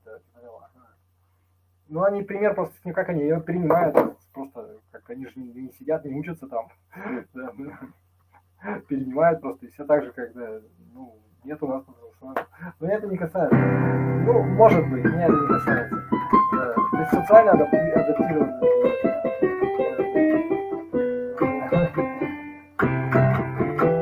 А для мужиков, наверное, да, самореализация. Ну, я не касаюсь, ну, может, и да, мне начать вообще. Да. Ну, я к чему говорю?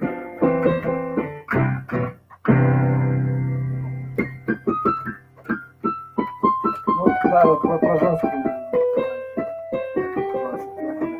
То есть, как бы, понимаешь, то есть им вообще ничего не надо. Не надо быть верной, это тоже какое-то жесткое, причем ты чувствуешь, какая там свирепость, быть верной. То есть это что-то такое, ну, это не женское, короче, да, то есть быть, то есть,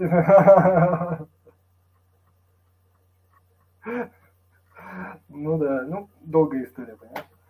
Да, то есть, если я любую женщину добился, вот насиновал от нее, все, если она не сопротивляется, все, я понимаю, сейчас кто угодно ее у меня уведет, понимаешь? Я ее сейчас одну оставляю, и как, а зачем, значит, все, она жена декабриста, наверное? Нормально она будет, понимаю, да. Как мебель ее с собой берешь, и все, ценную очень, да, то есть, ну, мебель это мебель, а это как бы, да, да, типа того.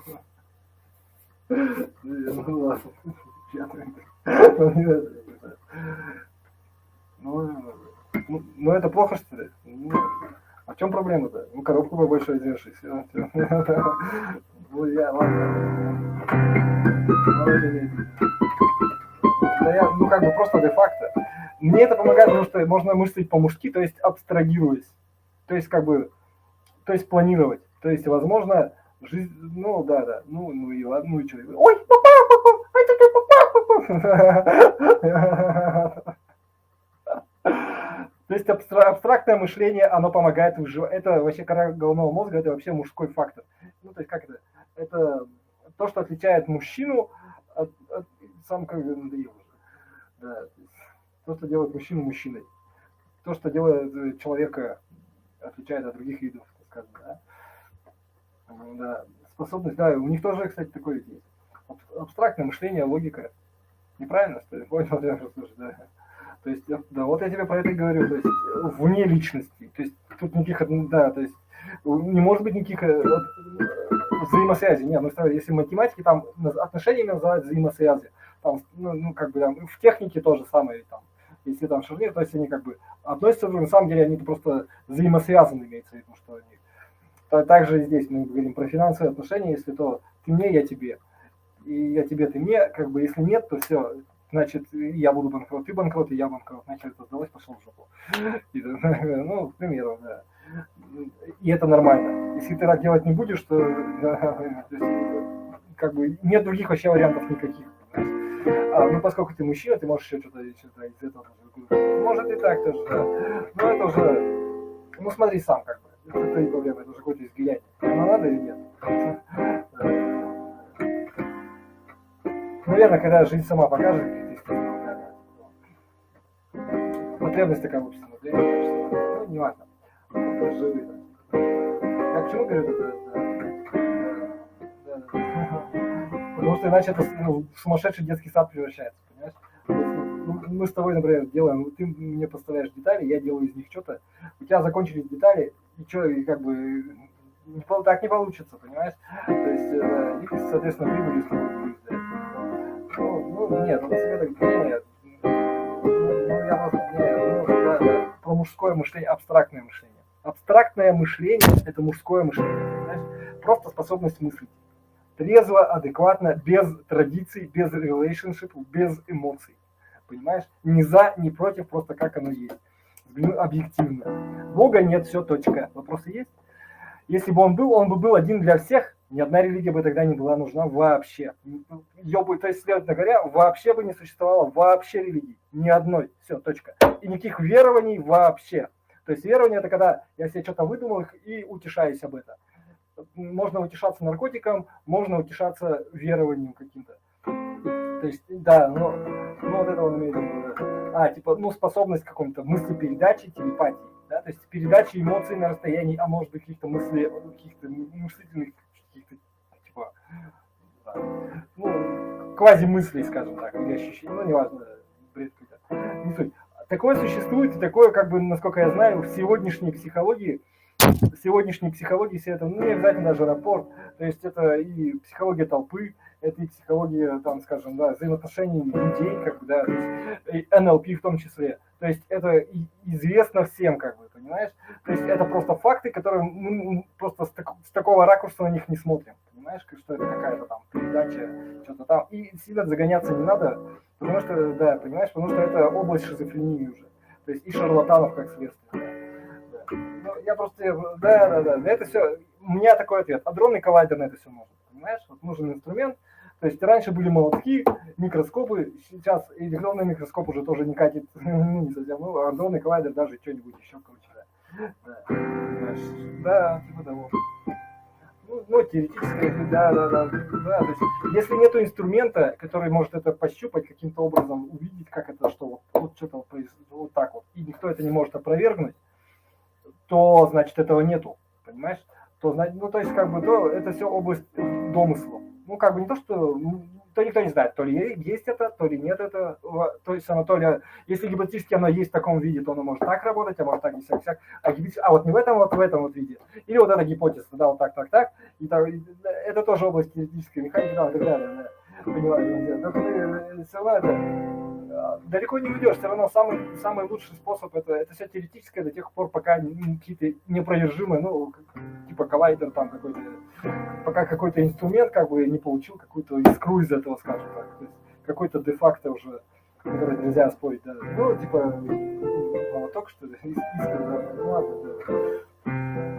Ну вот это, то есть биополе человека, всякое вот это бла-бла-бла, вот эти всякие ауры, хуяуры, вся вот эта область шизофрении, этих оптовых и шарлатанов этих, и знаков и прочих людей, которые деньги зарабатывают. Я просто еще раз это говорю, да. То есть это область научной, по идее, деятельности. Если это есть, почему наука этим не занимается? Правильно? Почему наука это не... Значит, это, ну, как ты это будешь исследовать? Да. И здесь есть уже закономерности, есть эксперимент. Эксперимент это тоже можно, это как бы ставить эксперименты, бла-бла-бла, но это ненадежно, правильно? То есть это менее надежно, но как бы это тоже, ну, тоже можно, да. Понимаете? Есть, ну, что тут непонятно, обычная научная деятельность. Если нет, то значит, ну, как бы, то все это, значит, мошенничество, то все, привет, там, давайте, толпу шарлатанов. Туда же и кого угодно, там, и мистиков, шарлатанов какие, да, ну, типа, лгунов, короче. Лгунов, которые, ну, денежных лгунов, да, которые, в принципе, все рано или поздно окажутся, как бы, либо за решеткой, либо просто, либо в лжи просто. Либо в области поэзии, там, художественных искусств, каких-то, там, литератур, что-нибудь такое.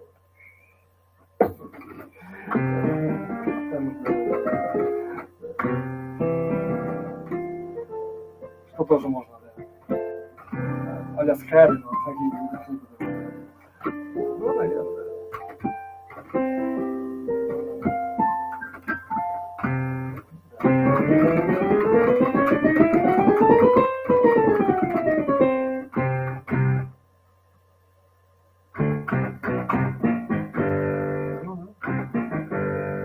Хорошо, это как нам поможет.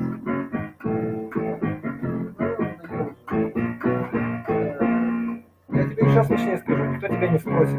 То есть ни сегодня, ни завтра, ни после. Да. Люди будут жить и будут изобретать, понимаешь? А ты будешь в позоре, потому что это если Аллах есть, то это воля его. Понимаешь? А ты богоборец, получается.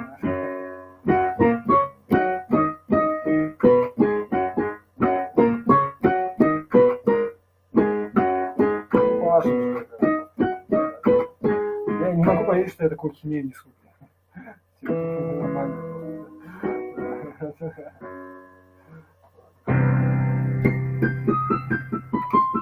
Хорошо, ничего не изобретай, тогда вот как это уже говорю. Да, живи традиционно, уезжай самый сунсийский сунси и живи там позавчерашними изобретениями. Нет, позавчерашними. Нет, 18 нет, 16 века изобретения, нет, 15, 14, нет, давай мы вообще в нулевой век нашей эры вернемся. Вот эти изобретения были точно хорошие, вот тогда.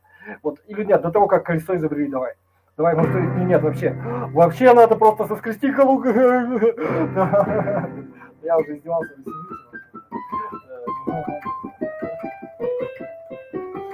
ты хороший мужчина, да, это и есть традиционный взгляд на мир. Может, настоящих членососов спросить мужчин. Вояк, правда. Зачищенный. Очень смелый. Очень нужный.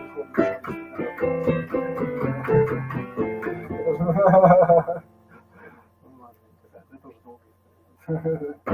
Еще раз я говорю, абстрактное мышление, оно мужское, единственное.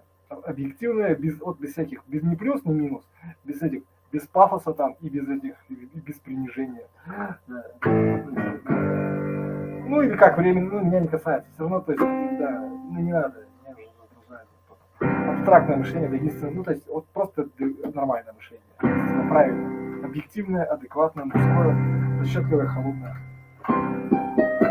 Холодное, что ты имеешь в виду, да, ну холодное, да, ну такое.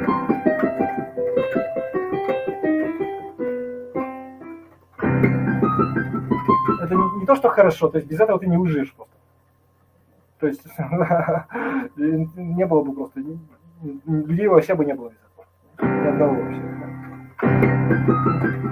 Возможно, даже предыдущих видов тоже. Ну, а мы это не знаем. Ну, людей, про людей тоже.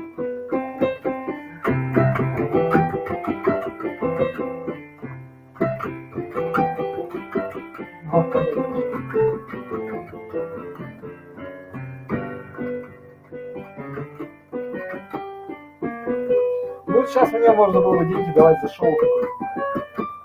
Но я этого не произвожу, потому что это не является целью. Не, я сопротивляться не буду, может быть. Да. Но я пока это не буду. Я не специалист, это не собираюсь. Я просто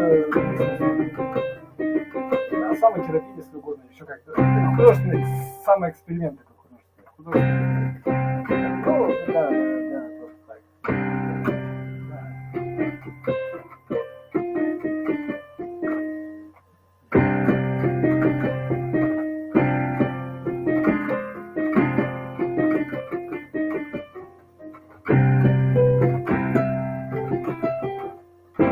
Ну, инструмент работает над собой, скажем. Для мышления, как помогает фильтровать мысли.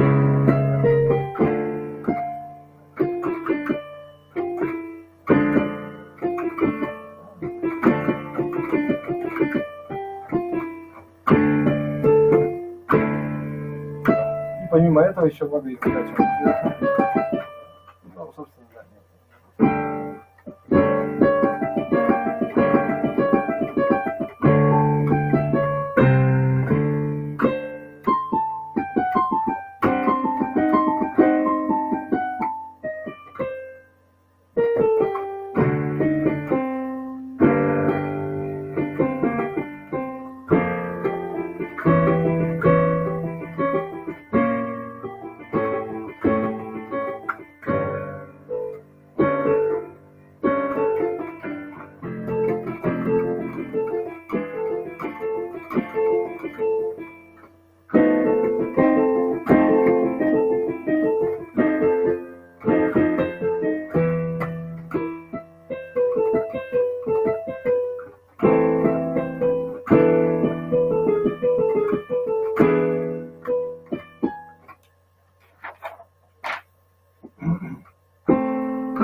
Видите?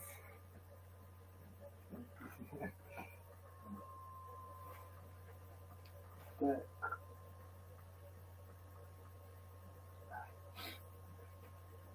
Что? О, у меня, да. У меня же эта штучка есть. Штукан, вернее.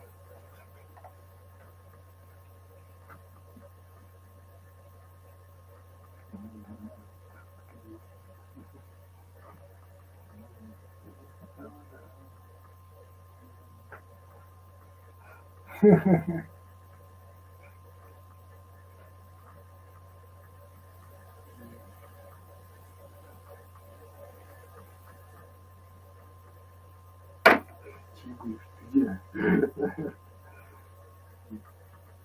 Я сам.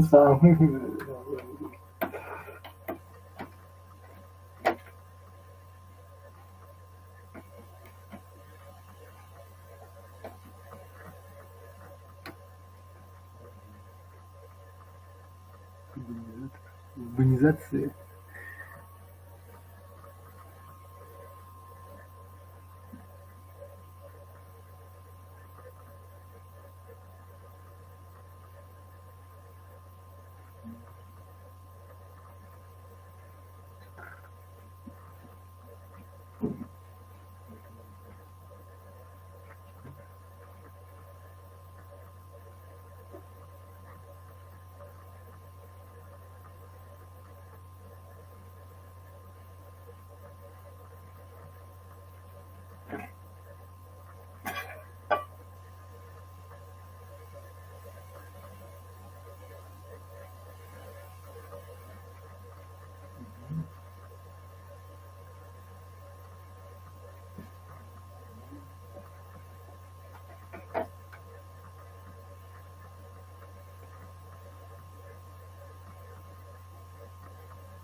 Наверное, да. Нет, что ты.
Feeding time, feeding time.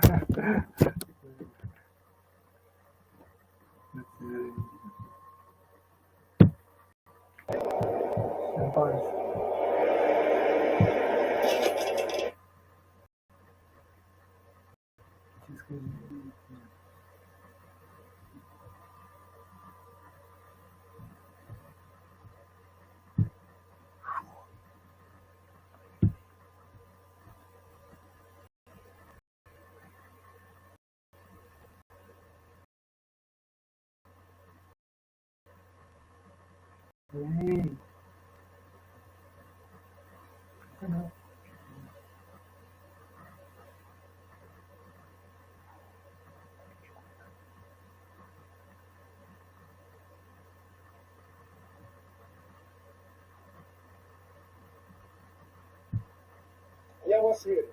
Вы сможете, если вам что-нибудь необходимо, обращайтесь, не стесняйтесь, мы всегда вам поможем.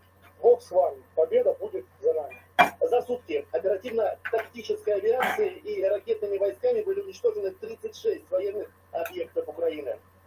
Авиация и средства противовоздушной обороны российских воздушно-космических сил За сутки сбиты в воздухе 4 самолета Су-24 военно-воздушных сил Украины на Черниговской области. Из них 2 в районе Репки, еще 2 в районе Городня. Российским высокоточным оружием продолжается ликвидация военной техники националистов и складов с вооружением. На видео момент уничтожения систем залпового огня «Град», ведущих огонь с замаскированных позиций. А вот кадры работы боевых расчетов ПВО в Киевской области. Во время преодоления марш-броска, в том числе по понтонной переправе, были замечены 2 беспилотника. Удар точно в цель не заставил себя долго ждать. Один из дронов оказался боевым. Всего с начала специальной военной операции российскими военными было сбито 308 беспилотников. Денис Алексеев, 200.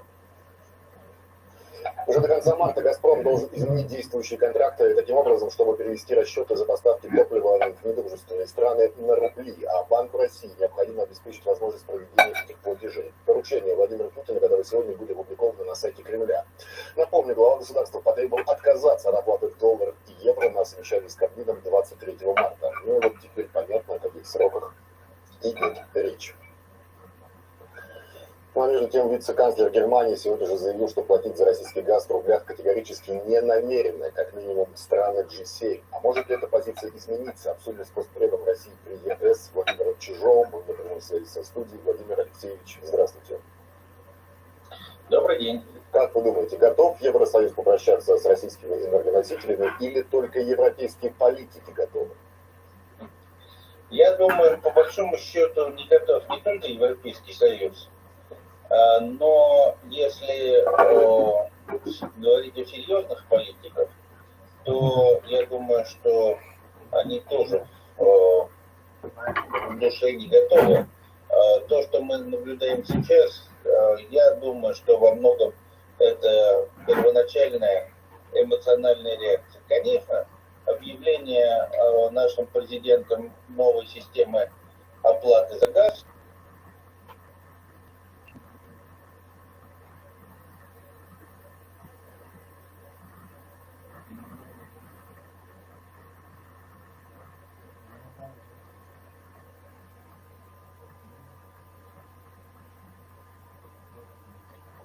Вот видишь, как-то, да. Мужчиной надо быть, короче, мужского пола надо быть мужчиной. Не богом служить. Потому что женщина, она, как тебе сказать, что она не мужчина, ни голова, ни мнение собственное не надо, никак мили во здоровом виде. А вот бабы, да.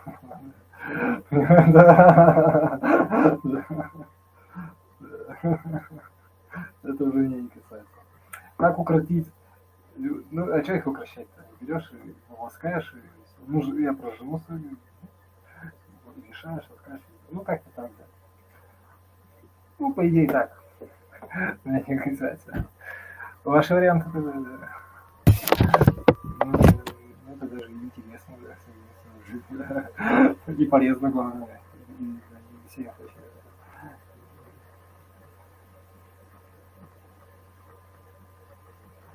И для нее тоже, да. Долго будешь проговорить 50, может говорить?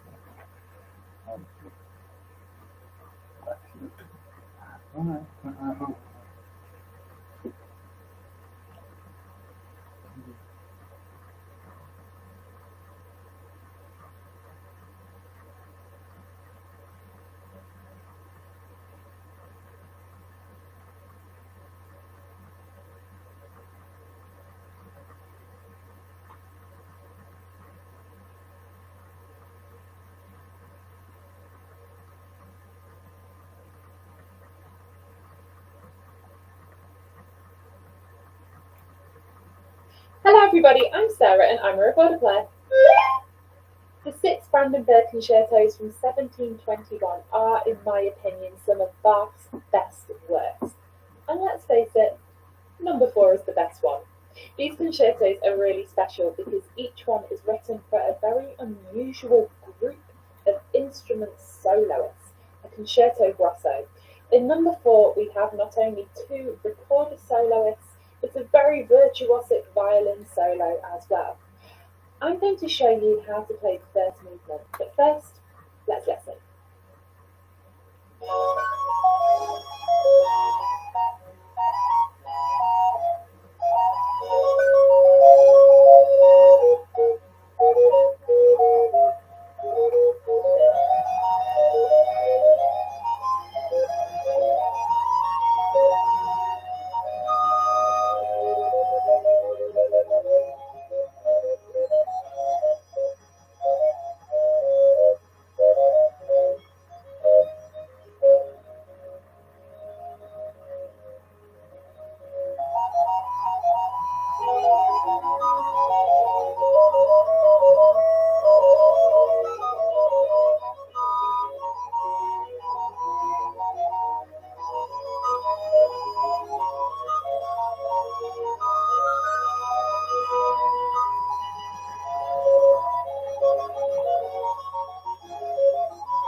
What should we be looking out for when we're playing it? The first is the instrumentation. Let's just check. Is this definitely for recorders? We sometimes see modern orchestras playing this movement with two modern flutes, and we know it's not that, because in the fifth concerto, it gives this flute, the side bass flute, as a traversière, the traverso. If Bach wanted these flutes for the fourth concerto, he would have specified that, so it is something different. If we look at the title page, it gives something really curious, and excuse my reading in Italian, but it says the soloists are violino principale and due flauti d'eco, two echo flutes. Mention has been made in the literature of echo flutes, literally two recorders fastened together so you can swap between a loud one and a soft one. When I read this, I scoffed. You know why I felt the need to demonstrate scoffing? I scoffed, but the amazing voices of music have actually created echo flutes to play the second movement with. I'm going to show you a little bit here. Dynamics move between loud and soft, and they create this echo by moving between a louder and softer recorder. How exactly they did this, write to them, they're on YouTube, get in touch. Other conductors have chosen to have the recorder players off stage to create an echo effect. I have to say, as a performer, I do not love that idea.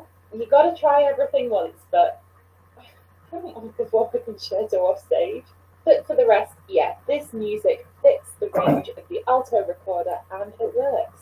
Based on the ranges of the two parts, there is conjecture that the first voice is for the G alto and the second voice is for the F alto. We can't know for sure, but if you like the sound of that and you have those instruments at your disposal, go for it. If you want to read along with me, you can find all of the parts for free on IMSLP, or you can buy my version of the score where I have the two recorders together in versions for F altos and G and F alto. For more information, further reading and sources, do check out the controversy PDF in the description. I love that this is controversy, recorder controversy. Let's get into the music.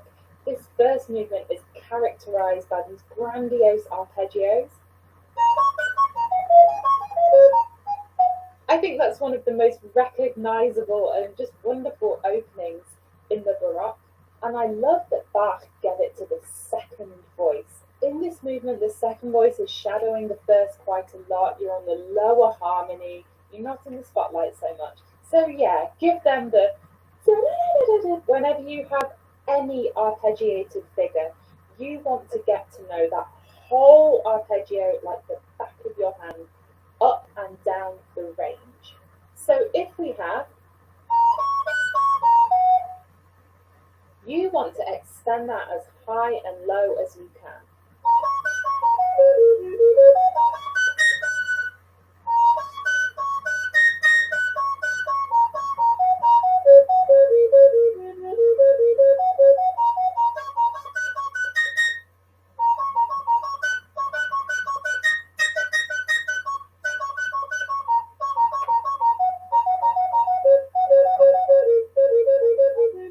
We're getting that key so ingrained in your fingers that you don't even have to think about it. They will lightly dance over the notes, relying on that muscle memory. And the great thing is, so much Baroque music is built out of these patterns.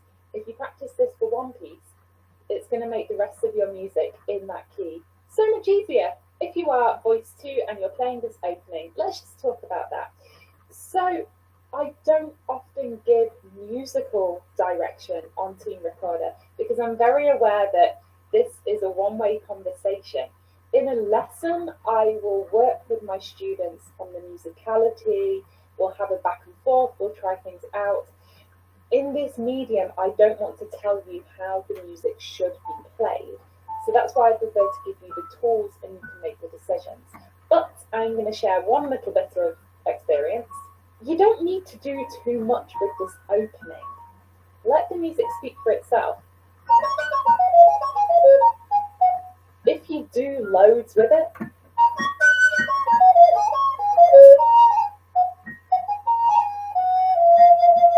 I feel it obscures it, you've got nowhere to go. For me, this feels like less is more.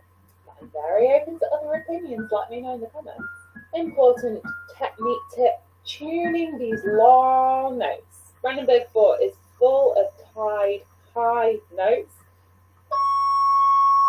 For this, you need a solid, supported airstream and attentive listening ears. You're playing one single note that you should be concentrating, sending it in a direction from the start to the finish. Try and practice along with something whenever you can, whether it's a recording you have or even a MIDI file. You can find these on IMSIP, but keeping those tuning reflexes working. And this relates to my next point, holding over these long tied notes. For the love of God, please, please hold your tied notes. Look at the score. You can see when these notes are tied, underneath are changing harmonies. And if you cut it short, you miss the magic of that harmony shifting underneath. Da-da-dum, da-da-dum, da-da-dum, da-da-dum. Next point, voice 1. What are we going to do with those high F sharps? I think 3 times in this movement we get this high F sharp where to make it in tune you have to cover the end hole with your knee. Are you ready for some Bach slander? In my opinion, my non-musicological opinion, I think that Bach would neither have known nor cared that this is a tricky note for recorder players. Ooh, I'm on shaky ground here. Why my slander? In my opinion, my non-musicological opinion, I think that Bach would neither have known nor cared that this is a tricky note for recorder players. Ooh, I'm on shaky ground here. Why might he not have known? In my experience, unless a composer is a recorder player themselves, they tend not to know the intricacies like that high F sharp needs the bell hole covered. I often have composers ask, is the recorder a chromatic instrument? Can you play more than an octave? Yeah, I know Bach isn't your average composer, but he was a prolific, busy musician composing a fugue a week for church. I don't expect him to have known every intricacy of the recorder, but maybe he did. Benefit of the doubt. Next point, I firmly believe he would not have cared. How do I know this? Just look at the solo flute partita. Bach definitely knew that wind players needed to breathe, and yet there is nowhere. Oh my God, am I going to get ripped apart on social media for this? I honestly don't mind if it gets you thinking about the music. So yeah, the F sharp is there and it's up to us to solve it. We have 3 options. Option 1, you can slur up from the E below. We play this E, and if you lift fingers 1 and 2 without tonguing, you can create an F sharp. You have to be super precise with your airstream. I notice I have to blow quite a lot and very focused. It gives a little bit of a metallic zing to the sound, but it works.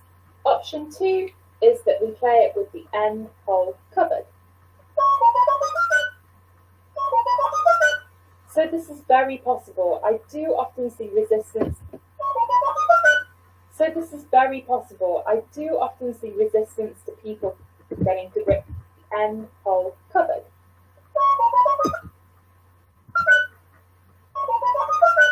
So this is very possible. I do often see resistance to people getting to grips with this hole on the recorder.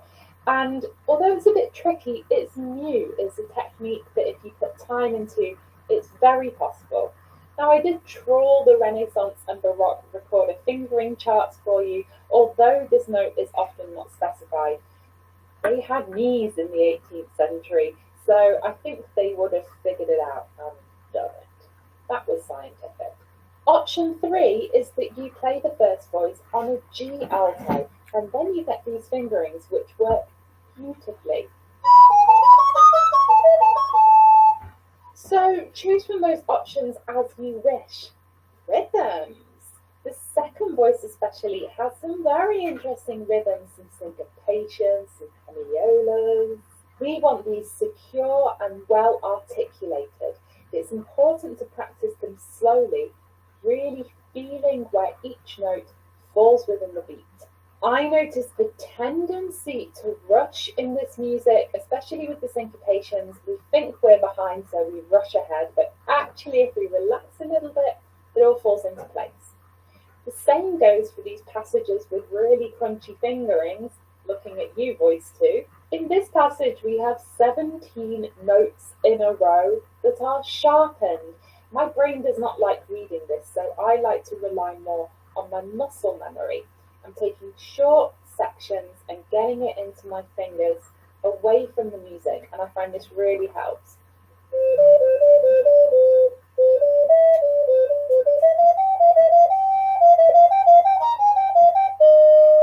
Also be aware when the sharps stop. I've not even spoken about the solo violin. If you think that the recorded parts are exciting, listen to this. So sorry, violinists. I can't play violin. In a concerto grosso, you always need to know what your role is and what everyone else is doing. So I want you to copy your score. Yes, for study purposes at home, this is absolutely fine. And we're going to colour code. It really helps me to see when I am the soloist and when I'm part of the tutti section, when I'm supporting the solo violin, when do the other instruments come in and out. If you know this, then you can build it into the drama of the music. I recommend when you're starting with the music, work from the score as much as possible and then transfer that information over into your part, but always keep the score as a reference. So I think that's enough to be going on with. As a listening tip, you should definitely check out James Howard Young's arrangements of the Brandenburg concertos. He's arranged all 6 of them entirely for recorders. And on his website, recorderdocs.com, James also has lots of arrangements of Brandenburg 4 with different recorder combinations. As always, you can subscribe to my channel by clicking on my face down here. If you'd like to get the recorded parts, you can do so at my web shop over here. And here's another video. Thanks for watching and have a great day. Bye!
такое.